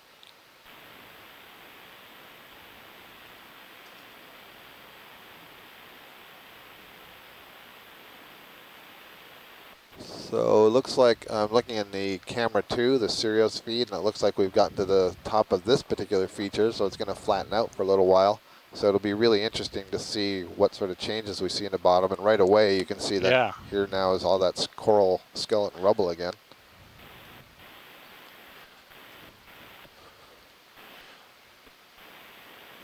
Yeah, it's particularly dense here, it looks like. Yeah. So I wonder if I have to reconsider the answer that I gave earlier where I said a lot of this was in place. So if we get to another steep face, is it possible that this is rubble that's fallen off of that steep face? Potentially, yeah. It certainly looked like there was a mark there where maybe everything got swept over, but...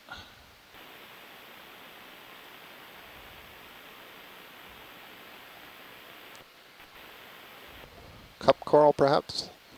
You're looking at the orange thing, right? Yeah. You can have a snap zoom. Let's see. So it's sticking up from that rock. It looks... That looks more anemone-like, I think, than...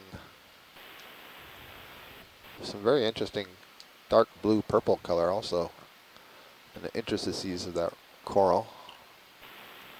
So one of the things that we would look for, if this was a coral, we should be able to see through it parts of the underlying skeleton, and in particular what's called the septal plates. And these are vertical plates in the cup that the soft tissue sits in, and you can often see it protruding in the oral disc. Thank you.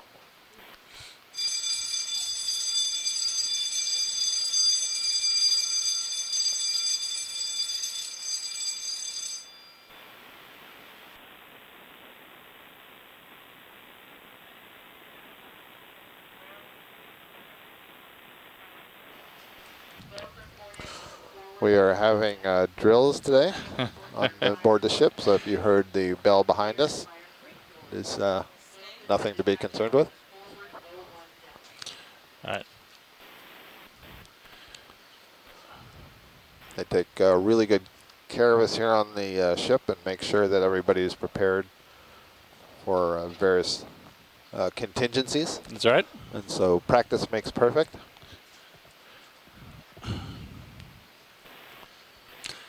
Interesting sponge. Yeah. We can get a look at the sponge on the right if we have a moment.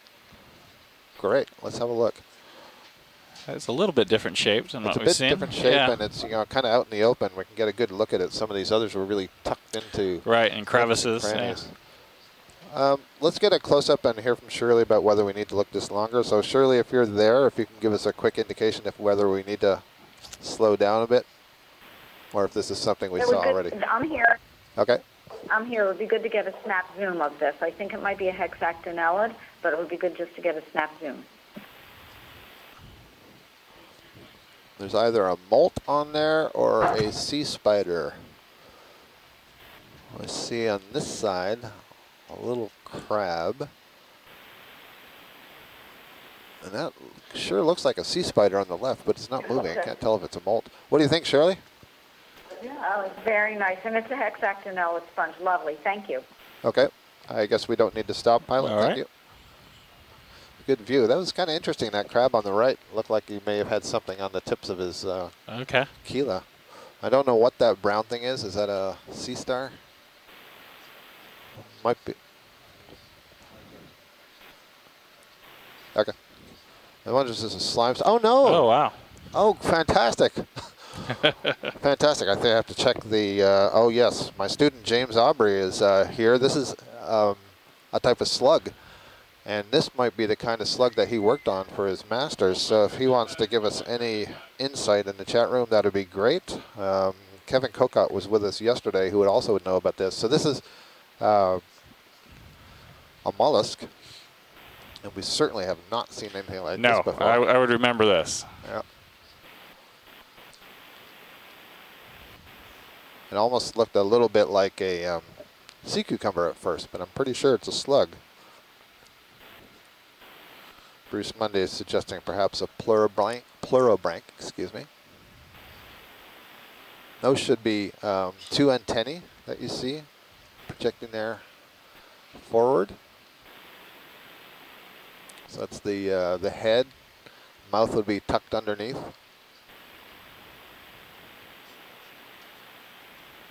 Very nice. I don't think we need a long look because this is a really good view, and I'm not sure we're going to learn anything more from a longer view. You can see the well-developed foot there underneath. So now some of these have a small internal shell, and I'm not certain. So James is saying that it's not unlike a sacoglosson, but he's not familiar with the deep sea species. So James, maybe if you could give just a couple of notes on, general notes on what a sacoglosson is, so I can pass that on to the audience. Even though I recognize that you're saying this may not be one, but great view. Scott, so Diva here, and in the atlas created by OER, they have this, what looks very, very, very similar to this, as Plurobranchidae is a family, and then the genus Plurobranchia. And it looks very, very similar. Okay, so Plurobranchia, did you say Plurobranchia is the genus or Thurobranchia? Sorry, so just like the family, except ending in ear. Plurobranchia. Got it. Great. So I think that's what Bruce Monday had suggested. Oh, what a great find. That's excellent.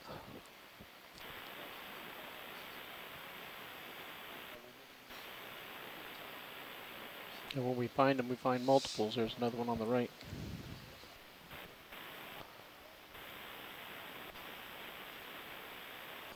Copy that, Nav. Thank you. Several urchins here.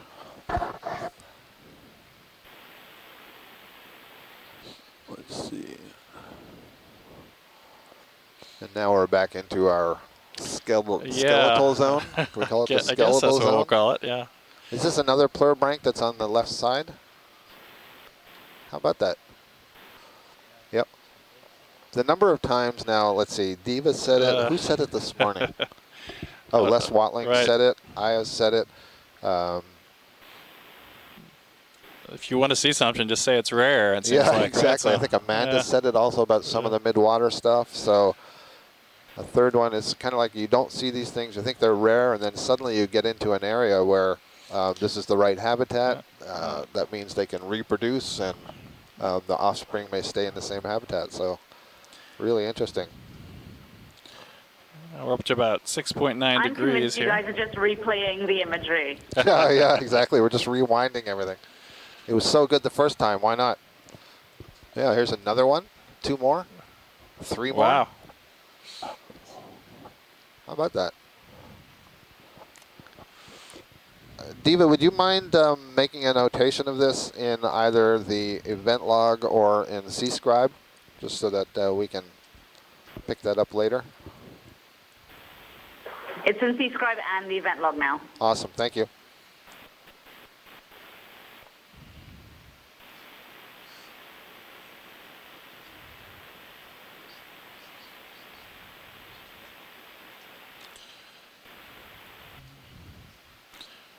So, yep, big fish coming up here. Is this another rat tail? This might be a different rat tail.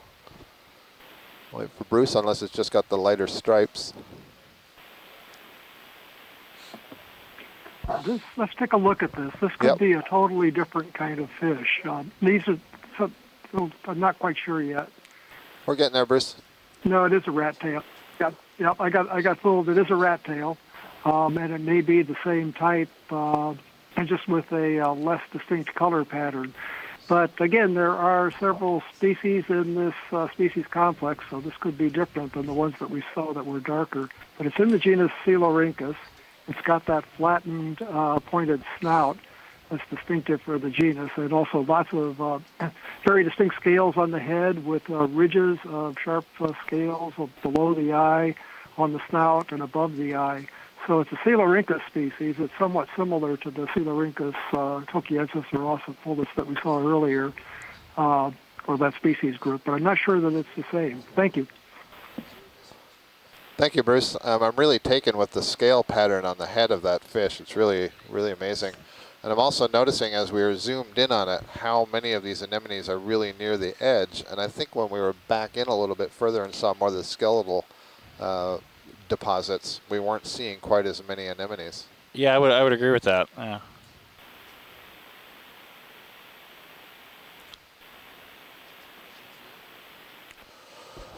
Nav, watch lead.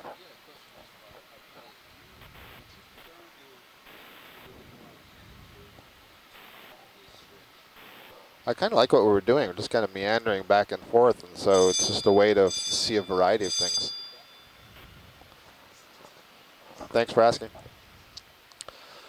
This might be a different sponge. It looks like it's a branch sponge, unless it's a dead coral. Maybe it's a dead coral. It might be the Analepsamia again. Yeah, okay, that's the Analepsamia stony coral. We've seen that several times. But you can note the way this is a nice view. All the polyps are on one face. Huh. And that's one of the things that makes it relatively easy to identify this one. There's an interesting snail on the far right side, left side of it, excuse me, that I haven't seen before.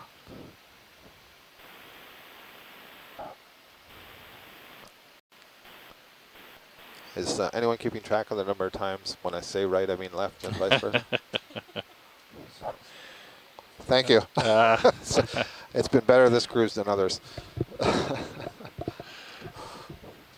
The problem is when you practice this in the mirror, you always get it wrong. Look at all these urchins that way. Yeah. So urchins are grazers, and I think I described this yesterday. They have these teeth that they can stick out through the mud that they scrape the substrate with.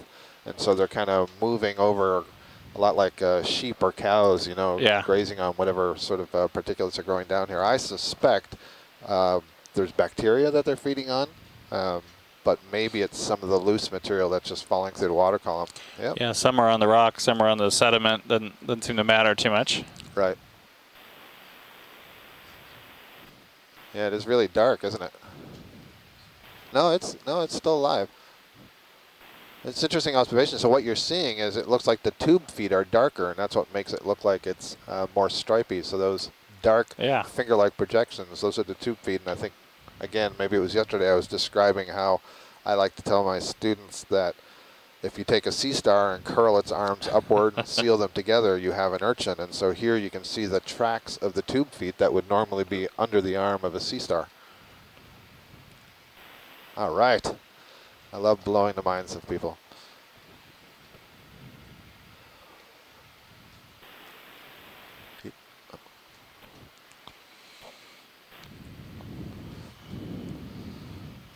Good stuff.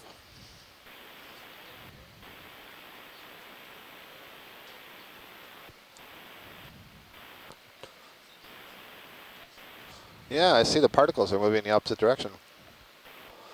I got some information here from James Aubry. He's a PhD student at UL Lafayette, and he did his master's at Cal State LA, and he worked with slugs and sacoglossans, and he says that sacoglossans are known as solar-powered sea slugs.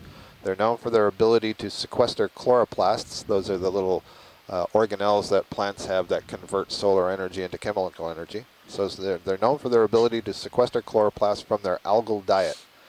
So basically, they feed on algae and they steal their chloroplasts. Huh. Some members are actually able to undergo photosynthesis. So in the shallow water species, that's possible. Of course, that wouldn't be here. Oh, this is new. Is this a snapper? Am I learning something about fish? Oh, it's got an isopod on it. Okay, I'll stop talking about the parasite. Go to the fish. All right, fish people.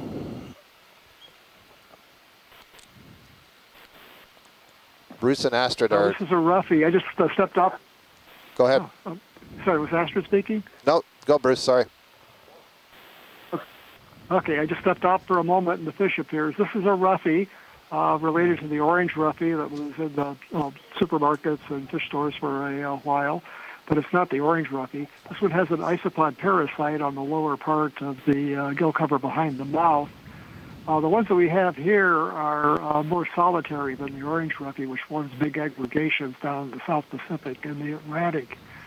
So they get the name roughie from all of the distinct bones covered by thin skin on the head that give them a sort of a prehistoric look to some people. The genus is Hoplostethus, and the family is Trachycleidae. And that isopod's interesting. It's a different type of isopod than we've seen before.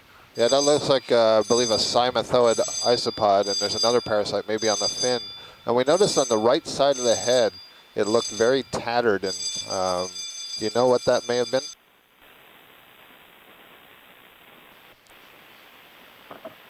I didn't see that. I came in a little bit too late. The fish had already turned toward its left. So, and by the way, that little fish that we see drifting past with the dark tail, I think is that very rare species of pearlfish that puzzled us for a long time, and I can't remember the name.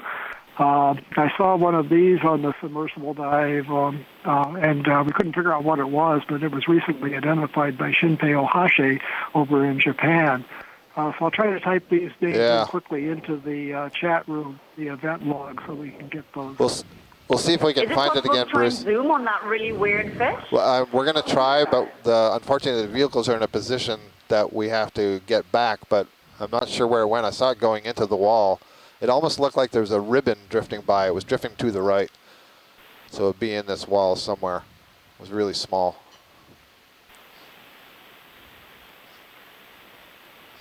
Yeah.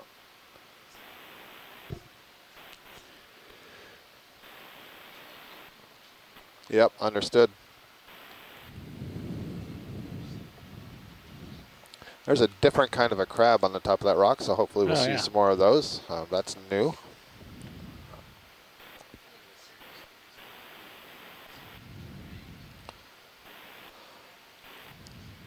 So one final thing that James had noted about those sacoglossans, I think is quite cool. He says that some species eat only once in their lifetime.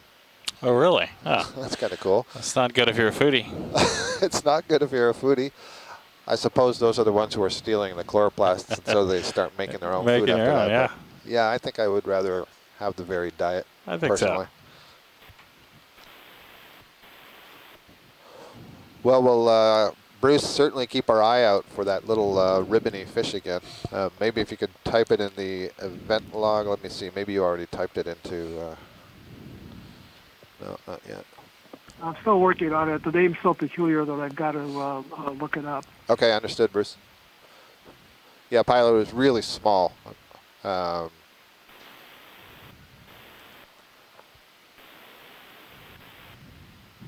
Closer to Keatignath than these other fish we're looking at. So again, if you look on camera too, you see we're in another steep area, climbing up another set of carbonate blocks.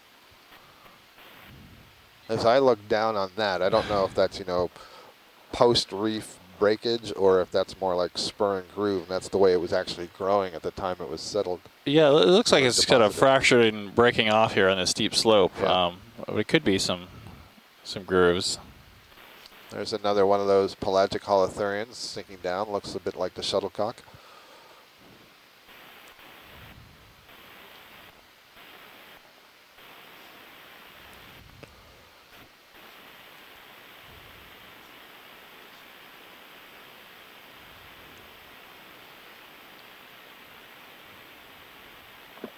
Okay, I've got that name in the chat room.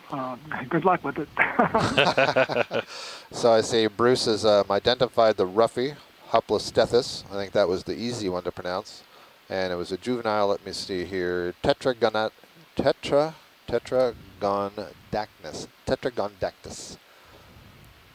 Spitotus. Okay. Oh, I misspelled the species. The species name should be Spilotus. Spilotus, okay. S-P-I-L. Correct that. But it's a species that's only known in the literature from one individual collected in Indonesia, and that's where the holotype. There's our octopus for Octopus Friday. I'll let other people talk. Oh. Okay, Bruce, glad you saw that. Yes, pilot or video, somebody in the front row spotted this. And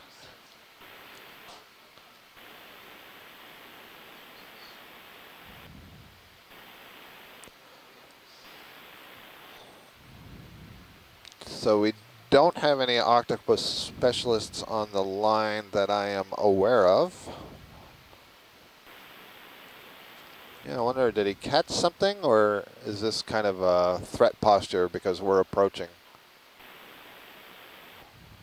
Love the large size of those arms. There's a lot of what you call interbrachial web here, so that would be the webbing between the arms. I have a feeling he's going to head in this hole here. Yeah. I didn't notice anything else in there.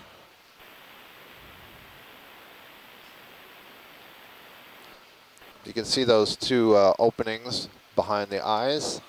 It's drawing water into the mantle cavity. The mantle cavity is the space in that bulbous area. There's also part of its digestive system, etc., but there's also an open area, and there are gills projecting into that open area. And then you see the tube that's just below the eye. That's a funnel that water can be ejected from. I see, yeah. So it pulls it in from those side kind of ear flaps, if you will, and then it releases it through the funnel.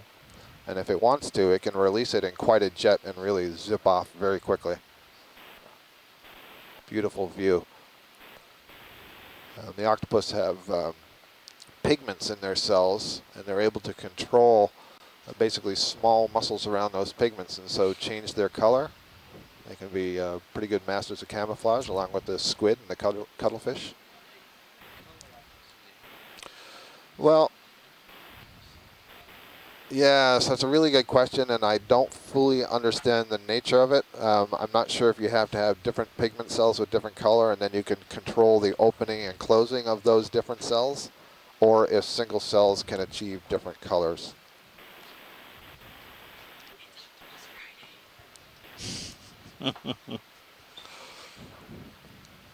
Our expedition coordinator has come in very excited that on Octopus Friday we were able to achieve the goal of finding an octopus. Success. Success indeed. I noticed just above this, I don't want to detract from the octopus, but that blue hole is kind of intriguing. Yeah, I wonder what's...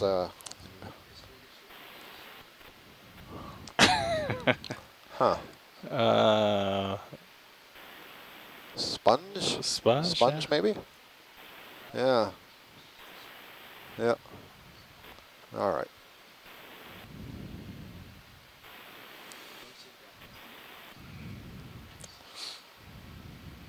Cool. All right. Well, maybe we'll hear in the next day or so from Mike Vecchione at the Smithsonian Institution, who's an cephalopod specialist and is often able to give us either good identifications of the octopus or tell us that it's something new. What about this yellow patch? Do you have time to look at the yellow patch right in the center? Just thanks. Probably more sponge, but just it's an interesting coloration. This is what I would think would be the crumb of bread sponge that Shirley was referring to before. This is kind of what I'm used to seeing in shallow water. Oh. Yep, I'm still here. I'm going to be leaving shortly, and then I'll rejoin you in about an hour. But that is a demo sponge. Boy, I sure wish I could put it down to an order, but I can't.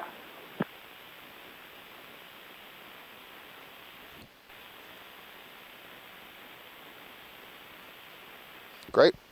Thanks, Shirley. Well, we got a good view of it there. We'll at least have some good photos. I see it in a couple of places here on this slope.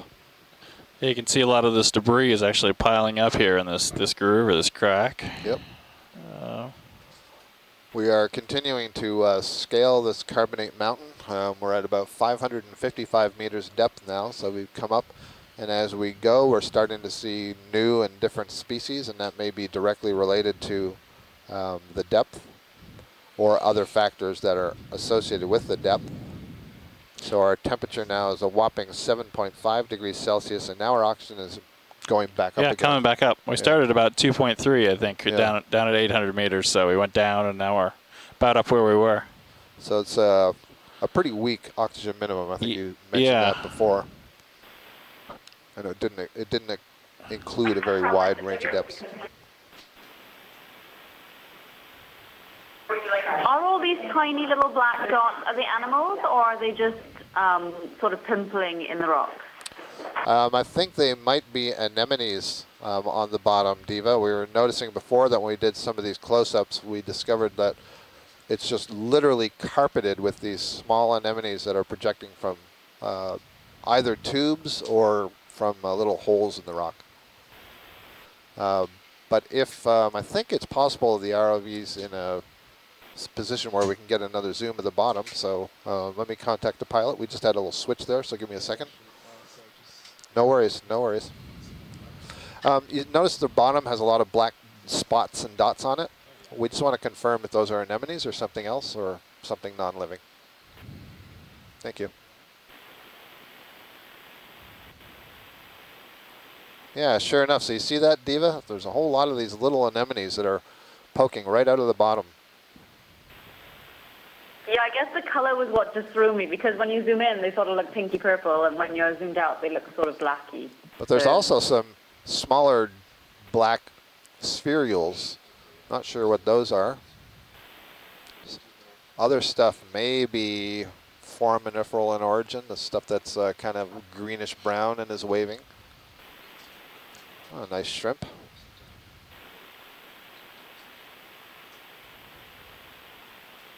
There's one of those tube-building polychaete worms on the far right side. And the yellow stuff is sponge, and here's a little, perhaps a squat lobster. Not 100% certain if that's a squat lobster or some other kind of lobster.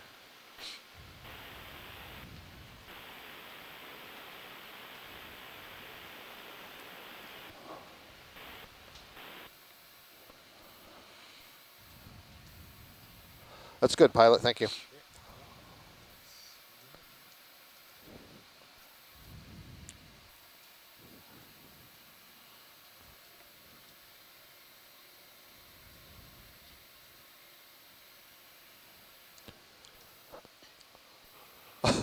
I looked up quickly, and at the top of the screen, I thought I saw a cat sitting there. And I'm not entirely certain what it is. Is it a flat anemone or something? Yeah, I think it's an anemone next to something there. I just saw maybe a next sponge. to the white thing. You maybe know, it's an anemone next to a little sponge. Or it's definitely not a cat. New discoveries. Yep. Yeah.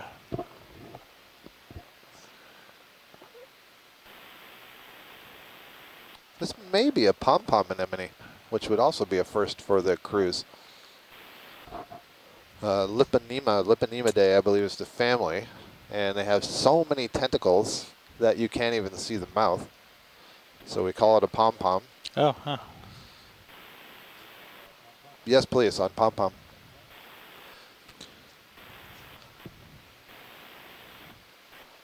Yeah, I feel pretty confident that that's what we're looking at here.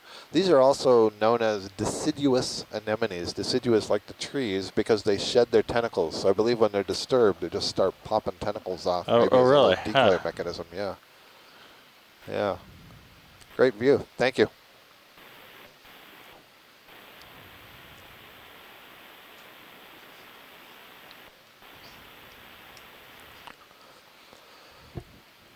Oh, great. Yeah, so here's another squat lobster. This is definitely a different one. We have not seen this one before. Perhaps in the munid group, the ones that are more typically associated with the substrate directly rather than climbing on sponges or corals. Right. So the squat lobsters, they get their name because, you know, if you're familiar with a lobster or a shrimp, you know, they have a thorax and then they have a long abdomen coming out from it, and they beat their legs under the abdomen for swimming. Crabs look like they have a thorax and no abdomen. In fact, they do. It's just highly reduced and it's completely folded up underneath. And squat lobsters are in the middle. I see. They have their abdomen is folded, but it's not reduced. Did somebody just join the line who wanted to make a comment, or is that somebody hanging up?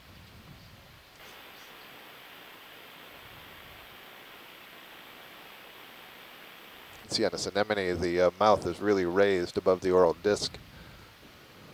And again, you can, we heard the pilot say this just before, the current is completely switched now that it's moving from west to east. Looks to be almost as strong, too, yeah. So I got some more information to pass on to you here about octopus. We had the question about the pigments, and this has been transferred from James Aubrey, who got some information from the Smithsonian Ocean Portal. It says that octopuses have chromatophores at a minimum. The center, and the chromatophore is the cell. The center of each chromatophore contains an elastic sac full of pigment, like a tiny balloon, which may be colored black, brown, orange, red, or yellow. Besides chromatophores, some cephalopods also have iridophores and leucophores. Iridophores have stacks of reflecting plates that create iridescent green, blue, silver, and gold, and leucophores mirror back the colors of the environment, making the animal less conspicuous. So they're really complex animals. And keep in mind, that's just the skin. You know, it's just the skin. It's got all that complexity. Thanks, James. That was great.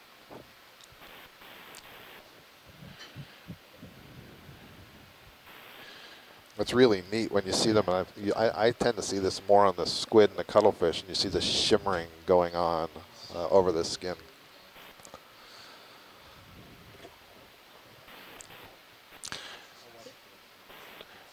Yeah, over on camera 2, you can see the view from Sirius. This gives you a nice perspective of sort of the landscape here. Looks like on the upper left there's a white fan coral with maybe an urchin on it. Maybe if we could have a look at that as we pass by.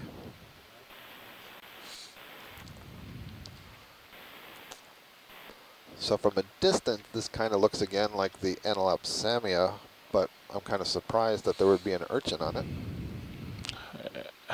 it. Yeah, sure looks like an urchin. Yeah. I suppose, you know, if it's cleaning off a surface, why not the back of a coral?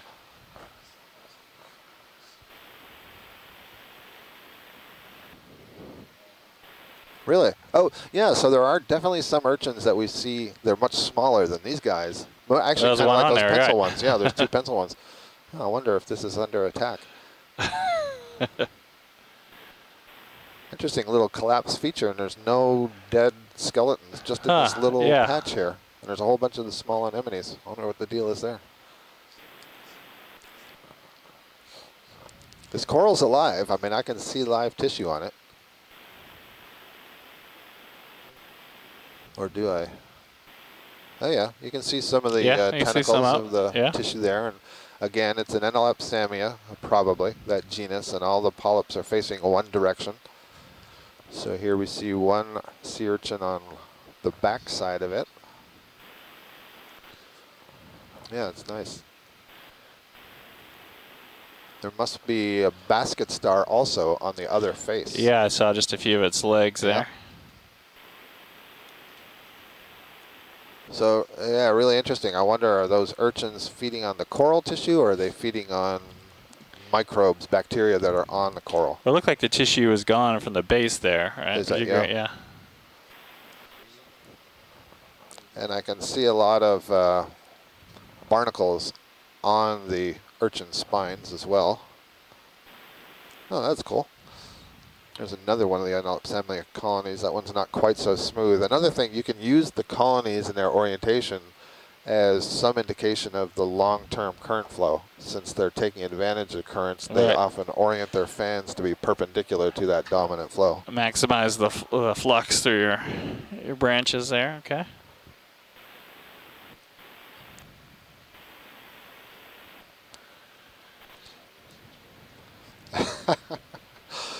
Bruce Monday has made an excellent Star Trek reference. And he says that these urchins that we're seeing are like tribbles. They will eat everything they find. So I don't know if you guys... Oh, my gosh.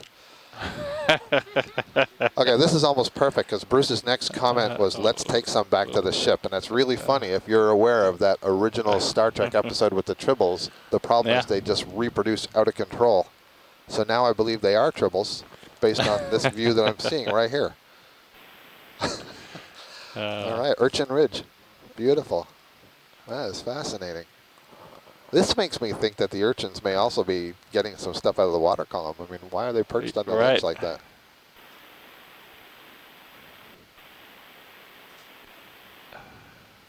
Huh. Very cool.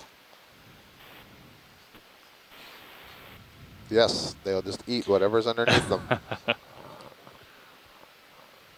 Yeah, and then below down there. So here's a hypothesis. They were all on the top, and they're just sort of munching their way down, you know, and sort of moving underneath. Yeah, it's a stampede, exactly. Follow the herd, follow the herd. Wow. That's crazy. So there was a fish to the left at the top by that coral. Could we get a zoom if we didn't already move on? Fish? I'm just kidding, Astrid, sorry. No, these are flying urchins. There's the fish on the upper slope below the coral, I think. So Casey Canwell has just provided another fun fact, and apparently a large group of sea urchins is called a vagrant. A vagrant of urchins. I'm going to use that. Yep. I like it. There goes some more taking a swim. That's one way to get off the ledge.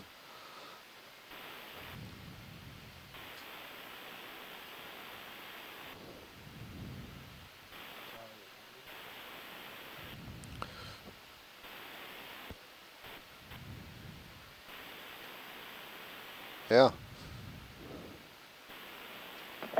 So I think this is a different kind of fish than we've seen before.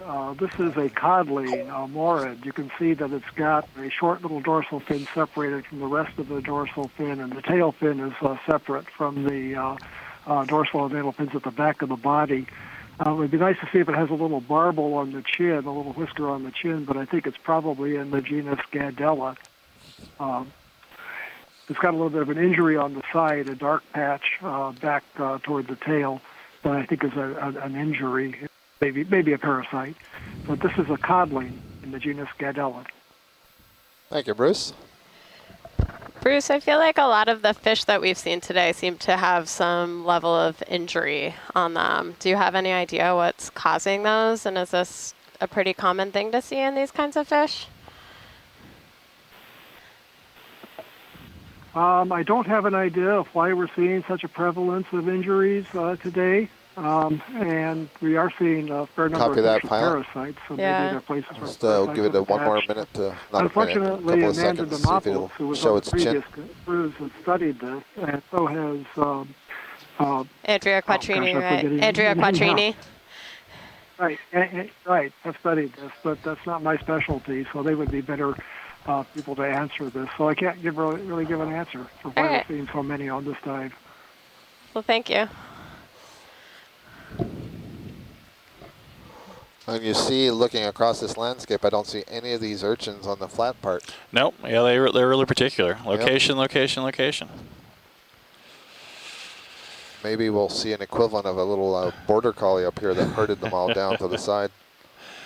Wow. Oh, look at What's this. That? Are these sponges on the wall? No. Yeah, let's just get a quick zoom and find out what these white things are on the face of the rock. Yeah, I agree with video that it looked like anemones, but well, not like any anemone I've seen. What is that? Huh. You know, I'm gonna go really crazy here. That's not a sponge. It looks like a squashed holothurian, but there's no way that a holothurian would be on a wall like that. I don't think. It's got to be an anemone with branching tentacles. What the heck?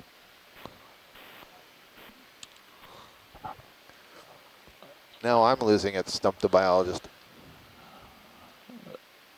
These are really cool. Yeah, chat room is pretty quiet here. So yeah, thanks for all your support. What I'm trying to say, so whoever said sponge, I agree. It looks like it has the texture of sponge, but those are not tentacles of sponges.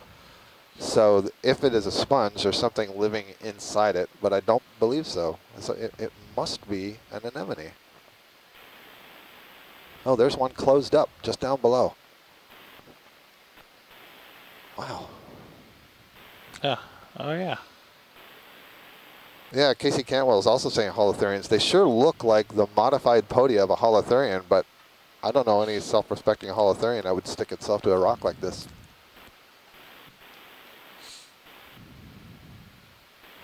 Well, I'm really looking forward to sending images of this out to the community to see what kind of answers we get. So cool. I tell you what, I love being surprised and stumped when we go on these dives. And this is, I mean, I can't see anything that looks like a little mouth in the center of those tentacles.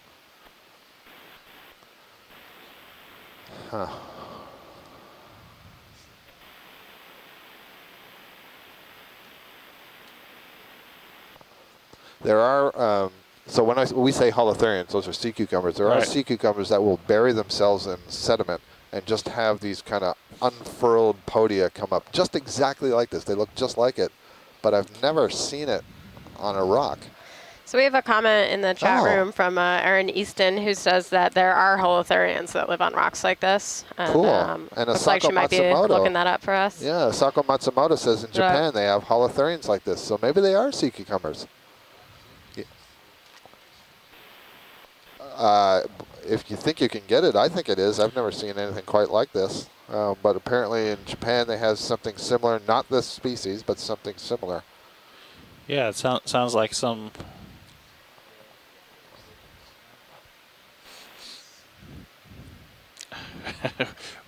Which one to choose, yeah.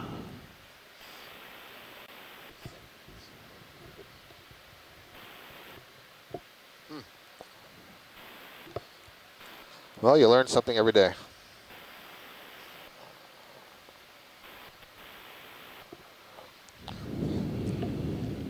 Nice, nice sponge as well that we're looking head on into. Yeah.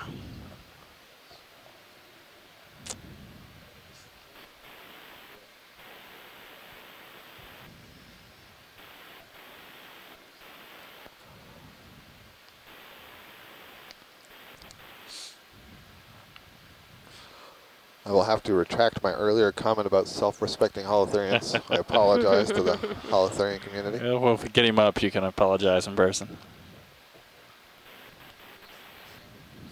A lot of scouring underneath here, isn't there? Yeah, it really is. Different.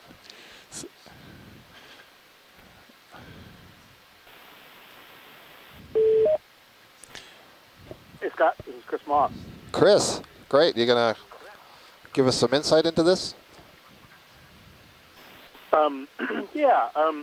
So I know that from firsthand experience, we saw sea urchins, Okeanos, on the North Atlantic cruises attacking, and the jaws were biting into the corals.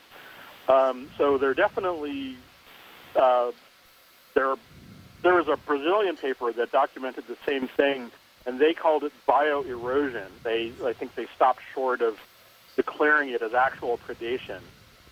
So there's something, I mean, conservatively, I guess you could say, a lot of these things are basically, their jaws are chewing on the coral.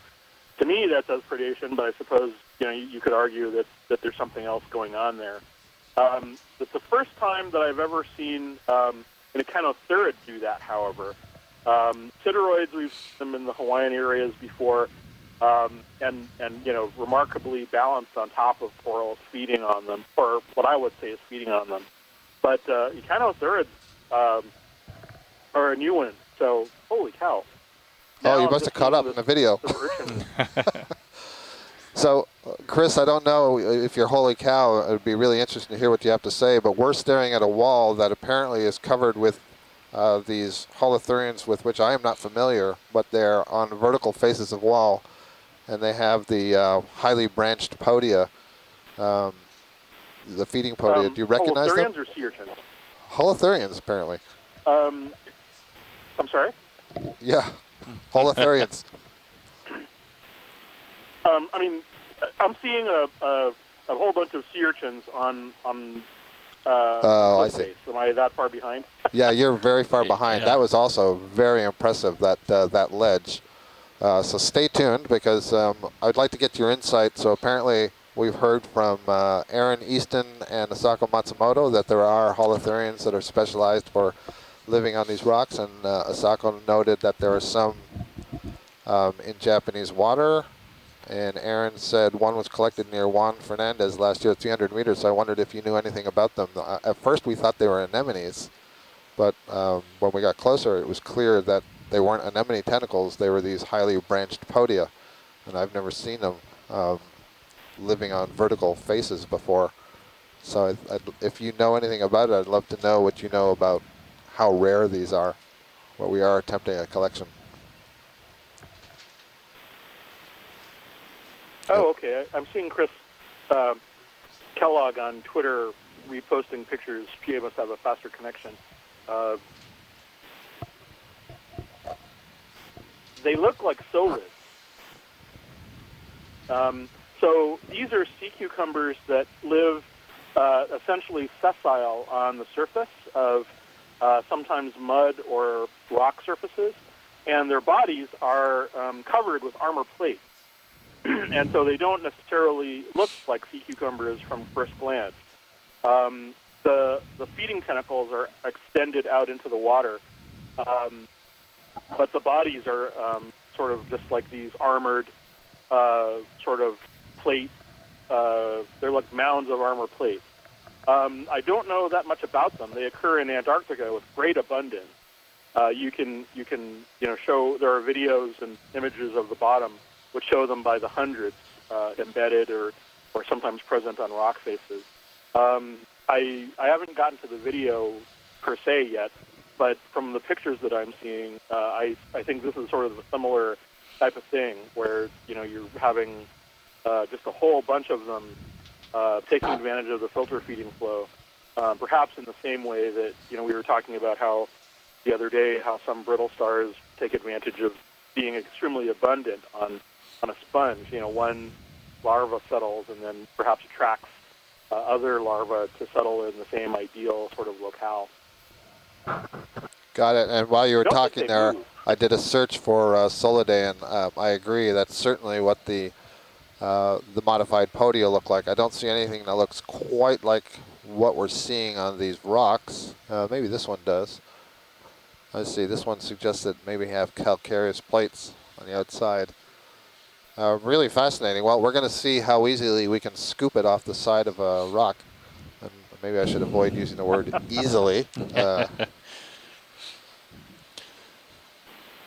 Well, they can come off a rock. I've seen it, but I don't know.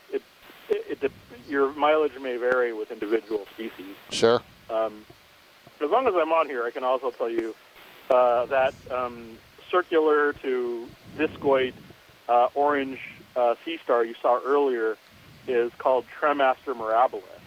And we saw a bunch of those on the last couple of legs. They're kind of odd sea stars that are flush with the surface.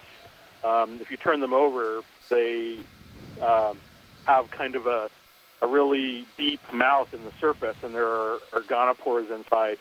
They have never really been studied a lot. Some people think they brood, but I don't know if I've ever seen that. They occur, the same species is thought and name anyway to be present all throughout the world.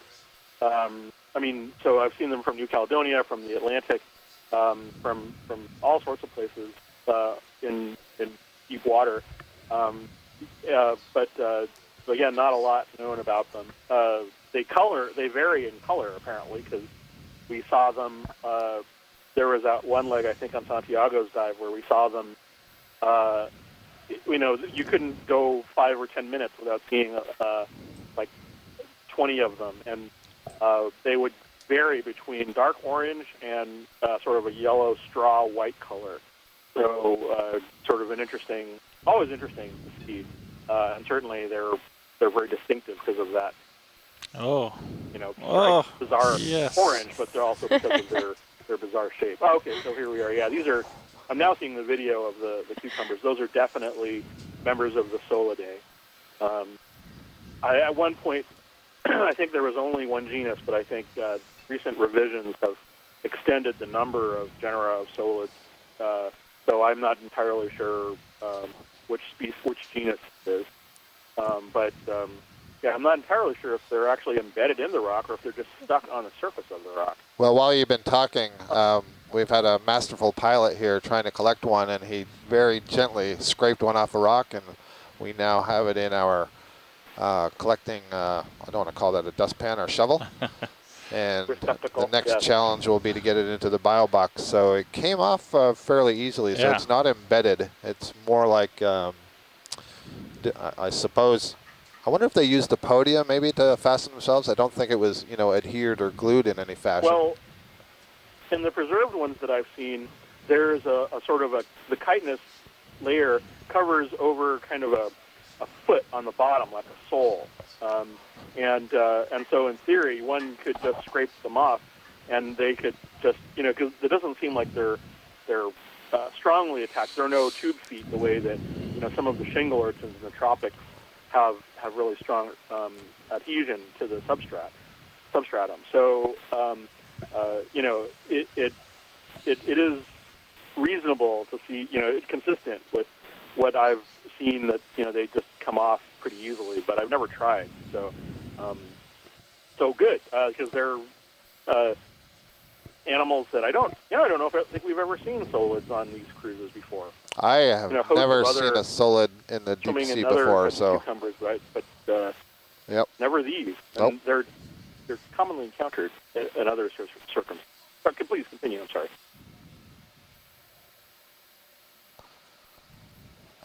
Well, very cool. Chris, we have to get you a faster connection. I'm at home, so. Understood. That's kind of my own fault, but thank you. Thanks for calling in. Really appreciate it. Catch up again when I see something interesting, but thanks.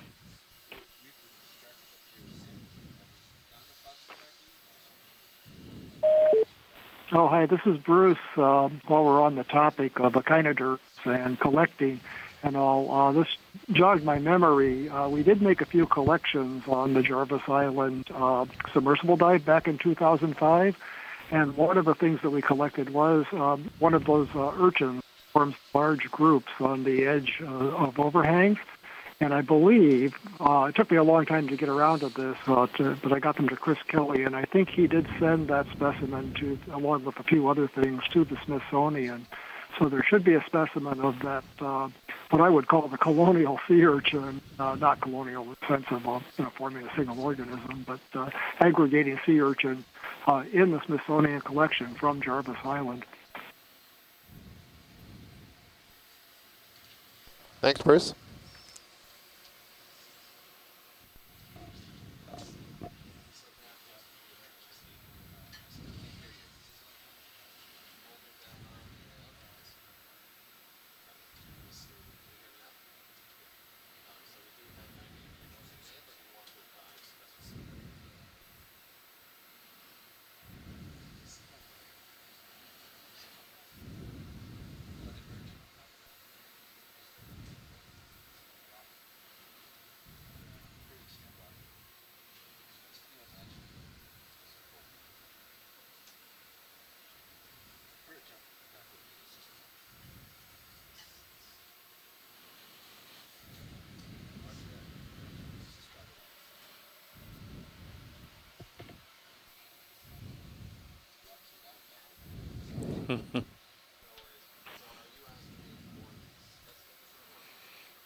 It is unusual, so there's plenty of confirmation that many of us have not seen anything like this in the deep sea before, but in the miracle of telepresence, there's often an expert close at hand. So we heard from a couple of folks that these are in fact sea cucumbers, and they are specialized for being on the wall.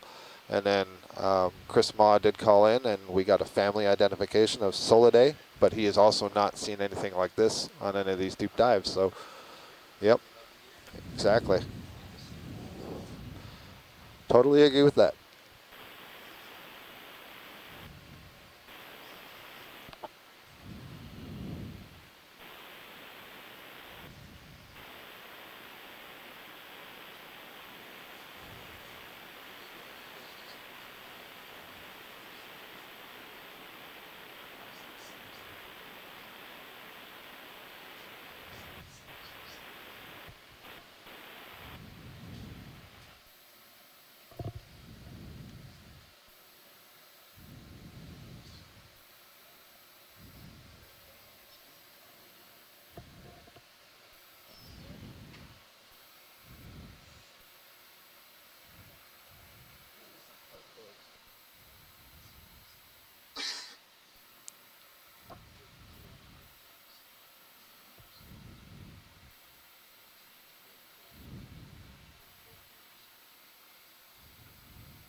All right. While we're putting the tool away here, so we have a Facebook question. Shireen Gonzaga is asking about manganese crust. She says, on some of the deeper dives, the surface tends to be encrusted in ferromanganese deposits.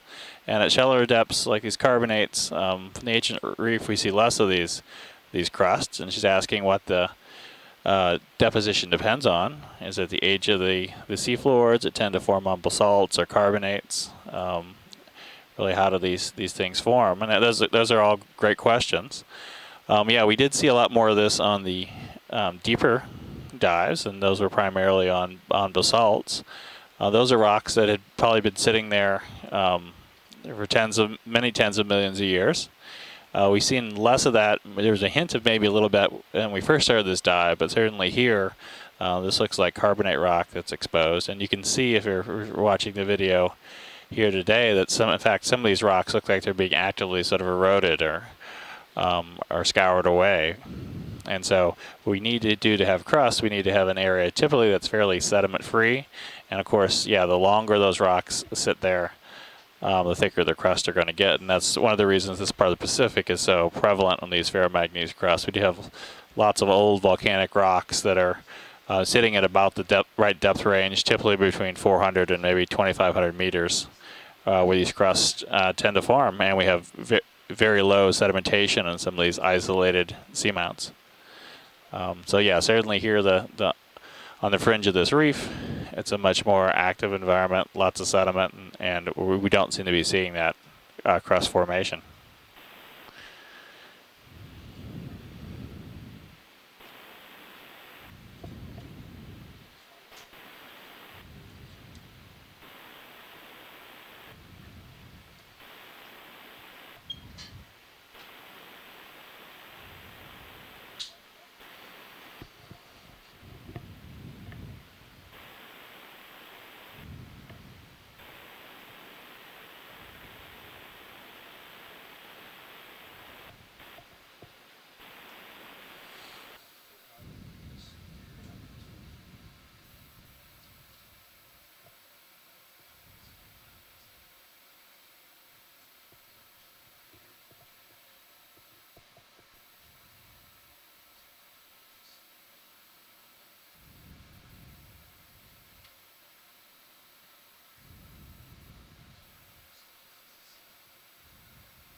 Well, that was an exciting wall, an exciting collection.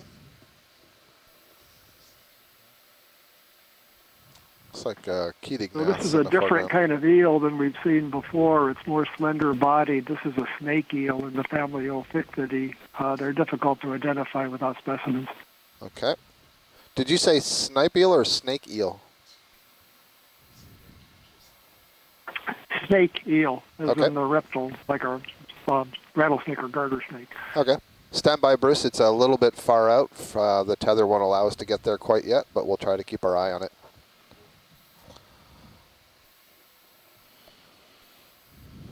Well, I can see everything that we're going to see on this. The fish has pectoral fins on the side behind the head, and that separates a couple of the genera. And beyond that, you really can't do much with a photograph, so it just depends if you want to get good images or not. But for identification, I've seen what we can get. I'll get back in a minute about the genus.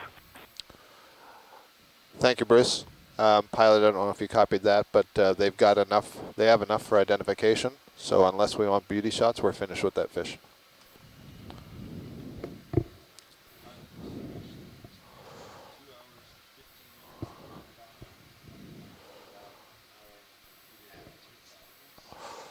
Two hours and 15 minutes on bottom eye. 3:15. Excuse me, 4:15. 4:15. Yeah. A couple of siphonophores trapped here, Amanda. Stuck in the. Yeah, I see that. Yeah, we don't I don't know usually what see they're them. don't know what they're doing together. Yeah. So the siphonophores are colonial hydrozoans. And it would be better if we had a good view to be able to describe them. So I won't really try to do that, but I would encourage you, if you're interested in that fascinating gelatinous stuff and some of the midwater fish, on Saturday, I believe we'll be doing some midwater transects, right? That's right. Yeah, so. Like tomorrow. That is tomorrow. Tomorrow Saturday? Tomorrow Saturday. Oh It's my Octopus gosh. Friday. You forgot already. Yeah, that's right. It's Shark Saturday tomorrow. Yeah. I forgot. Siphonophore Saturday. Siphonophore Saturday. Good work, Del. Yeah. Yeah, so we'll be doing some midwater transects after we leave bottom tomorrow.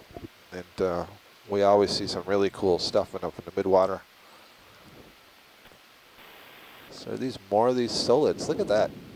You see one, then suddenly you're in the club.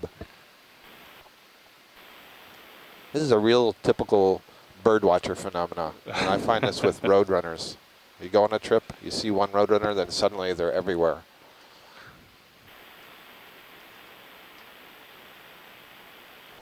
The white thing that's just below the lasers now it's slightly to the left of the lasers. That might be a bivalve of some kind that we haven't seen.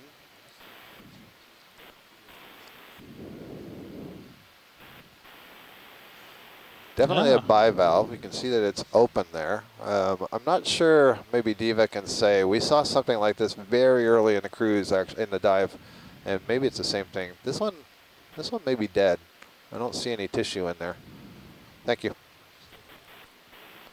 God, I love these holothurians.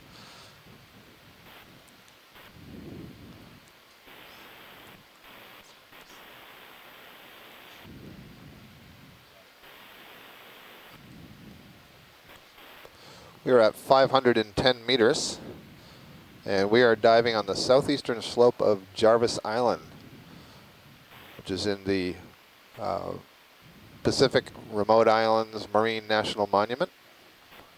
We're about 20 miles or so south of the equator, so just barely in the southern hemisphere. My name is Scott France. I'm a deep sea biologist from the University of Louisiana at Lafayette. And I am Del Bonenstiel. I'm a geologist with North Carolina State University. We're lucky enough to have Amanda with us too. You should introduce yourself. Yeah, so I'm Amanda Netburn. I work with the Cooperative Institute for Ocean Exploration, Research and Technology, as well as the NOAA Ocean Exploration and Research Program. I work primarily on midwater animals. My expertise is fish, but I've been helping lead the midwater dive, so I'm always looking a little bit above the seafloor to see what kinds of things come and interact when we're doing these bottom explorations. And I apologize, front row, remind me, have you guys already introduced yourself on this watch? Well, please do. Sitting in the front row, we're all from the Global Foundation for Ocean Exploration. I'm sitting pilot is Sean Kennison, mechanical engineer. Then I'll let everyone else introduce themselves. We have Bobby Moore sitting nav today. Jeff Lanning at co-pilot.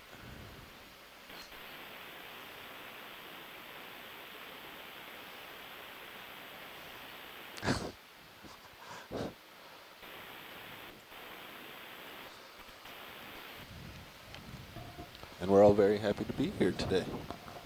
Couldn't hear Emily, though. I did not hear you, Emily. You want to try it again?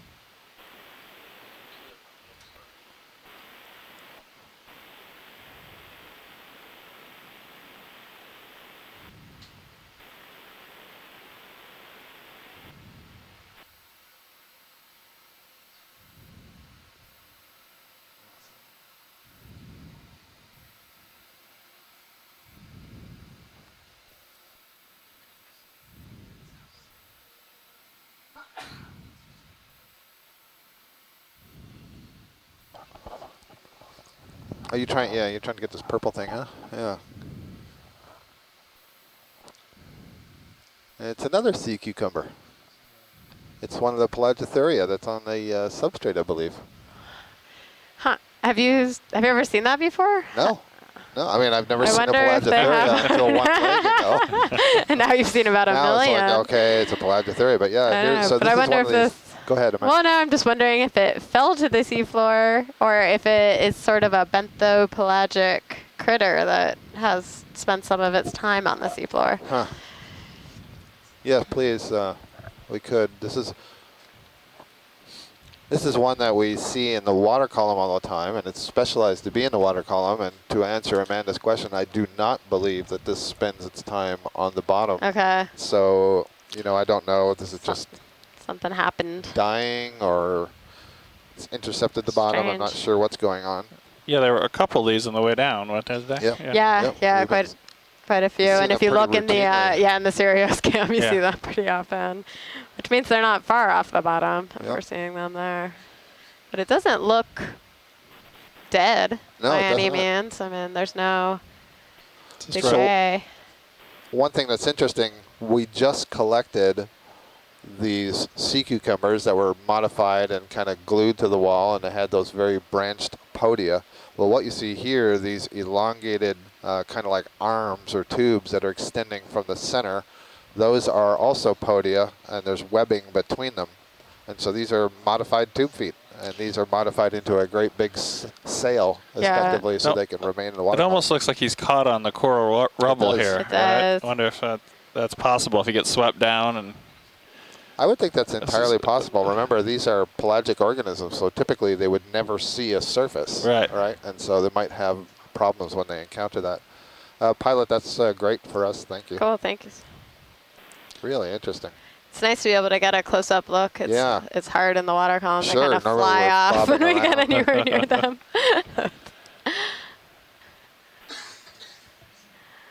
There's just so much life, really, when you have this zoomed-in view. All these little bull stars, like a little crab, everything.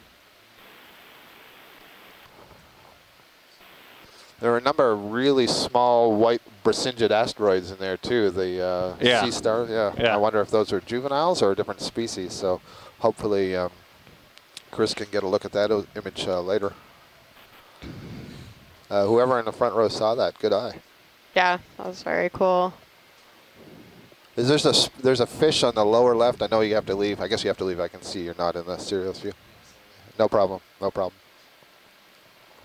Understood.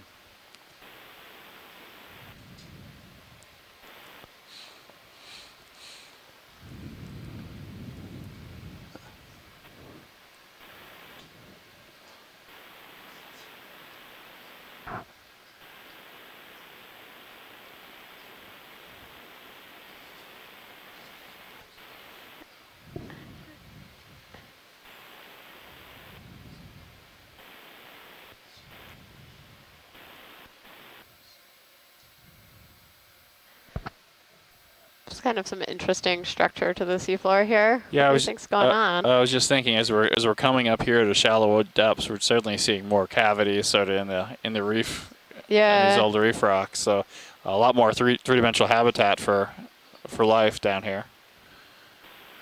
It's cool. You've got to be kidding me. Herons and urchins. The rare. Yes, the rare sea cucumber. Notice how they're all on the vertical faces, not the horizontal faces. Really, they don't like to be flat. Yeah.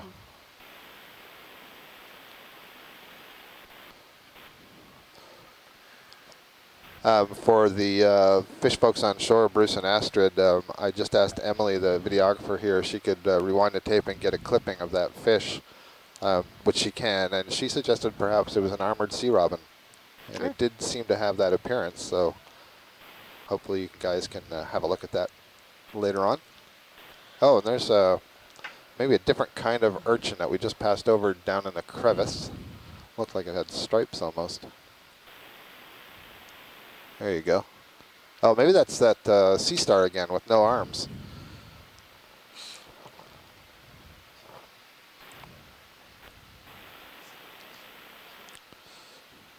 Actually, you zoomed in on something kind of interesting. It might be a tonguefish.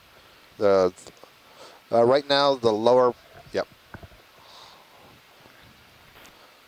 Bruce and Astrid, is this a tonguefish that we're seeing here? We're going to zoom in just above the lasers. Yes, it is.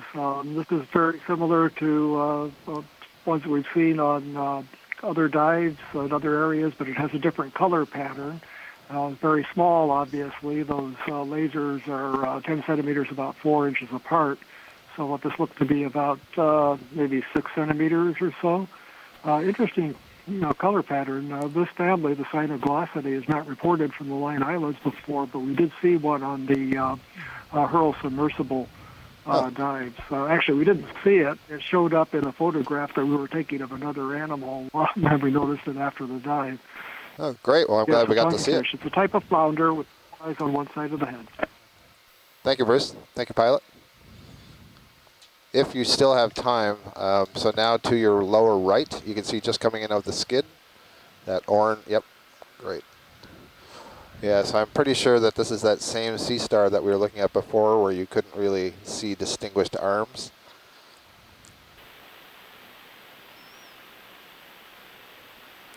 Yes, indeed. Oh, yeah. I do not know. That's a good question. It's possibly a different species. It's possibly something to do with the diet. Really good question. And from the angle we're looking at now, it's a little bit harder to tell, but you can still see there are these finger-like protrusions from the upper surface, which I presume are being used for gas exchange. That's good, because I think that's the same thing that we saw earlier. Thank you, pilot. It's kind of funny as we're zooming in here now, and I see these solid holothurians on the wall. Now they look so obviously sea cucumber to me. You just need a slight twist of your view, a bit of education. Here again, there's a bunch of those urchins that are on the vertical surface. Well, I'm really psyched that we were able to collect one of these. Is that maybe a brocholid or a codling? Another codling, I think, in the, yes, please. Yes, please, pilot, zoom on fish. So this is, I think, what we were looking at under the coral. We were trying to see if it had chin barbels. Bruce, you want to describe, or Astrid? Well, this is a codling, and it has a very slender little chin barbel there. So I think it is in the genus Bicyculus. I'll have to double check that.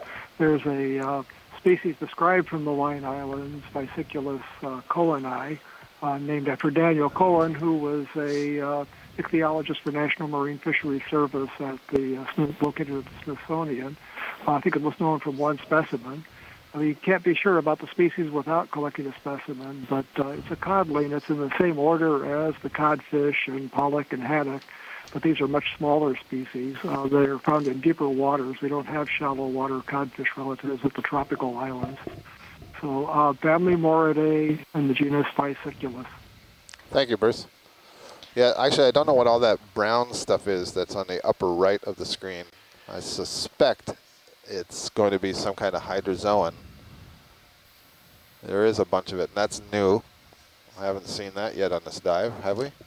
I haven't seen that. It's not terribly attractive. I imagine we could have looked right past it if there was something a little brighter nearby. Might not get a beauty shot? Why don't we look at the one that has the urchin on it, since that'll give us some color.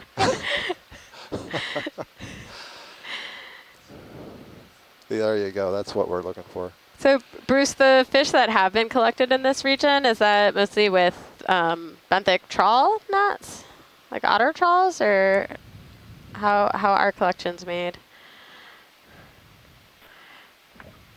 To my knowledge, there was just a very tiny amount of trawling done in the Line Islands, and I'm not sure if it was, I think it might have been done around Christmas Island, which is a larger island, maybe with some flat areas where you could trawl. And that was back in the late 1970s. It was done out of our laboratory when there was exploratory surveys for deep water commercially exploitable shrimp populations. A scientist named Paul Strusicker did the work. And he collected just a few species, but most of them, from this sort of depth, most of those specimens turned out to be undescribed species. So there's a few species that were described from those fish collections. Well, interesting. Thank you.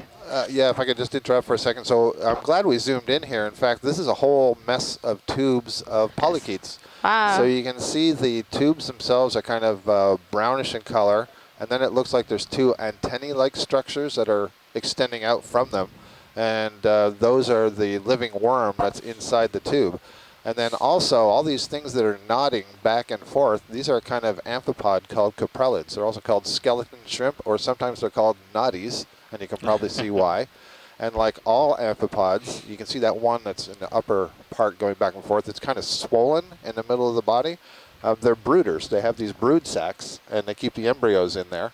And they raise them until they're young. And in fact, some of them in Chile that have been studied in the fjords there have parental care. And so the females, when there's some danger coming, will scoop up all the individuals and either put them back in the brood sac or they hang on to our antennae. So that's cool. That's very interesting. Yeah. So it looks like all these masses are just lots of these worm tubes and other things living on them, like coprelids. And there are hydroids, so some of the other stringy stuff that's on the tubes are hydroids. But that's just amazing. Thank you for that close-up.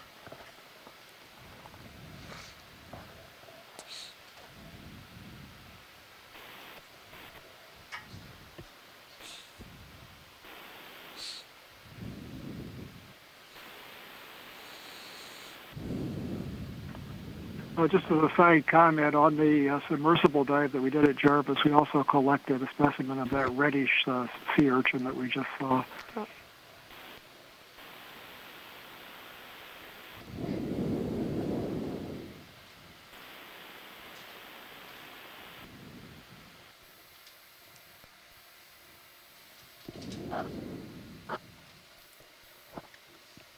Boy. That's fascinating. Look at all these urchins on the wall. Where there aren't urchins, there are holothurians. And I suppose it's worth pointing out, since we're looking at them both together, they're both in the same phylum. They're all Echinodermata. All the echinoderms, which also include the sea stars, the brittle stars, and the crinoids, have what are referred to as ossicles. They're calcium carbonate hard parts in their tissue. And Echinodermata means spiny skin because of those hard parts. And we saw when we were getting a good close-up of these sea cucumbers, the white ones that are on the wall, that they kind of looked platey in appearance. So those ossicles must be formed and fused into plates. And in the urchins, those ossicles are fused into that single globular test that the spines are articulating against. Oh, and there's another member of the Echinodermata, an asteroid sea star. So its ossicles are kind of fused together, and we've been looking and seeing these sort of shelf-like spines and really scaly kind of skin. Again, those are all the ossicles. And there's some brittle stars. So fourth member. All we're missing are the crinoids. We'll have all 5 of them.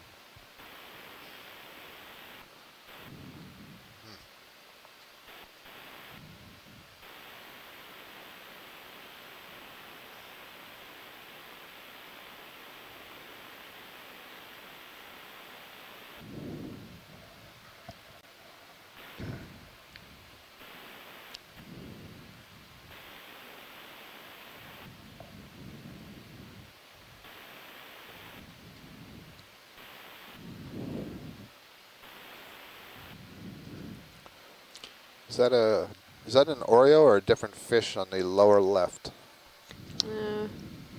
It's an Oreo. No, it's not an Oreo.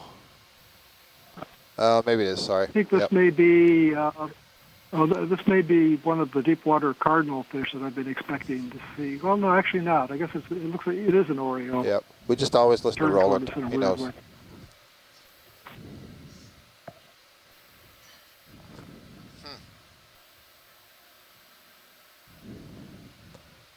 Well, I suppose what we're looking at here may be instructive of something else, and that is the deeper you go into the deep sea, the less food there is.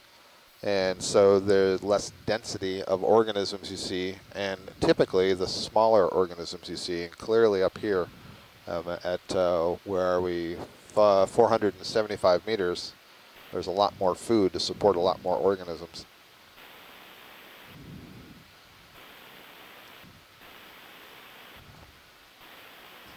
So now we're in the polychaete zone. For sure.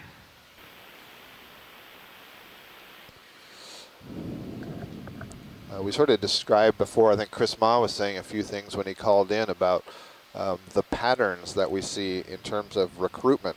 And it's very likely that for these polychaetes that the larvae are sensing a chemical cue from adults and settling on the tubes and building their own tubes next to it. And in shallow water, there's a lot of good examples of cibellid fanworm reefs, and they can build these immense reefs as one larva settles on an adult, and that continues to happen. They build up really big structures. So here's a new, is this the cardinal fish, Bruce? I see a red fish in the center and another Pelagiotheria stuck this time on the worm tubes. So let's go to fish first, please. There we go. Beautiful. The angle was odd, but this is one of the spike fishes, Holardia. It's very similar, and it may be the same species as Holardia goslinii, described from the Hawaiian Islands. These are relatives of the triggerfishes and file fishes, and a little more distantly to the puffers. So a spike fish in the genus Holardia. Bruce, I noticed that its mouth is oriented upwards. How does this thing feed?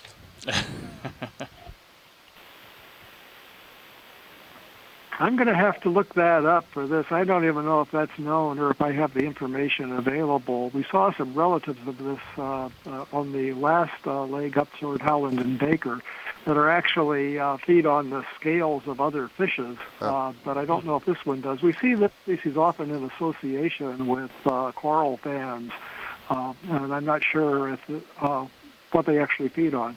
I'll see if I can get some information and get back to you. Okay. I wonder if they pick things off the fans, or the way that mouth is oriented, they could pick things off from under a ledge. I think I also saw another one of the tongue fish just behind to its left, above it on the substrate. And again, that pelagic holotherian. Very interesting. I wonder, would they be involved in vertical migration at all? I mean, I've never seen them actively swimming. They just seem to drift all the time. Yeah, I wouldn't think that they would be vertical migrators, but Oh, there's a different fish, though. Sorry, let's go to the red fish instead. We've seen that tongue fish before, just a little bit earlier, but further to the left, pilot, top screen. There we go. Yep, that one. That looks like a new fish for the day, naturally hidden. And now I've sent Bruce off to do some research. So, Astrid, do you know what this fish is? Well, I'll let Astrid take it. Oh, okay. If you're back, Bruce.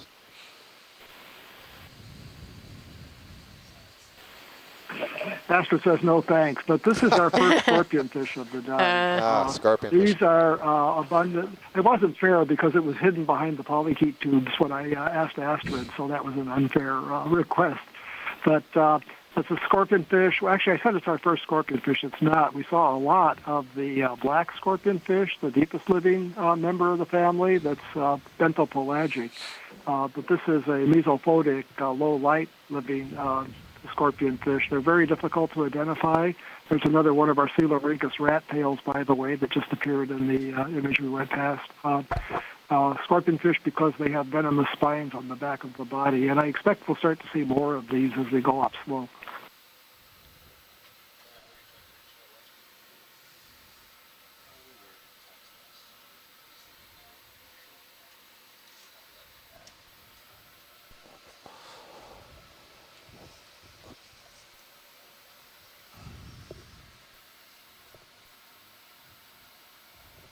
Which ones? I assume he means the polychaete tubes, I think. I don't know.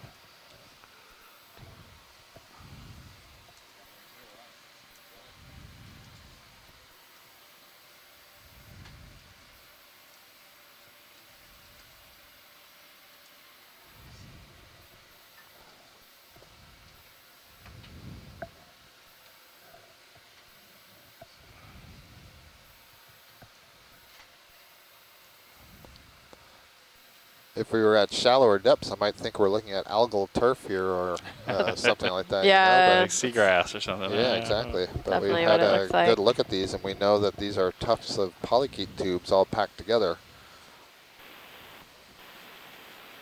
There's another of the fish. trigger fish. Yep. Or the spike fish, excuse me. Like you said, they were related Hollardia. to triggerfish. Yep. Lots of the sort of pencil urchins. The pancake urchin. There's a crinoid finally. And let's see, another, is that, I guess, I'm not sure if that's a rat tail or a codling. I think it's a codling. Sure. Yep, so this is another of the codling. We've now seen at least 3, maybe 4 of these. Thank you.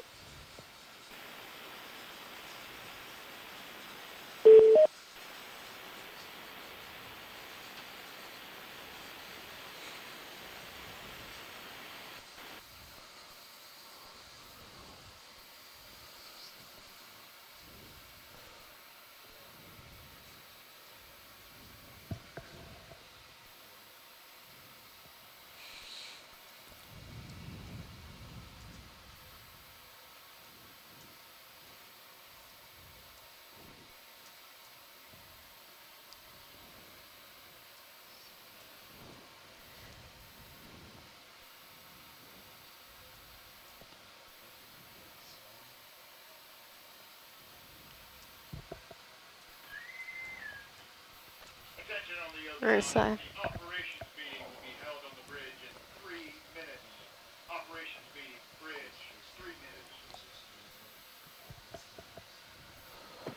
It's a little hard to see, but this looks like another codling. Yeah, I see the, It's got the separate. I see, yep. Yeah, and it's got the whisker on the chin, so Right, it's another exactly. bicycle. Thank you, Bruce. Yep, we are good. That is the same codling that we just saw a few minutes ago. And the red one, let's see, we just had that identified. I shouldn't forget that already. Oh, it was the scorpion fish. Yep, yeah. so we saw another scorpion fish just now.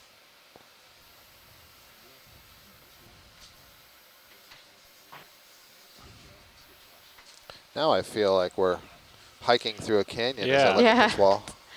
So is the erosion of this carbonate something that happened when these were at shallower depths, or this? Yeah, these rocks probably all would have, many of these would have been initially deposited shallower, and then the whole island here is sinking and it's growing up, and perhaps some of this is debris that's coming off the shallow reef and getting piled up and buried.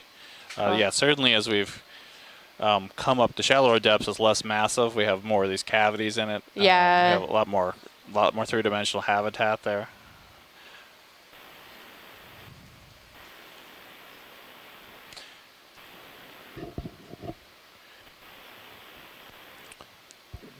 And certainly in the long history of these islands, there may be times when sea level is low and parts are exposed briefly at the top, and then they get buried. We'd have to know the exact age to figure that out. Right. Of course.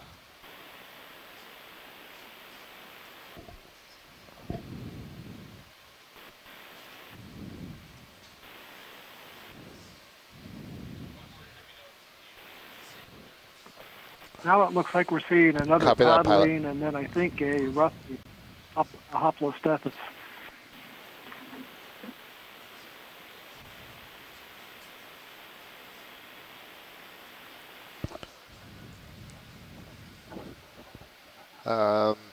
Bruce, we saw that fish once earlier, right? The Hoplostethus? Yeah, that's right. I remember because I had to pronounce it. It had had a big isopod on it. Right, They said yep. it had a damaged right side of the head. Right, thank you. This is the same genus, probably the same species, a roughy. Pilot, let's just get a quick zoom on this crab at the lasers, please.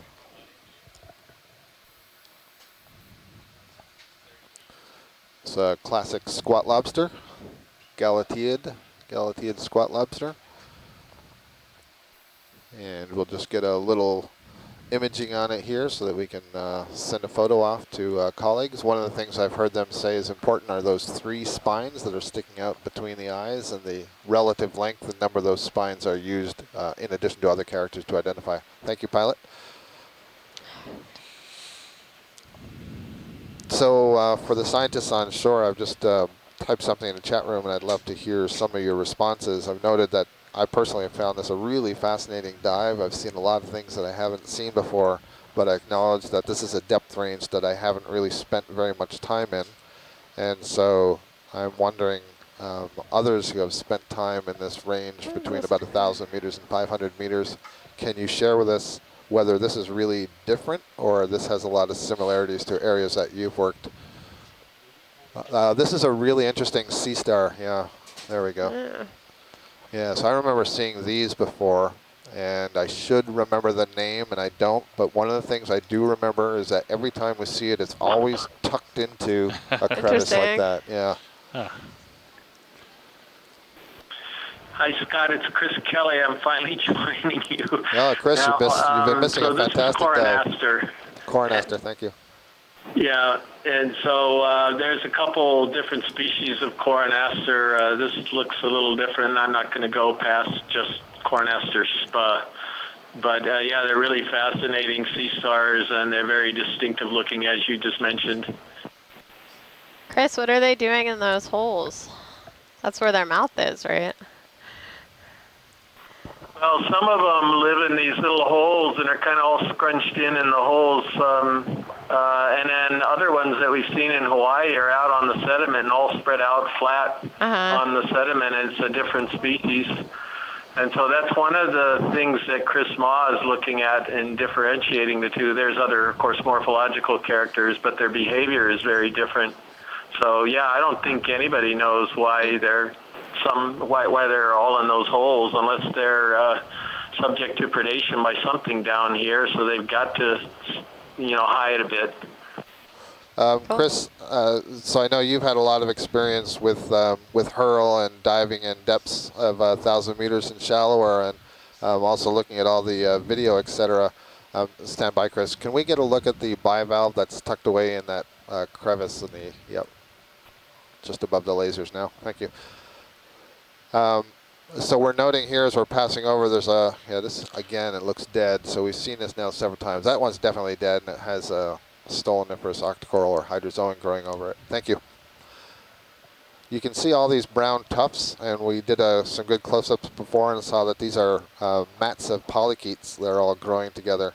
Have you seen this in other locations? Is this not something unexpected at this depth range? Yes. So I was just talking to Astrid about these because I did not see when you zoomed in on them, but she told me what everybody had identified them at. And I annotated the Hurl Line Island dives a number of years ago off of Palmyra and also here off of Jarvis. And I do remember seeing these mats, and that's the only place I've ever seen them here in the Line Islands. And I didn't know what they are, and I think I totally butchered the ID. The video wasn't nearly as good a quality, of course, because that was older Hurl video. But I think I just logged them as possible hydrozoans or something. Yeah. I had no clue. Well, that's what I thought when we first saw them, and we zoomed in, and they looked something like spionid polychaetes or something like that. Also below that, we saw hang on, interesting fish here. So I will wait for Bruce or Astrid to comment on this.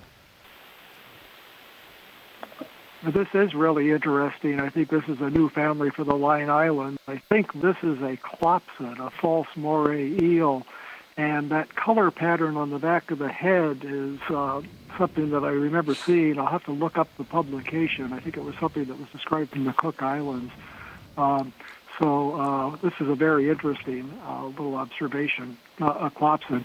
And just as an aside, when Jim Maragos and I were on those Dies in the Line Islands, I think we called these clumps hydroids too, because we couldn't get a good look at them. We didn't have the imaging capability that the Okeanos has.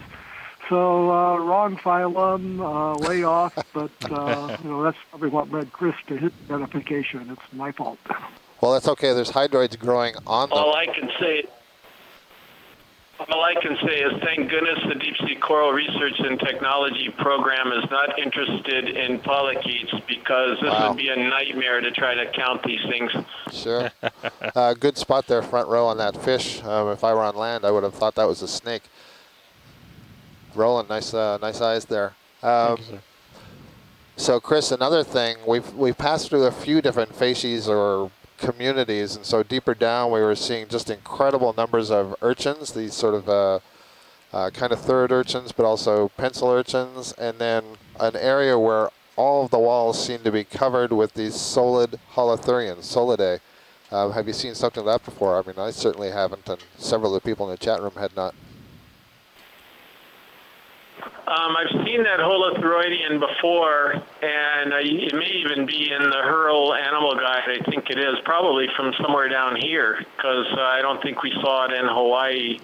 I did see some of the urchins. I kind of had the monitor on while I was working on other stuff and was glancing over periodically, and you hit a ledge that had a lot of these white rounder urchins on them. I don't know if this is what you're referring to, but Bruce, I think you collected one of these in 2005, and I sent that to Rich Mui at the California Academy of Sciences, and he identified that as a pedinid, Cynopedina, which totally stunned me because it was so different than any other Cynopedina that I'd ever seen before.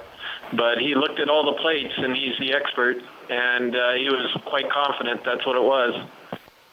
Great, thank you. Well, you'll be interested to know we got a masterful collection of one of those solid holothurian sea cucumbers, so we're all looking forward to seeing that. Yep, with the scooper.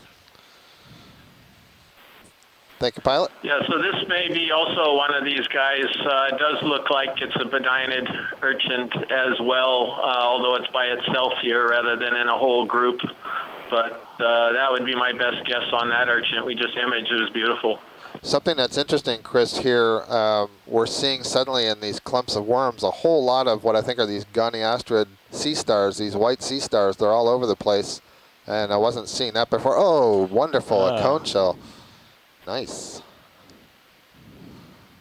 So here's a snail. That little golden thing you see on the back is basically its front door. It's called an operculum, so when it pulls the foot in, that is a hard plate that covers the opening.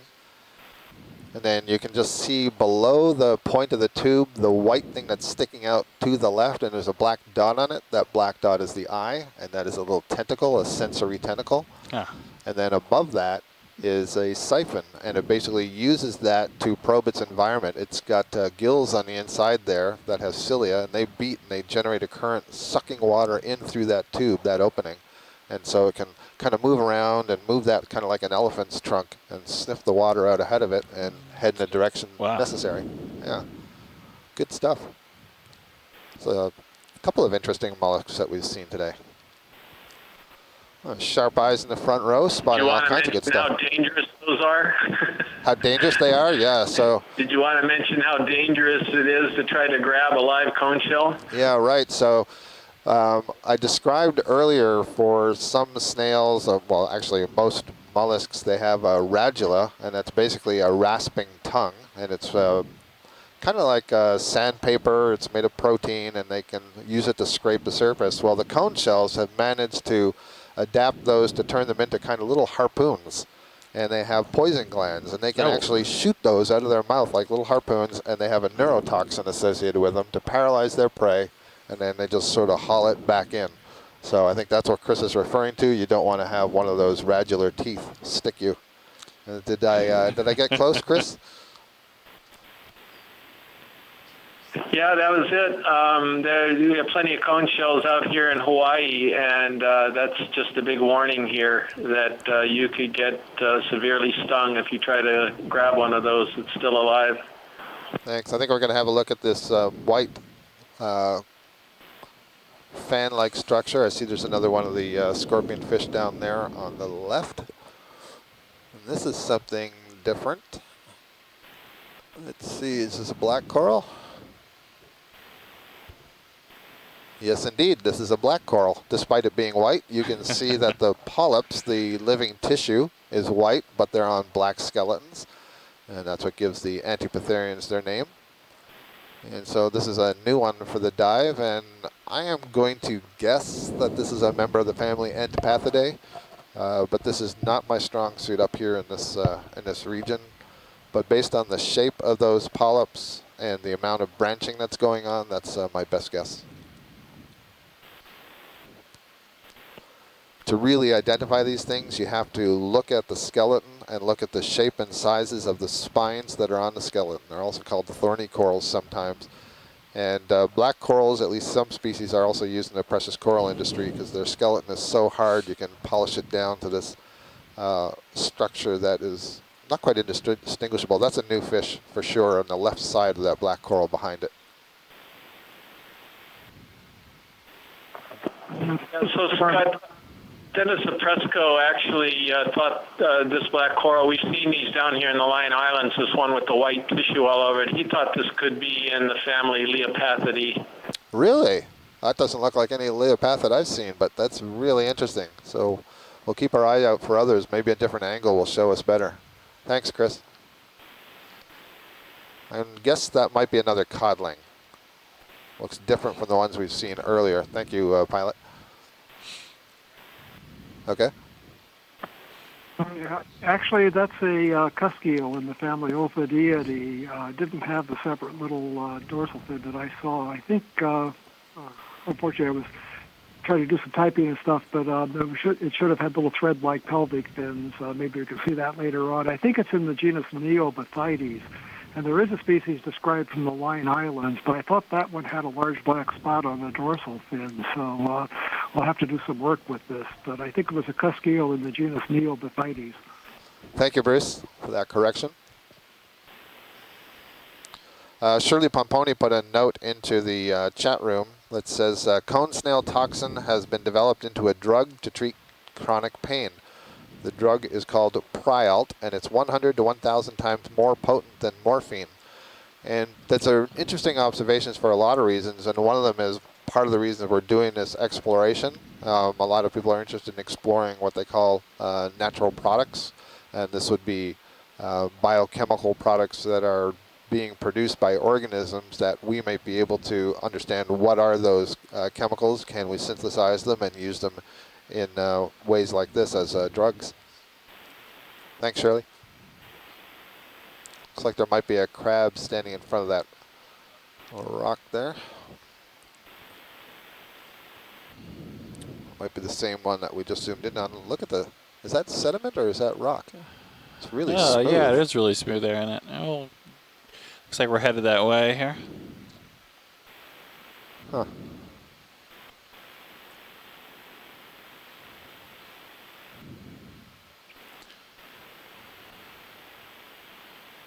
Well, sure looks a little sediment there, but mostly yeah, rock. That's yeah. rock, yeah. So smooth.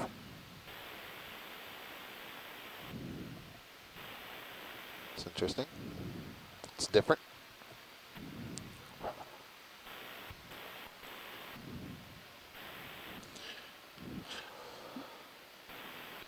Yeah, these reefs get built up with, different times and different processes, different types of deposits. So some of these things seem to pluck out more easily from the rock and give us a different appearance.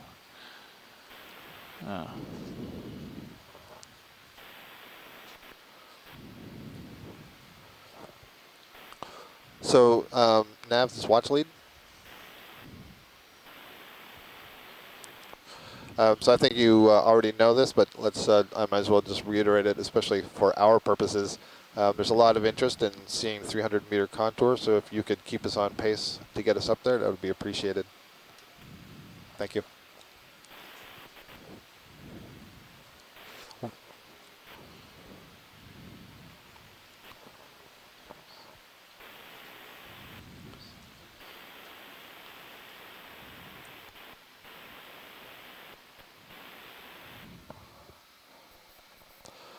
At Bruce, I'm not typing.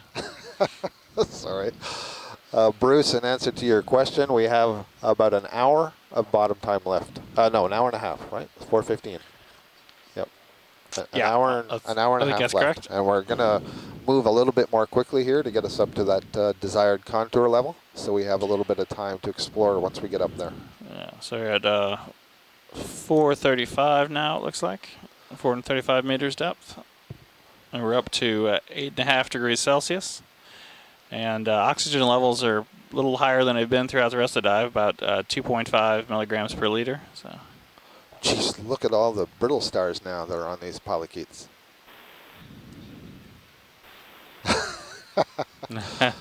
Yeah, Chris Kelly, we're looking for a brittle star count and an urchin count for today's dive.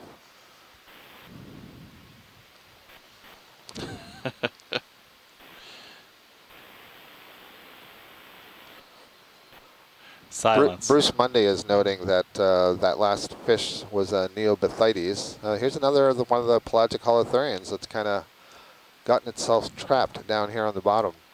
It's very interesting. And then this view, before we were kind of looking at it from the back, but here you can see there's a whole lot of additional podia, the tube feet, that are surrounding the mouth. So I suspect when something gets trapped in that kind of umbrella, it can use those tube feet to manipulate the food particles into the mouth. Yeah, so it's a great view. Yeah. Amanda came running in here. Do you think that we would be able to collect one of these? I mean, or you think they would just fall apart? I don't know. Do you or think like if they're able, on something collectible? well, we may have just put in a ship move, so that might not be possible. But if it is, do you think we can grab a clump? So if we were to encounter another clump of worms that had one on, maybe we could do that. Yeah. Then there's I'd be really curious to take a closer look at these guys and potentially try and get into their guts and see what they're feeding one on. of those snake-like fish. So it's hard not to call them a snake. Yes. It is. But what did Bruce call that earlier? Let's see. If you can, if you could just grab that clump of worms, we would get the brittle star and the holothurian together. Scott, you were thinking of a clopsid in the family Clopsidae. Thank you, Chris. I think that's okay. Let me just very quickly check with Shore. So Shore, is there enough interest in having us, I see, I second that, trying to get this pelagic holothurian and also at the same time get these polychaetes? Oh, and never mind.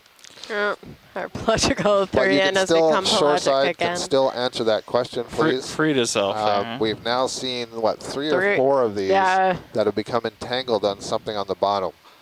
And so if we see one that's entangled, we'd be interested in getting one. But obviously, if it can come this free, it may be kind of a fruitless attempt. So something I've been starting to look at recently with some colleagues are these different interactions we see with pelagic organisms at the seafloor.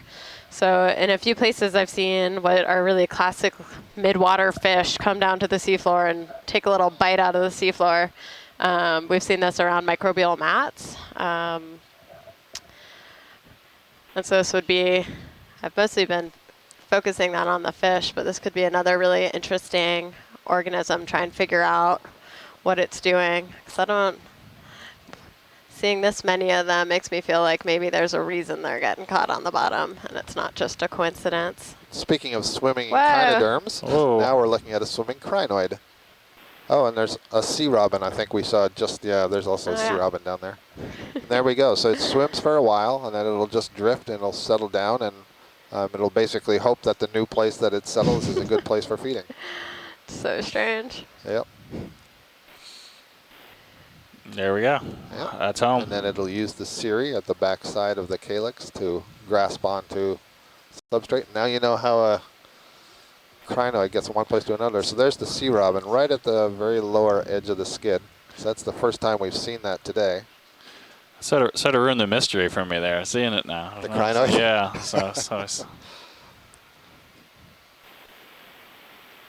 These are always fascinating fish to see. Beautiful color.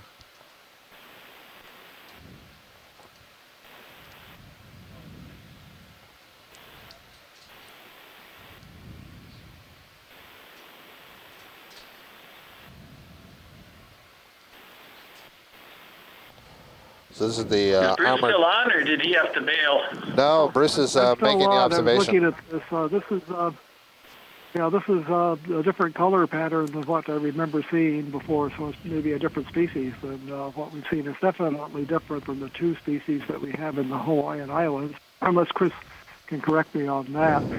Two genera that used to be placed in one, they were all placed in Satyrichthes, satyr fish, the satyr because of the two horns on the snout. But then a revision separated some of the species, including the two in Hawaii, into a different genus, Scalicus, and I don't know what that means. These are called armored sea robins. They used to be in their own family, the Peristinidae, but they've recently been placed back in with the shallow water sea robins, the Triglidae. The armored sea robins have bony plates all over the body with large spines, so they'd be a mouthful for any predator. Very unpalatable, I would think. Thanks, Bruce.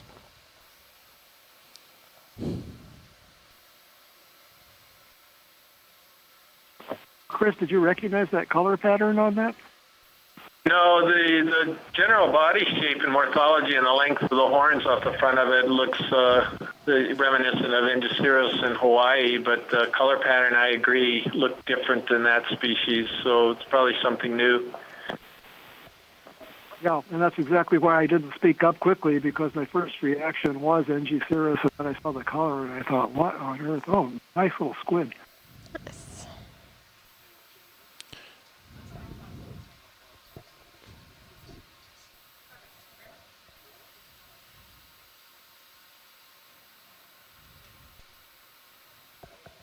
Whoa.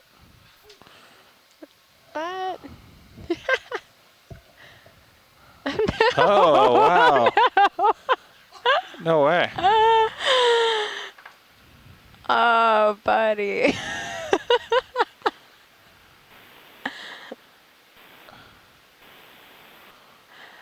Wow. Well, this can go with the gruesome fish shrimp video. Wild Kingdom here.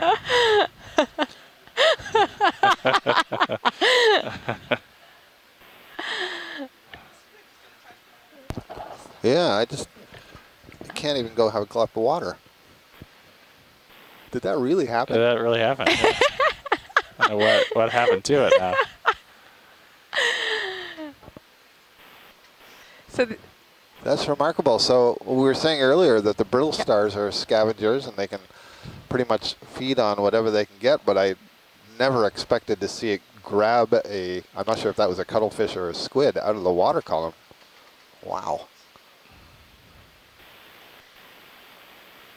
I was thinking these are the kinds of behaviors that you would never see in a textbook, that these guys feed on are squid, and it really takes getting down there and watching these organisms to see these kinds of interactions. Are extremely surprising.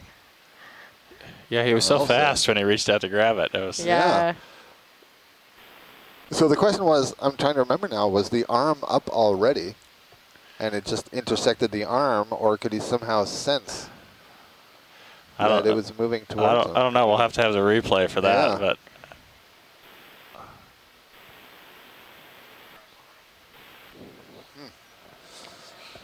So is that a brittle star or a brutal star? Yeah. That was a brittle star. By the way, I don't recognize that species of brittle star. Have you seen that before anywhere else, Scott, except for this dive? No, and I was saying earlier that, I really haven't worked in this relatively shallow depth range very much. And so a lot of the fauna are quite different to me. And this looks like it'd be something we would recognize. I mean, the color pattern on there, it looks like his buddy is saying, hey, let's share that meal, please. Not so fast, friend. That was wild. Wow. They're going to fight over it, huh? I mean, this is not something you see every day. No. Or in my entire career.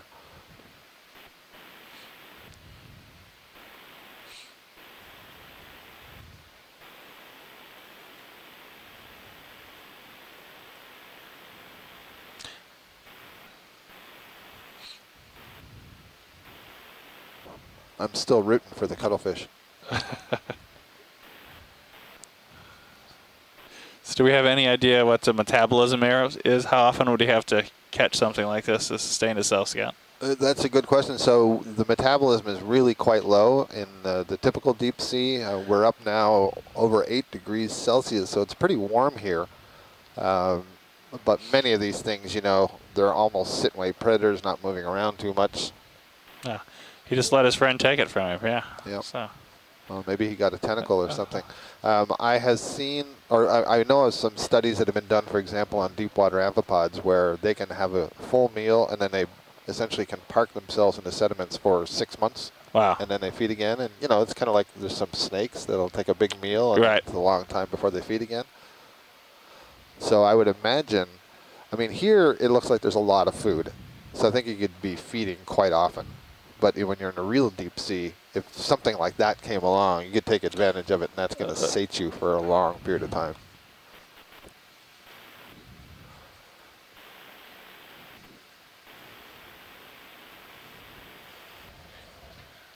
Well, that was a really fortuitous observation for us.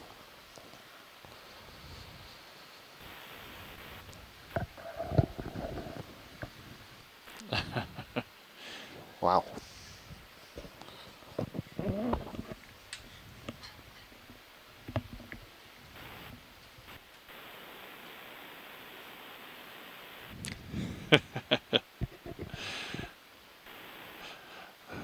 Scott's going to make a second attempt at getting a drink, so I'm sure something else exciting will happen now. So. Yep, that's usually how it goes.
We'll do a little zoom on the fish here.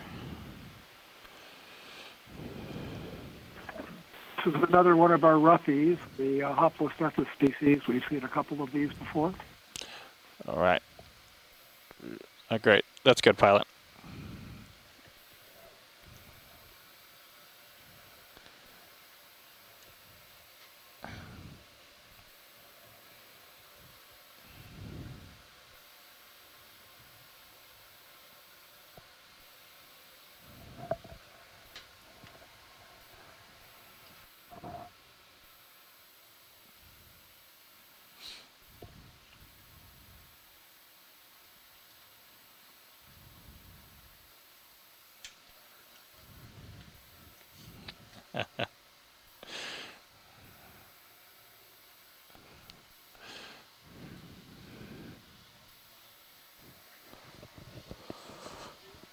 I have a whole newfound respect for the ophiuroids now.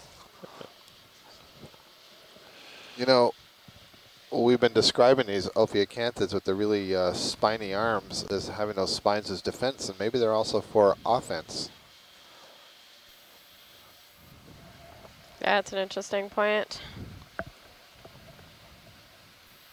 This little fish is a different kind of dory. It's in the genus Cytomymus. All right, who wants to make the Finding Dory reference? Not me. Me neither. It's copyrighted. Just keep swimming, swimming, swimming.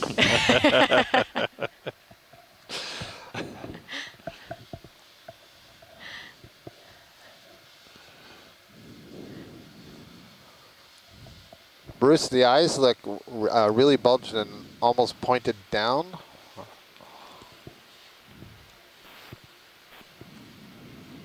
I'm not sure what's going on with that from this angle, but the bulging eyes, actually a lot of fish have a sort of a dome-shaped, transparent layer of skin over the eyes that you don't usually notice. But as for pointed down, I can't really see from this angle.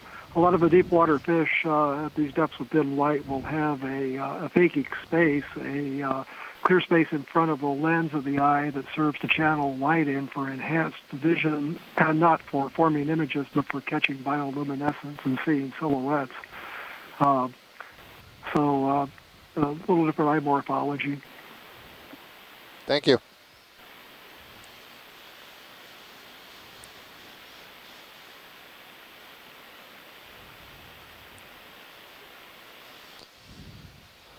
An accumulation of, there's a siphonophore in a nice position. So we said a few times that this is a colonial hydrozoan, and Amanda, I don't know if you want to describe it, but one of the things you see at the very top, you see there's kind of a white line, and on the right side there'd be a little gas-filled polyp there, and underneath it there are a whole bunch of Medusa-like bells, if you want, that squeeze and force water out. Sorry, I saw you typing. So no, that's fine. Yeah, so as a colony, each of those different zooids, they're called, could in theory survive alone, but because they have differentiation of tasks, they really wouldn't be able to, because some of the individuals, all they do is swim, some of them, all they do is eat, some all they do is reproduce. So unlike a lot of other kinds of colonial organisms, like a lot of the corals, where each polyp looks pretty identical. If it lost one polyp, the colony would be fine.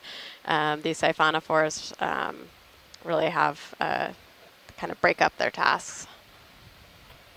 So I noticed the transition here. This is a little bit more sloped and elevated, and it looks like we have all the skeletons accumulating at the bottom. So they are moving around a little bit. Yep. Yeah.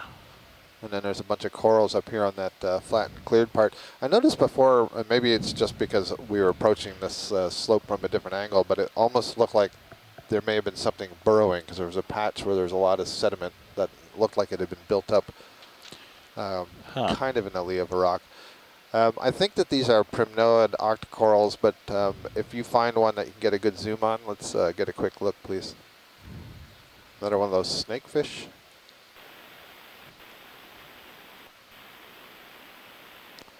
Yes, so these are primnoid Octa Corals. Octa Corals in the family of Primnoidae. And I am not certain of the species. Earlier, I don't think this is the same one that we saw earlier. There were more clearly distinct whorls. I thought the ones that we saw earlier may have been in the genus Candidella, and I'm not convinced that that's what these are. This looks like it has both a crab on it, a squat lobster, and I'm seeing some purple coiled arms there that must be from some kind of ophiuroid brittle star. And a second crab, and also the colony behind it had a crab as well, a Galatheid crab, a squat lobster. It's a brittle star. The color of the brittle star is a little bit different. I'm used to seeing more the oranges and the browns, not so much the purples. Hi, Scott, it's Chris. So my guess, this is kind of in that Caligorgia type of primnoid group, and I'm not so sure it's Caligorgia, but it could be Phenelia, because it's got those really small polyps, and it also has sort of pinnate planar branches. And both of those do, but this kind of looks more Phenelia to me. Anyway, that would be my best guess. Thanks, Chris. I wasn't even aware that Phenelia was a possibility in this region, so that's good to know. I'm getting another view of this snakefish. This one's out in the open. It's a kind of eel. And it seems to be... This is an Ophichtha, family Ophichtha, the snake eels. This one has pectoral fins, so I think it's in the genus Ophichthus. The tails on these are pointed. Sometimes they can burrow into the substrate. It's obviously not going to do that on this hard, ancient coral reef, but a snake eel. Great, thank you, Bruce. And you can see that it's coming in and out of one of the pom-pom anemones. We had a look at this earlier. And I also noted as we were going over the surface several more of those sea stars that the arms were kind of filled in. There we go. That we saw earlier. There's several of them here.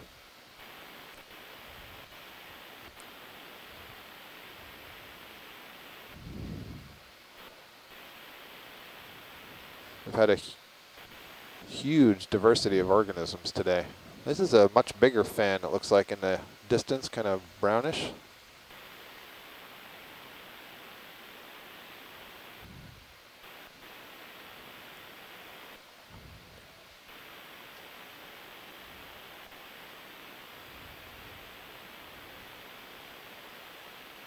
Pilot, I just want to confirm you heard that I'm interested in this fan. Yep, thank you. It looks like there's a small fish on the left, but we just passed it.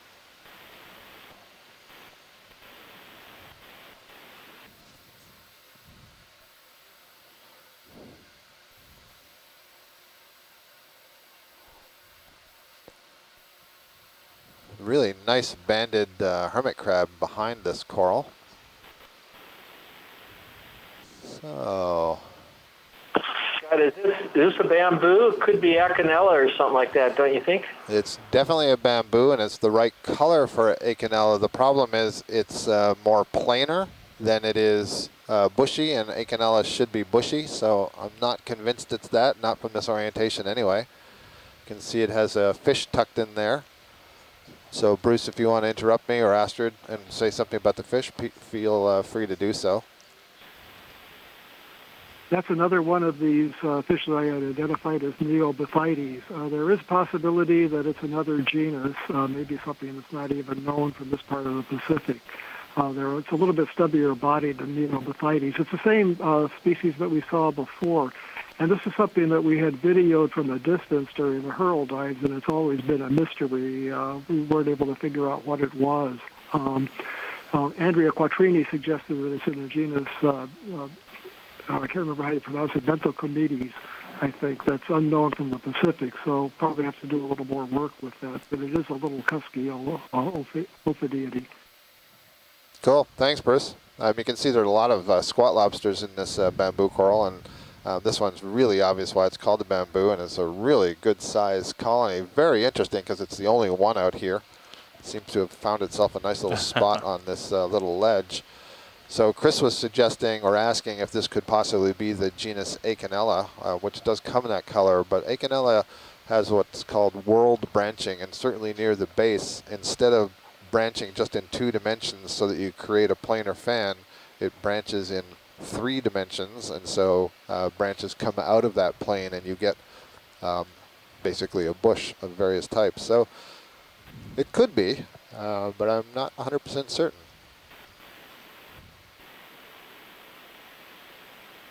Very interesting observation. It was definitely branched at the nodes, Chris, so I will note that. That would also be consistent with Acanella. And right now, technically, there are only a few things it could be based on just those observations, and that is Acanella, Isodella, or Jasonisis. And of those, probably Jasonisis is the one that I like the most, but I don't really like that for that ID. There's a small, maybe lizardfish. I don't know where you are, but you just passed it on the lower left. It's off the bottom, but if you're moving ahead too fast, that's just fine. Okay, thank you.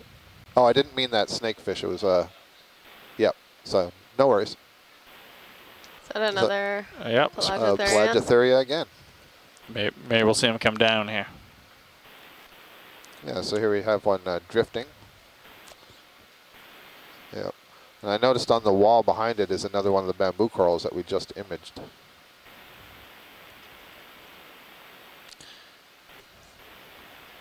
And some more of those solid holothurians, the white sea cucumbers against the wall. Hi, Chris. Oh, wait. Hello. Sorry, Chris, stand by for just a second. Chris Kelly is going to be very interested in this. If we zoom out on the far left, yep, there's a bamboo coral colony that's turning yellow on the side, and this is the sign of the gold coral. So Chris Kelly, if you want to chime in on this. Yeah, and Bruce can also chime in on this. So I assume that this is the first gold coral that you've encountered, which is Kulamanamana halmeii or something like that. And it's one of the commercially valuable precious corals. And basically it needs a bamboo host that it lands on and begins to overgrow.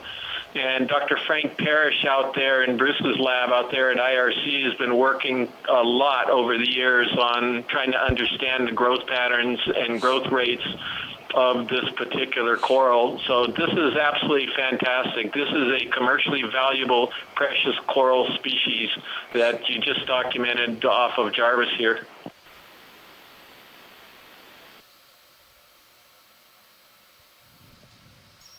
Bruce, we have those cusk eels again, and I think every time we've seen them now, they've been with this type of coral. Did you notice that? I did, and we saw that same association on the Pearl dives earlier here. I don't know if I commented, but we weren't able to get photographs that were good enough to really pin down any sort of identification on those eels. On those cusk eels, they're not actual eels. Now we have really good images from the Okeanos Explorer dives, so we can start working with experts to try to figure this out. But I agree. I've noticed that before, and I think that it is one of the few solid associations that we've seen of a fish with these soft corals at these depths in these islands. So it's an interesting observation, and it could be worth a publication. So what we were just looking at there was another one of these bamboo corals with this overgrowth of this zoanthid that we presume will become a gold coral. And what I found interesting about that one is it almost looked like it was overgrowing a black coral and not the bamboo coral, but you could see that it had this really mat-like appearance near the base. Now here's one that's clearly overgrowing an old bamboo coral skeleton. There's some very feathery hydrozoan growing on the end there, where the crab is. Yeah, great. So that looks to me like a classic tube anemone. So that would be in the order Cereantheria, and it's a specialized sea anemone. It's actually in a very different group. It's a different order. And they can build those tubes that you see. They're very flexible. They're made of mucus and specialized cells that allow them to fire something equivalent to the stinging cell, but they use it to bind the mucus and build that tube. And it can also incorporate some sediment grains and so on. So great observation. If it was expanded, you would see that it has those very long tentacles, and then it has another shorter ring of tentacles right around the mouth. So a tube anemone. So a little more about these gold corals, and I'm just quoting Frank on some of the information that he's found out about them. But when they first colonize these bamboos, they start just overgrowing the living tissue of the bamboo coral itself and taking over the skeleton, and they're not really producing skeleton themselves. They're just kind of killing and overgrowing the live bamboo tissue. And he calls this the Midas phase, where this gold coral is actually turning the bamboo into a gold coral. And then once they've completely overgrown the colony, then the gold coral starts producing its own proteinaceous skeleton that's going to cover up the bamboo skeleton as well. And it's that proteinaceous skeleton which is the valuable part that's commercially sold and made into jewelry. Thank you, Chris. So we're now looking at some more mollusks. These look like nudibranchs to me. Again, we saw some sea slugs, we saw many sea slugs earlier. Same kind. But Yep. So these are very close relatives. These look like nudibranchs, and I'm identifying that basically by these sort of orangey tentacles, the one in the foreground that are on the left side, and the one in the background on the right side. Those are what are called secondary gills that are protruding. Okay. And then you can see for the one in the back, there are two sort of greenish horn-like structures those are sensory in nature. Nice. We've actually seen quite a few mollusks today, which is fairly different from our typical dive. And those spherical structures, I forget what those are called. They may be extensions, actually, of the digestive tract. And we heard earlier that there are some of these sea slugs that are capable of stealing the chloroplasts from the plants they eat. Well, there are also some that are capable of feeding on cnidarians and stealing the nematocysts, the stinging cells. They then transfer those stinging cells to these structures called serrata, which are these structures that emerge from the back.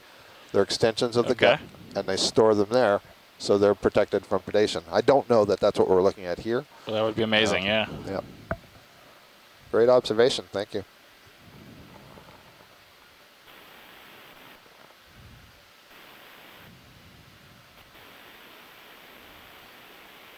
So, Scott, I think these nudibranchs are in the family Polyceridae. We've got something similar in Hawaii, and I got the identification from some guys who are maintaining the sea slug website. If you've never been on that website, it's a pretty amazing website where they got all types of beautiful images of nudibranchs and other sea slugs. Thanks, Chris. Yeah, I could lose myself for days in images of sea slugs. Nudibranchs are just so spectacularly colored and patterned, and such a variety of shapes.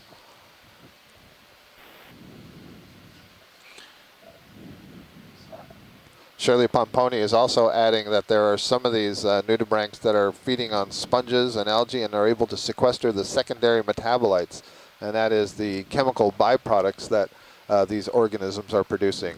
And that's one of the things that, Shirley gave us the observation before that, I already forget what organism it was, but they were producing the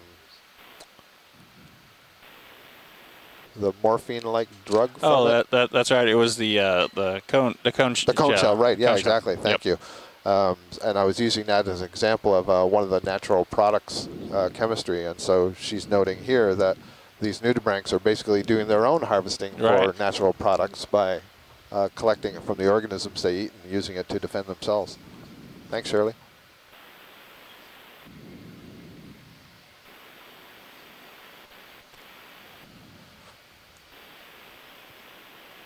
You got a quiet moment? Yes. Good, because I was just stunned by that brittle star video you just caught. Well, for me, it was just a few minutes ago. Isn't that amazing? That is the, was that? I said, isn't that amazing? Yes. Believe it or not, I have actually seen that once before. I don't believe it. And basically, it was the same circumstance. It was the species Ophiura sarzi, and there was a conference in San Francisco in 1996 where Steve Stancic, an ecologist, showed video of something just like that, where a squid and I think even a fish got essentially too close to the arm, and the arms of these things just grabbed them and pulled them down and tore it apart. And I think this is the second, they presume that this happened. We just never caught it. So this is probably the second time I think I've ever seen that. This is one of those sort of, if you're going to cut and paste something into a video for tomorrow, that is one to do, because that is, well, at least for me, that was astonishing. And I think there's a bunch of brittle star people that'll just be really happy to see that, because that was, like I said, and that's an entirely separate group of brittle stars. All the things that we're seeing amongst hydroids, they look like Ophiothrissids, I think, based on the spine formation. So, which are sort of a shallow water, but of course they get into deep waters here. So I think that's the first time I think we've ever seen them actually, and you had it in such nice, strong graphic detail, and it caught it in mid-swim. The ones that we saw on the videos were essentially running close to the bottom, and it was thought that they might have been incidental.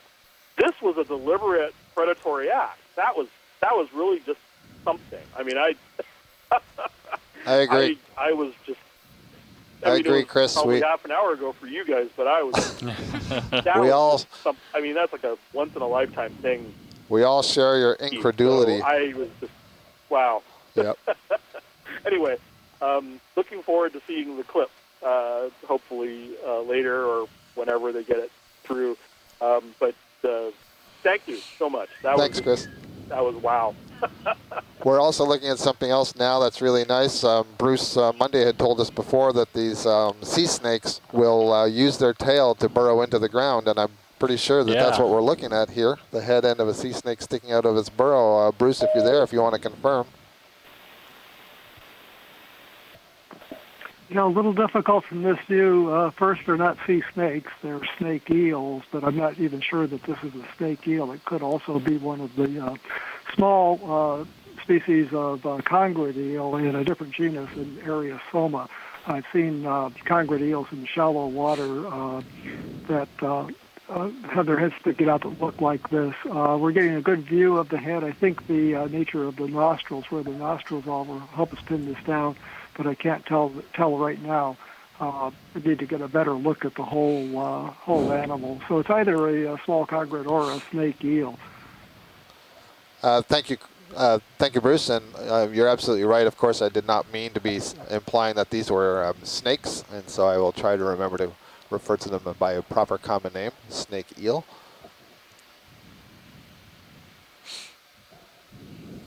All kinds of fantastic observations today. There's another pom-pom anemone. Bruce, would a fish like that come back to the same burrow, the same hole, or would it make a new one as it moved along, or what would it do? Well, some of them, the snake eels that have the pointed tails, can just dig in anywhere that they want where there's sediment that's deep enough. So I would doubt that they would. The little congrid eels, they may use burrows that are actually constructed by other animals, some of the burrowing shrimps and things. Any sort of homing, though, we really don't know. You know, the behavior of animals at these depths is just really difficult to study, and so that's a question for future research. Great. Thanks, Bruce.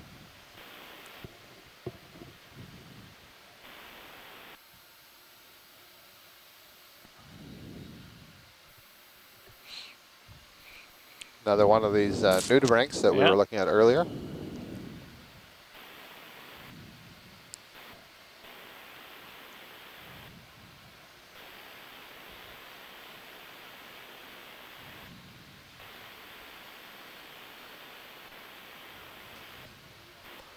And this is the primnoid Octa Coral. Chris suggested this might be Phanelia, the genus Phanelia. We haven't actually seen all that many Octa Corals today compared to other dives. We've seen this primnoid and another primnoid. We saw that bamboo coral a short time ago that was being overgrown by the zoanthid. We saw a red, what we believe was a swiftia, and then we saw some yellow fans that look to be some kind of plexaurid.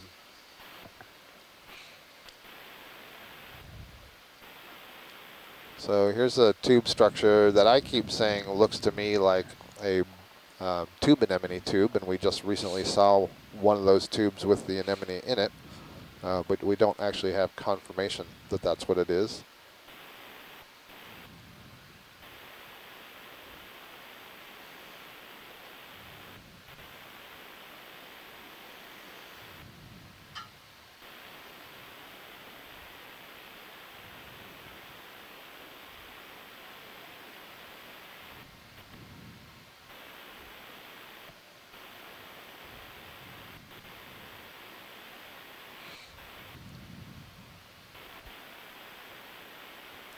Suppose that there's a fish on the left.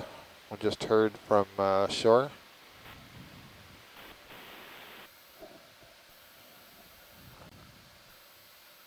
A black morid. Oh, there's a large fish. I'm not sure that this is what she was referring to, but it fits the definition of fish. Yeah, so this is an identifiable genus of scorpion fish. It's got a very large head and a very large mouth, and it has little tentacle-like structures over the eyes. This is in the genus Pontinus. It has a different color than the ones that we see in the Hawaiian Islands. Not sure it's the same species that we see up in Hawaii. It's got thickened rays on the pectoral fins, the fins on the side behind the gill cover for resting on the bottom. It's a largemouth scorpionfish, Pontinus. And there was another one of the green-spotted duckbill fish over on the left. We saw a couple of those earlier, and they're quite common at these depths, too. Thank you, Bruce.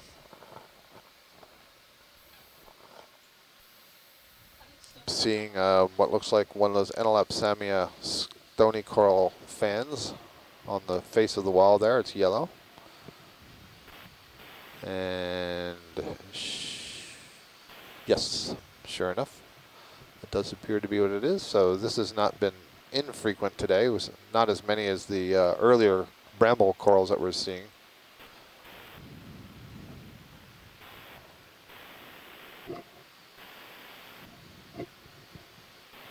Thank you.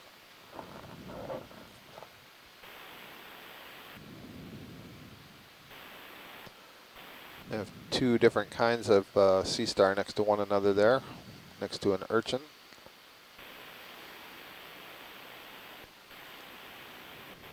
A couple more of the, or a few more of the primnoid colonies. It's these Octa Coral sea fans that are kind of a gray-blue color.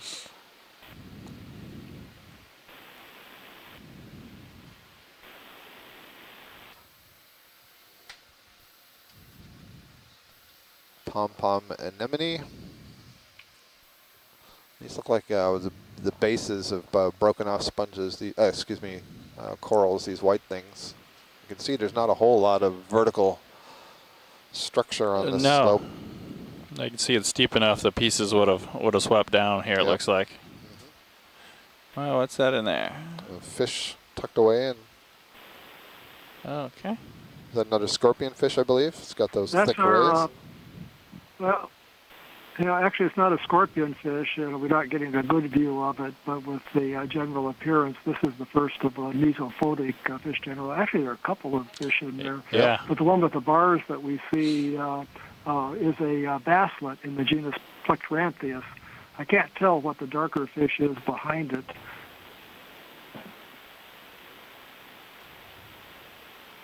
I think the darker fish is another morid, but I'm not sure of what genus, obviously, because it's too far back in there.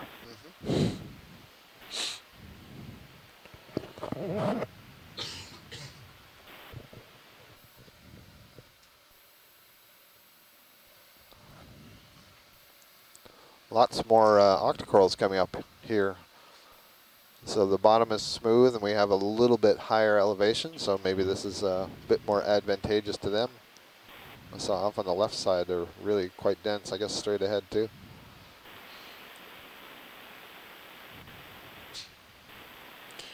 Yeah, so we're just coming up on 375 meters depth here.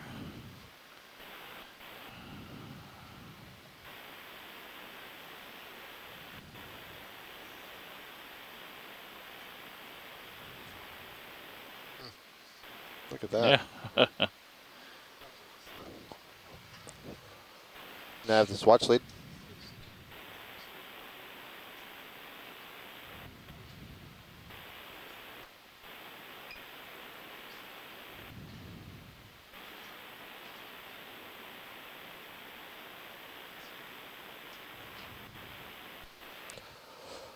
So this is another example of, you find a good place to survive and feed, and reproduction is high, and this is where the larvae settle and do well. You can also notice that they're mostly oriented in the same direction. Yeah, it looks like the current seems to be blowing from east to west again now. Is that? Yeah. It looked like it had switched at one point during the dive. Now it switched back. So. Yeah. But yeah, that's a good observation. You can see that most of these colonies appear to be perpendicular to that major flow. So these fans are set up to capture most of the water flow through their branches.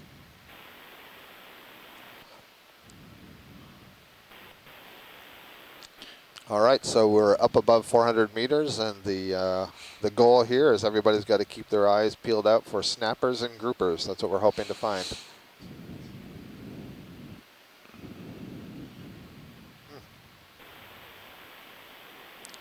Wow.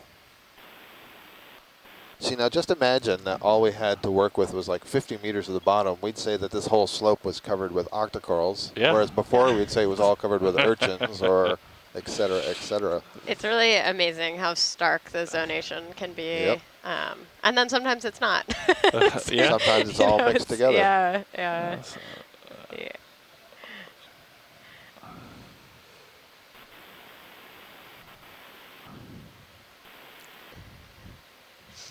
Boy, so skinny. It's like a puppet that somebody is maneuvering over there. I thought I was going to get wedged in there on that urchin. Yeah. So this is our first boarfish in the genus Antigonia, family Caprolidae. They at one time were thought to be related to the dories, but now they're placed closer to the surgeonfish and to the spike fishes. These are also a very abundant type of fish at these depths. Antigonia, several species that are difficult to tell apart, and boarfish.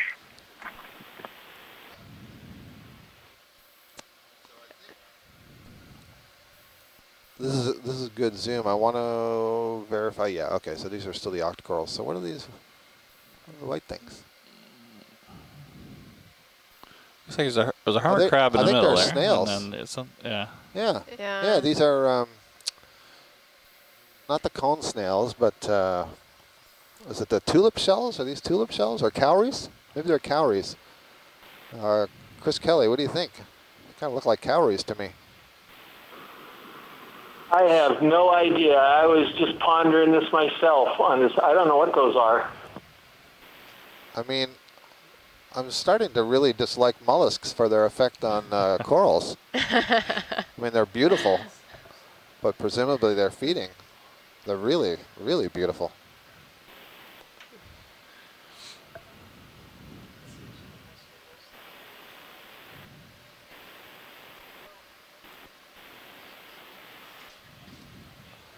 Really neat. Cowrie or flamingo tongue or something like that. I don't know my snails. The closest thing I'm familiar with would be cowrie, but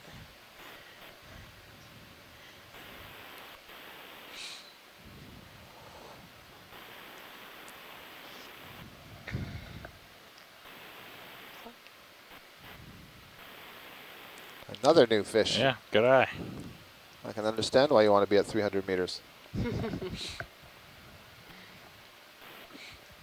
Okay, I think this is a Neobithides, one of the cusk eels. We can't see the tail, but I can see the little thread-like pelvic fins. And it looks like this one does have the dark spot on the dorsal fin, a distinct stripe. That kind of throws me. I'm going to have to look this up, but I know that there was a species of Neobithides described from a specimen taken by the trawl sampling that I mentioned earlier that has a dark spot on the dorsal fin. I think this is the first image of a live one of these that anybody has. One odd thing was described from Christmas Island in the line, from a sample taken out of our operation in the Line Islands, but the publication got the location wrong. There are two Christmas Islands in the world, one in the eastern Indian Ocean and one in the Line Islands, and the species description got the wrong Christmas Island, but that was corrected later on. Pilot, can we zoom out just a little bit? I'm looking on the top of the ledge on the left. It looked like there was something coming out of one of those tubes, and we keep trying to figure out what's making these tubes.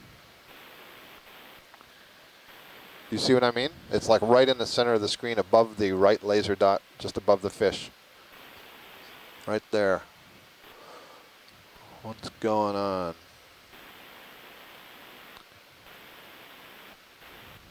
I think it's just a different thing laying there. Yeah, okay. Just part of a tube or something. All right, thank you. It's not moving, that's for sure.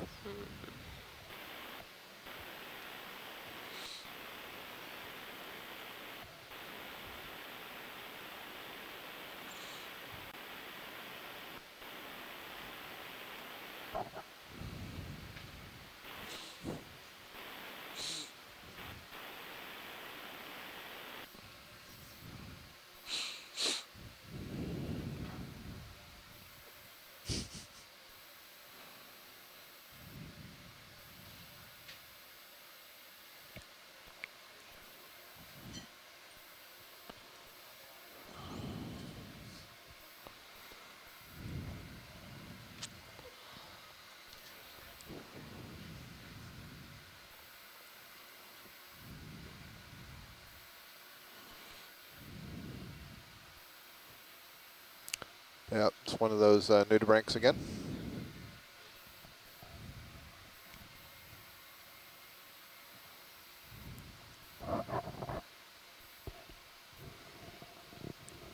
Thanks. Yeah, we saw that one earlier too.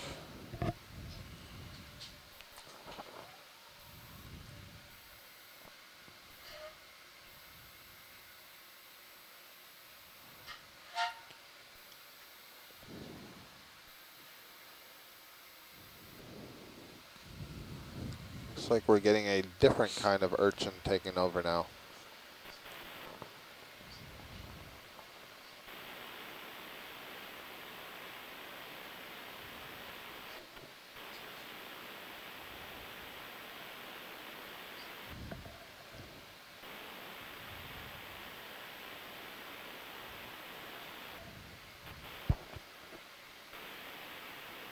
Yeah, so you can see how different these are. That's like a pencil urchin in the foreground and a diademid of some kind in the background. We were seeing lots of these.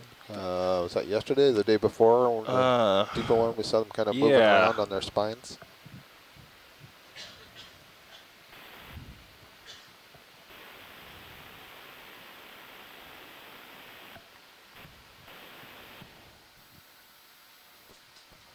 Better get writing those dive summaries before it's all one dive. I know, it's all blending together here.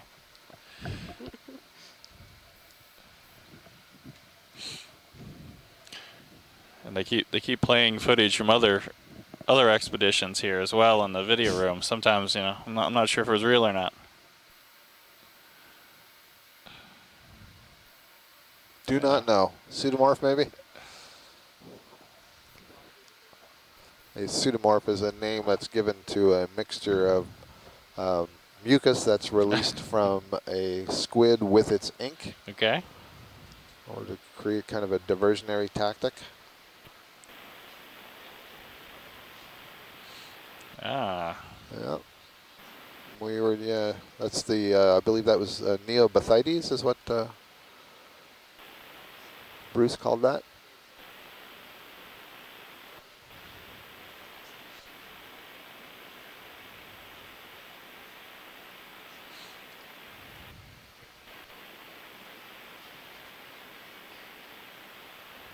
There's a crab, yeah, that's really nice. That's really well disguised. It's not a stone crab, but I forget what these ones are called that have these really robust arms. They're quite flat on the inside, so they can be pressed right up against the face. Good stuff. Good stuff. Wow, yeah. That's good camouflage.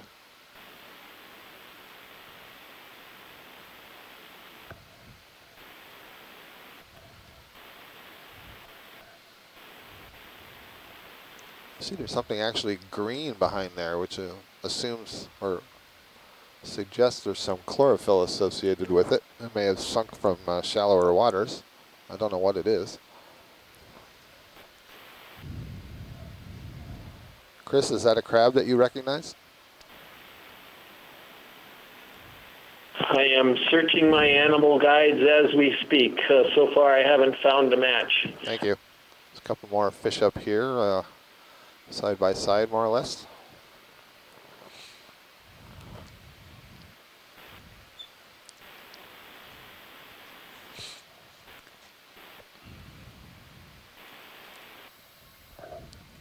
Oh, the one on the left looks like it's a different species and a different family than we've seen before. It looks like a green eye, a family of Chlorophthalmidae. Unfortunately, my video just froze up again, so I've got the distant view, but I assume they're zooming in. And the other one may be the same. Thank you, Bruce. Possible green eye. It does have a green dot just below its eye.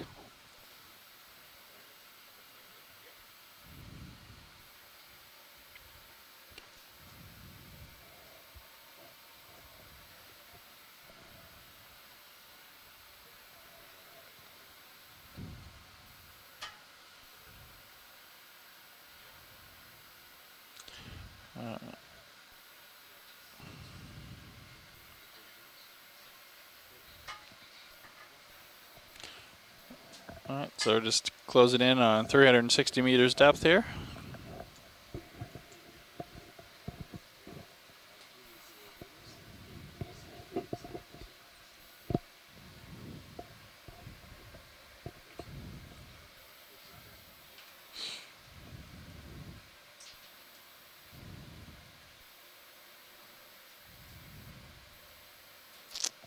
Oh, there's something new.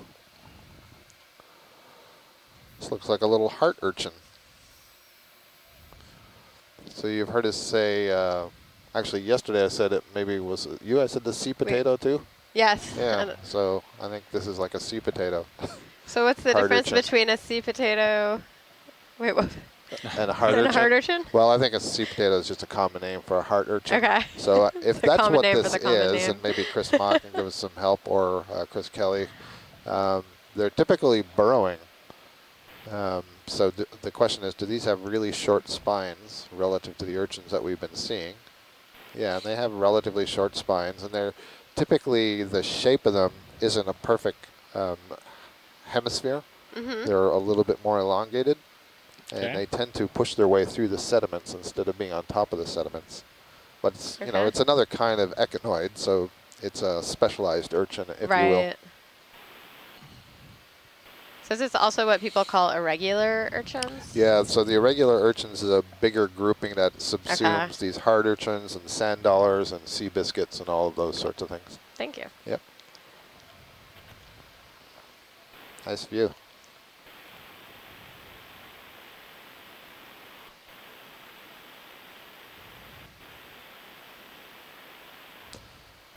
And those outlines of those petal-like features that you saw in purple, I believe that that's where they would have thin tissue exposed for gas exchange. All right, snake eel.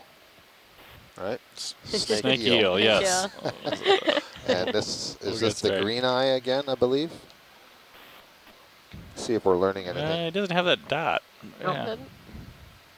This one is the green spotted duckbill fish. It's got two separate dorsal fins, a spiny one in front and soft in the back, while the green eyes have a single dorsal fin that's shorter in the middle of the back. Also, the fins on the belly are placed differently. They're more on the abdomen on the green eyes and more up toward the gill cover on the duckbill fish. The color patterns are different. The duckbill fish usually have sort of a dark mask across the eyes that the green eyes don't have. Stand by, Pilot, if we can get back on that thing you were just looking at, that might be the most interesting colored cup coral I've ever seen. At first I thought you were zooming in on another sort of irregular urchin, but it seemed to have like a little dark pedestal. Didn't catch that. Yeah. Oh, you're Look right. at that. Wow. So that is a cup coral. What a beautiful color. Interesting. It's a solitary Sclerotinian stony coral. And so you can see those white lines there. That's the septa that I was referring to earlier, or the sclerosepta. So that's actually parts of the skeleton. There are a series of plates. And you can kind of see the soft tissue sitting on top. And I guess part of that soft tissue is purple in color. Great find. And you can see the typical cup coral tentacles. They're very transparent, but you can see them. They're all dotted with those stinging cells. Thank you, Pilot. That's a great observation. Chris, have you ever seen a cup coral with that color? No way. Never saw it before. Brand new to me. Isn't that amazing? I didn't know they could get that color.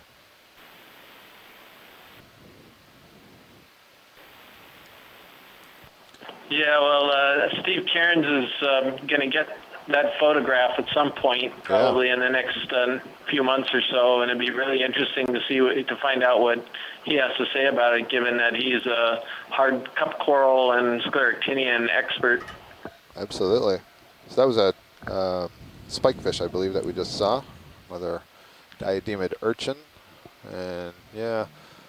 So we've seen a couple of those that have the same hole in it. And that's consistent with a brachiopod. So I wonder if those are brachiopod shells, and that would be where the muscular peduncle would be extended through. Although I'm more used to those being more towards the back and not right in the middle. But seems I hardly know anything about what we're seeing today. Isn't it?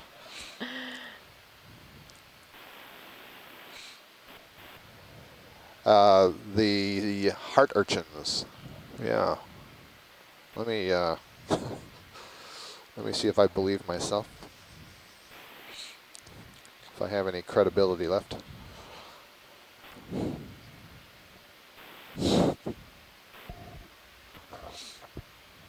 Yes. So Scott, this is one of the stranger communities that I've ever seen down here, where you've got a bed of primnoid corals, then you have, on top of that, a whole bunch of these aspidodiadematids or diadematid urchins, and then you have irregular urchins mixed in with that, bizarre little cup corals, and then these various types of duckbill fish and things like that. That's a mix that I'm not sure I've ever seen before. I think I would echo that for the entire dive, and I would say this is the world's greatest field invertebrate zoology dive ever. Just amazing, some of the unusual things that we're seeing. And I believe this is the little dory that we were seeing earlier, although I got to stop trying to identify fish, because I don't believe I've got one correct yet. Well, Scott, you're doing well with good tries, but that's another spike fish. It's just we were looking down at the back, so it wasn't a fair test. Bruce, isn't it time for you to go home?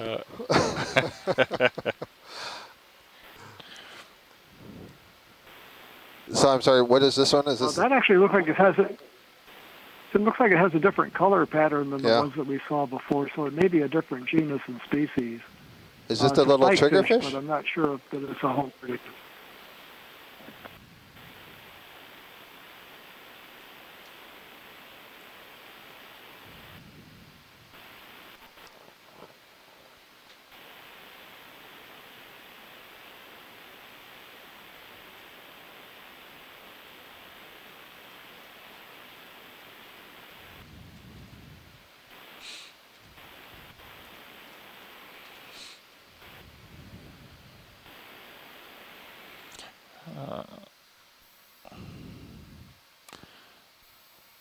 This hermit crab looks like it has something soft on its shell. Huh, yeah. Which would mean either an anemone or a zoanthid.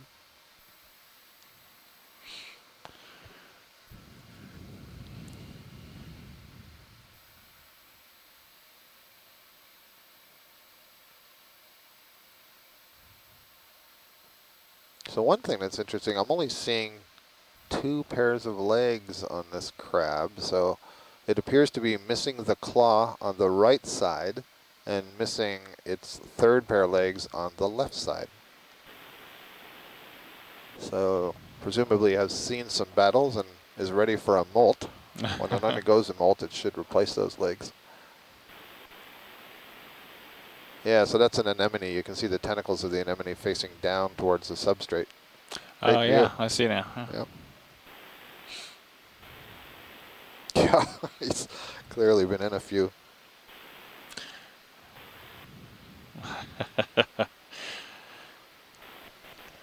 Lucky for it, it lives in a shell. Didn't seem Not to relying help. on all those legs. Any. Not relying on all those legs too. Stay safe.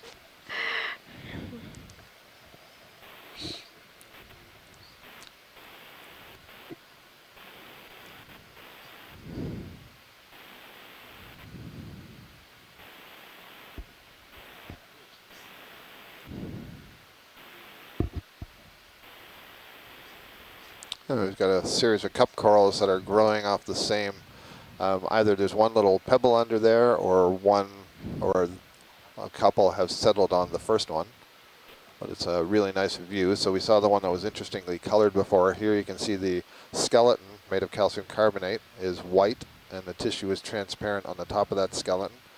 And you can again see these septa in the middle of where the tentacles are that are set down in the calyx itself. Well, you can't really see them, but there are a series of plates in there. And a lot of the taxonomy and separating the different species and genera is based on the pattern of the skeleton itself. And so that's, that's a chalky skeleton. It's really hard, and this is why they're called stony corals. And there's a colored one that we saw earlier just up above. It's a lot smaller.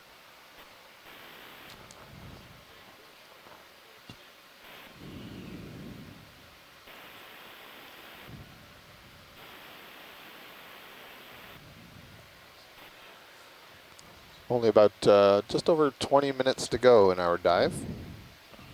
And the pilots are doing a really nice job. We're trying to motor along. Yep. There's a shark up in the water column here. We've been told there's a lot of sharks off of Jarvis Island here, and we're finally getting to see one. We'll see if it cooperates. Had a very long tail, Bruce.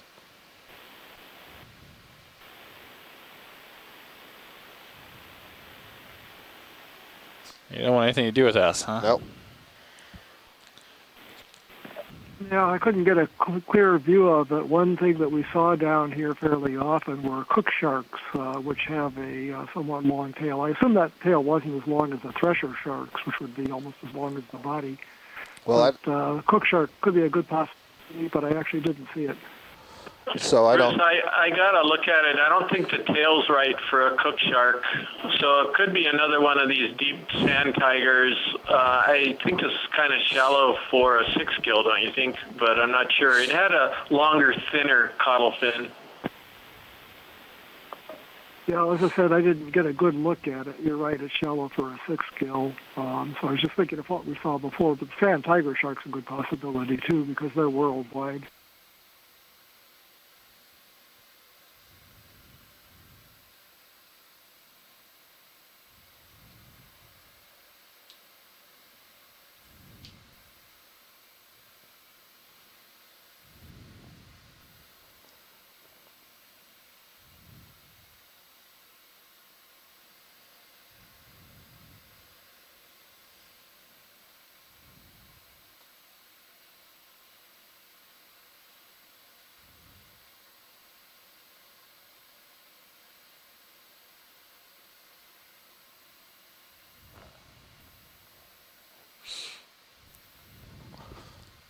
I was just looking at the replay and looking online at an image of a sand tiger shark, and certainly that would be consistent with what we saw, the bit of the view that we saw. So earlier I was saying that there's just about 20 minutes left in the dive, and the pilots are doing a good job at trying to move as quickly as possible while giving us some quick images of what we're seeing on the bottom, and we're at 365 meters, so I think we've made some pretty good progress. Yeah, we did. And we've seen a lot of stuff and been able to image a lot of stuff, so I've really enjoyed this dive.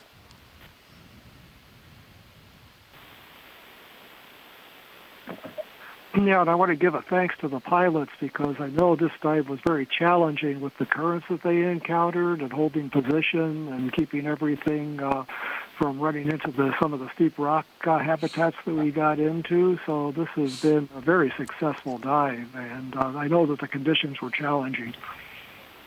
Thanks, Bruce. Another armored sea robin here.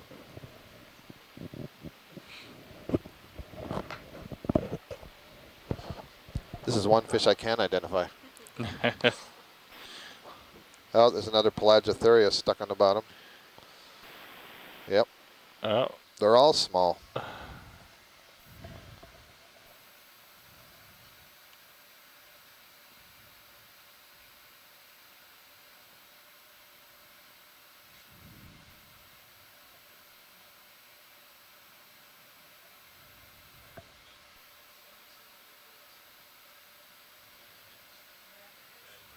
Oh yeah, the shark. If you go to stream 2, go to camera 2, and you'll see the shark above. Oh, no, never mind. Stay on camera 1. Stay on camera 1. There's no doubt now that is a sand tiger shark, Chris, what is it? Odontaspis ferox, I think, family Odontastidae.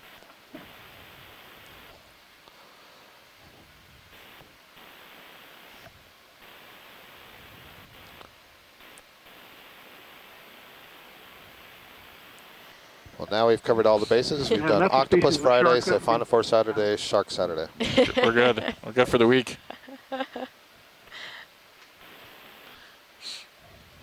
Thank you, Bruce.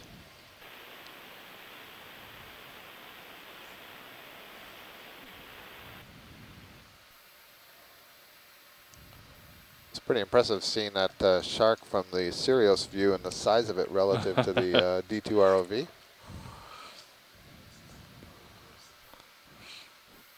That one did not require the zoom capabilities.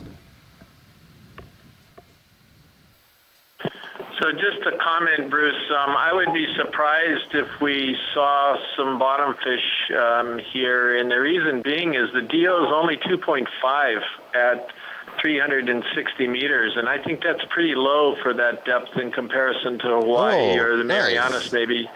But I'd have to look back and check that. Oh, good observation. What we're looking at now are these green black-striped eels that are one of the biggest mysteries that we have. And we saw these for the first time in the Pacific in the 2005 cruise. Passed around pictures of these to a bunch of experts on eel taxonomy, California Academy and Smithsonian and elsewhere, and we can't even figure out what family this is. It looks similar to a eel in the family Myrocongridae, described from the western Indian Ocean, but it could also be a congrid. We're getting good images. The best images that we can get would be excellent. But this is one of the major mysteries that we have for fish identification in the Central Pacific. They're not rare at all in these rocky habitats that are difficult to sample. Fantastic. I think I saw a dromeid crab walking in front, and then some more of these colorful cup corals.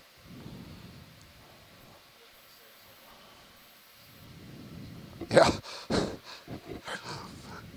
Camera 2 has got a great view of just how extensive this urchin field is.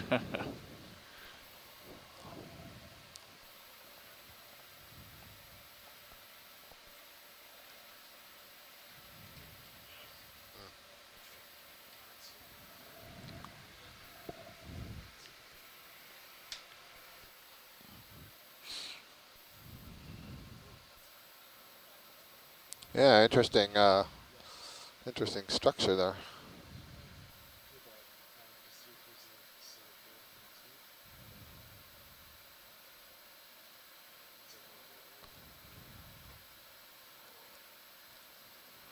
Well, I don't think that's the sea robin. This is a dragonet. This is a dragonet in the family Callionymidae, likely the genus Syncharopus. It's a family that we haven't seen before. They're usually small cryptic fishes found in sand habitats. There are a number of species in shallow waters in Hawaii that people rarely see because they blend in so well. So a dragonet fish. Cool.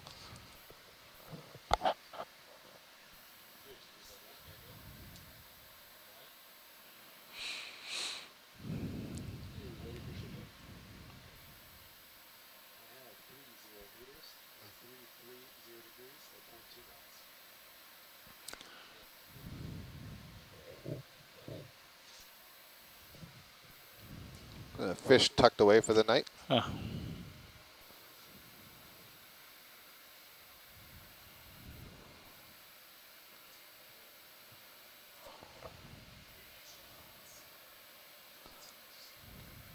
Bruce or Astrid, just to make sure you're facing the screen. There is a fish on the screen. And,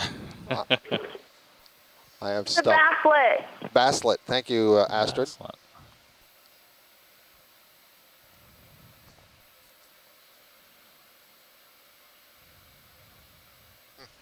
The urchin is completely upside down under that ledge.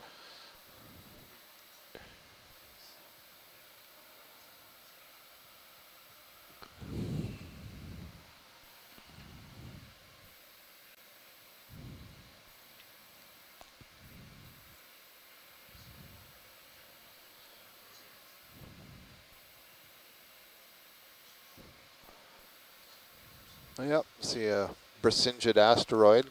Got some fairly short arms there, and urchin in the foreground. Interesting. So if I'm not mistaken, that round white urchin going off screen on the right, that's the one that I think Rich Mui at Cal Academy of Sciences identified as a Cenopadina, but it's just so different than the other members of that it's, and he identified it from a specimen. Oh, wow, what do we got here? I'll set up. What is that?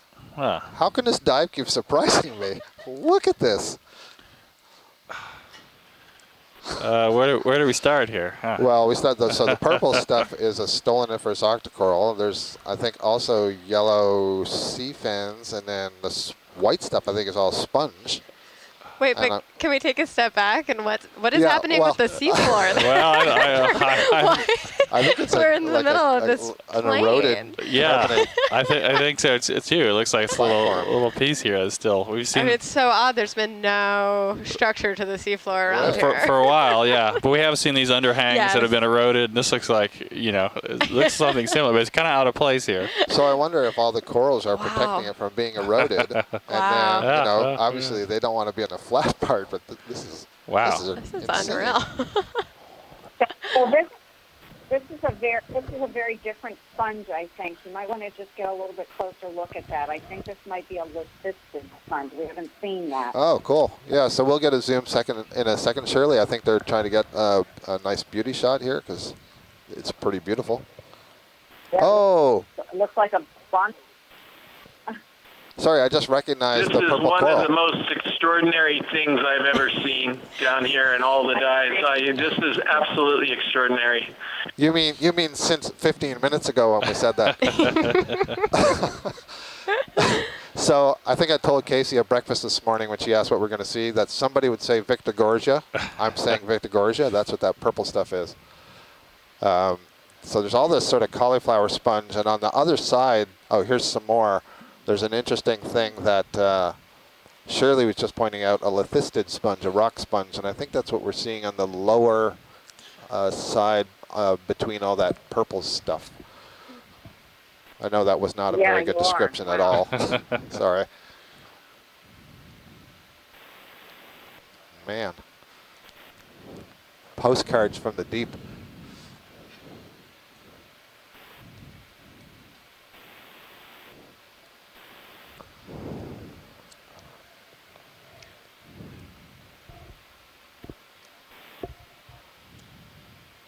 Well, I offer my sincere good luck to the video crew in choosing a highlight for tomorrow. 'Cause I don't know what you're going to choose. There's just too many.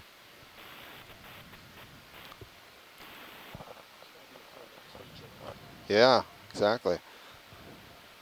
Yeah, there is. So You're one gonna thing need Shirley more. was really excited about was a lithistid sponge. So Shirley, is that what's on the right side here that's kind of got the brown knobby appearance? Yeah, the way, what's that stuff that's directly ahead that's kind of like crunchy looking? What is that? So I guess we just zoom in. Just zoom in. Let's just zoom in, and pretty much anything is going to be of interest. Huh. Oh, so that's a Sclerotinian coral there. So that's what all of the, and there's a fish tucked down in there. What the heck? Might as well have a fish too.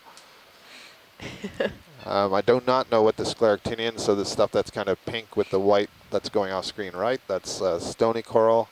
There's some more of it on this side. There's some of it that's dead in the center. I'm guessing that the yellow stuff is a plexaurid Octa Coral, maybe the genus Parasis. And there's a hexactinella sponge stuck in that.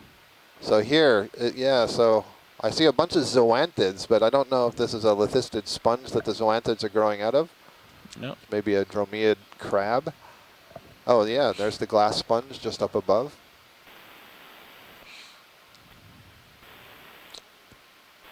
So the lithistid sponge is the one that I think is that really, we saw two of them. Scott. There was one when we were first coming into this coral bonsai tree, and then the other one was on, I think, on this side. But it's kind of a wavy, frilly, lady thing. Okay, we'll try to make our way around this. I just heard from Nav that we have 10 minutes left in the dive. So just be aware, if we're going to spend 10 minutes looking at this, it'll be the last things we're looking at, which may not be a bad thing. Might not be a bad thing, yeah. I see there's various snails that are moving over some of these corals. Oh, and there's another one of those eels that Bruce was just talking about before. Said they were having trouble getting classified into a family. Yeah, so these are all. Go ahead, Nav. Now, Chris, what are these? Are they like? Oh, surely I was hoping you wouldn't ask me that. I think these could be, it's one of those two families, a euretid or a farreid, if you ask me. I think this is a brittle sponge. but which one it is, I don't know. They're just extraordinary, and this is really shallow for either ureids or furreids. Yeah, I know. It's amazing. I'm only working with one screen, so I don't dare to go into the C scribe to start logging any of this stuff. I'll have to do it later.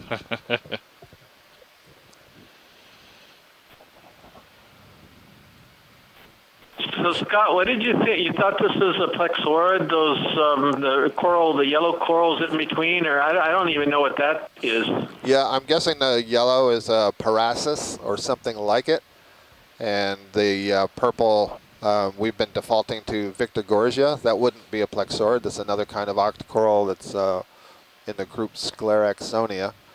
So it has a very different skeletal makeup. Instead of having an axial skeleton made of protein, it's consolidated sclerites. Wow. And there you can see some with all the polyps withdrawn on the left, and you can compare that with the polyps extended on the right. That one there. Yeah, this is what you wanted to see, Shirley? Yeah, that's it. So we want to get a good close-up on the sponge, please. Directly in the center. Wow. So that's kind of in an artificial grouping called Leucistica. These are Leucistica. These are rock sponges. So they're actually in the they're demo sponges in the order Tetractinellida, and this is likely in the family Corallistidae.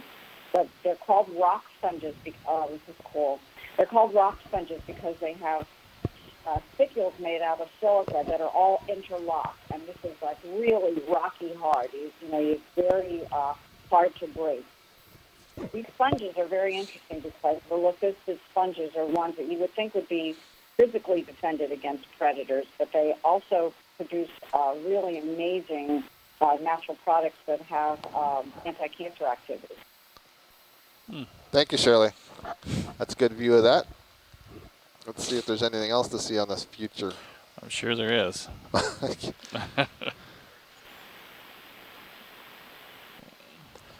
And you can check out camera 2 if you want to see the relative size of this magnificently beautiful feature compared to the D2 ROV. Just terrific.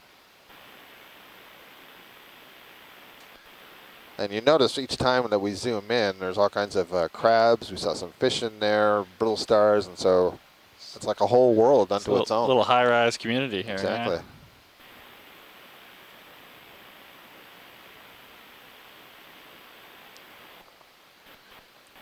May even be some of the gold coral down there. I'm seeing the bright yellow. It looks like a zoanthid that's hanging off the bottom.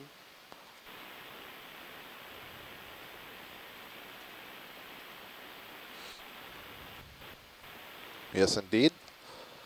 It's at the very least, it's a zoanthid, and it's overgrowing some skeleton, so it could be that that's the same species that forms the gold coral. Skeleton looks black. Yeah, so that's a very typical plexaurid skeleton, a sea fan skeleton. So when you remove all the tissue from these Octa Coral sea fans, that's what it looks like. Okay. And you would kind of sort of think it's wood if you were holding it in your hand, but it's actually protein-based. It's the major protein is named after the taxon. It's gorgonin.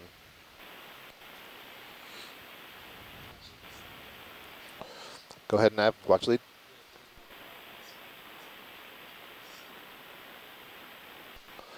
I'll get right back to you. On shore, we have 5 minutes left. Would you like to be transiting for that 5 minutes, or would you like to continue looking at what we're seeing? And we need the answer in less right than 5 now. minutes. I think there's another rock like this that was next to this one. I'm not sure where it is now relative to the direction the ROV is facing. Okay, we'll turn. Yep, we see it over there coming on the port side. We'll go over and have a look. I see that Sonia Rowley is agreeing in the chat room that likely Parasis was the larger fan that was kind of white with yellow polyps, and then Victorgorgia being the purple one. Thanks, Sonia. So this isn't quite as spectacular a pedestal, but it has some of the same fauna on it. But it sort of gives you a sense of how it's might have formed there, right? Yeah. I hope that thing can hang on for I a lot longer. know. So this looks like a whole lot of these Parasus colonies, the kind of yellowy gold that we're seeing. These are the Octa Corals. And again, yeah, just what you were saying, Del, you can really see that erosion pattern. As a fish? Yep. Yeah. Fish look yellow on the top and kind of a light pinkish below. Yeah, so that was one of our snappers. There were the two look of that I saw indicates, it indicates that it's the only species of snapper that we saw on our dives. It's a thing called the Randall snapper. Chris, is that your take on this? Yeah, absolutely, Bruce. And I'm just curious, maybe Randall's is more tolerant of lower DO levels because, yeah, I remember them from the 2005 dives being somewhere down here in the Line Islands as well. It was the only one that was seen. Our videographer, Caitlin Bailey, sitting next to me, is pointing out that there's a whole school of these. So we may only be seeing 2, but there are several more in the area. And Chris, just so you're aware, the oxygen has been going up. It got as low as, Del, I think it was under 2, wasn't it? Oh, yeah, it was like 1.8 for a while. Yeah, in it was the minimum. 1.8. Okay. So we're at the very least, we're coming up into higher oxygen. So if that's any help. It was about 2.3 when we started the dive at about 800 meters and then went down and then it's been coming back up. But it was a little higher than this earlier even. So Chris and Bruce, are these considered bottom fish? Well, this is not one of the major deep 7 species that we have here in Hawaii, but it's part of the bottom fish group, yes. And it's in the same subfamily as the Ahu and Onaga. And it's interesting that this is the only one that we've seen down here in the Line Islands. Chris's suggestions about low oxygen and all are quite reasonable. You know, a couple of dives give good, solid information, but we didn't see anything that refutes what we had thought before, that the other snappers and the groupers are not found at these depths in the Line Islands. So, you know, negative results are always difficult to interpret, but it's quite interesting that those are the only ones that we've seen on this dive. This is one of our pelagic holothurians again. It's coming in for a landing, I think. So old. I'm not sick of them yet, No, Scott. I have so many tired of them. questions about these guys. I can see a whole lot of the sea biscuits, the hard urchins again. Excuse me, the hard urchins.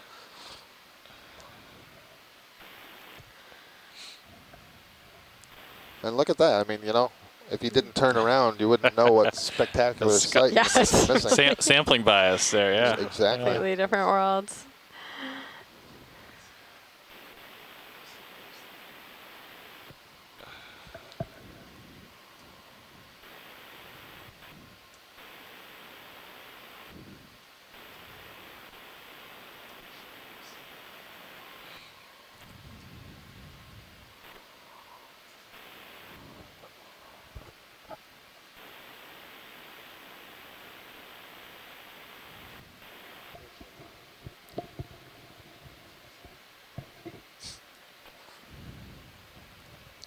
What a difference.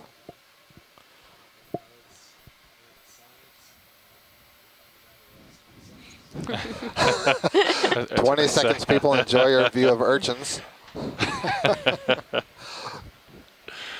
For all the urchin fans on shore, this is bonus coverage.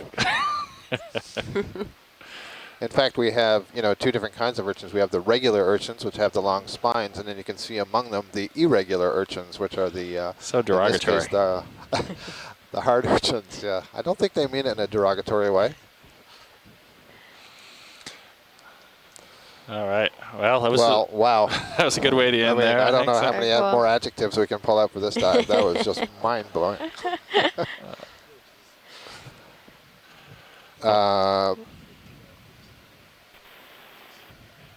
I'm so glad we did push up to the shallower depths there. We Yeah, would I have missed agree. that. Yeah. I agree. Okay, so on shore, Bruce, I just saw your message. Copy that. We understand. For those of you who are on the phone and still available, our science crew, give us like 5 minutes. Del and I can, and Amanda can stretch our legs.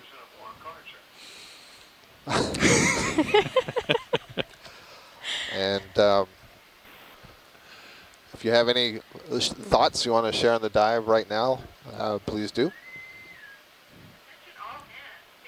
Well, this is Bruce. This has been a great dive. It's went better than I expected, given the currents and all that were encountered at the beginning of the dive. I know, again, that it was challenging for the pilots, particularly toward the beginning and in the very steep terrain. I'm glad that we made it up as far as we did. We got a little glimpse of the deepwater snappers, but otherwise the information that we got on the deeper fauna here in the Line Islands with all of the new records is just fantastic. So this was a truly wonderful dive. Thank you. Thank you, Bruce.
All right, folks on the telecon, we'll be right with you guys to do the dive planning call. Thank you for hanging out with us.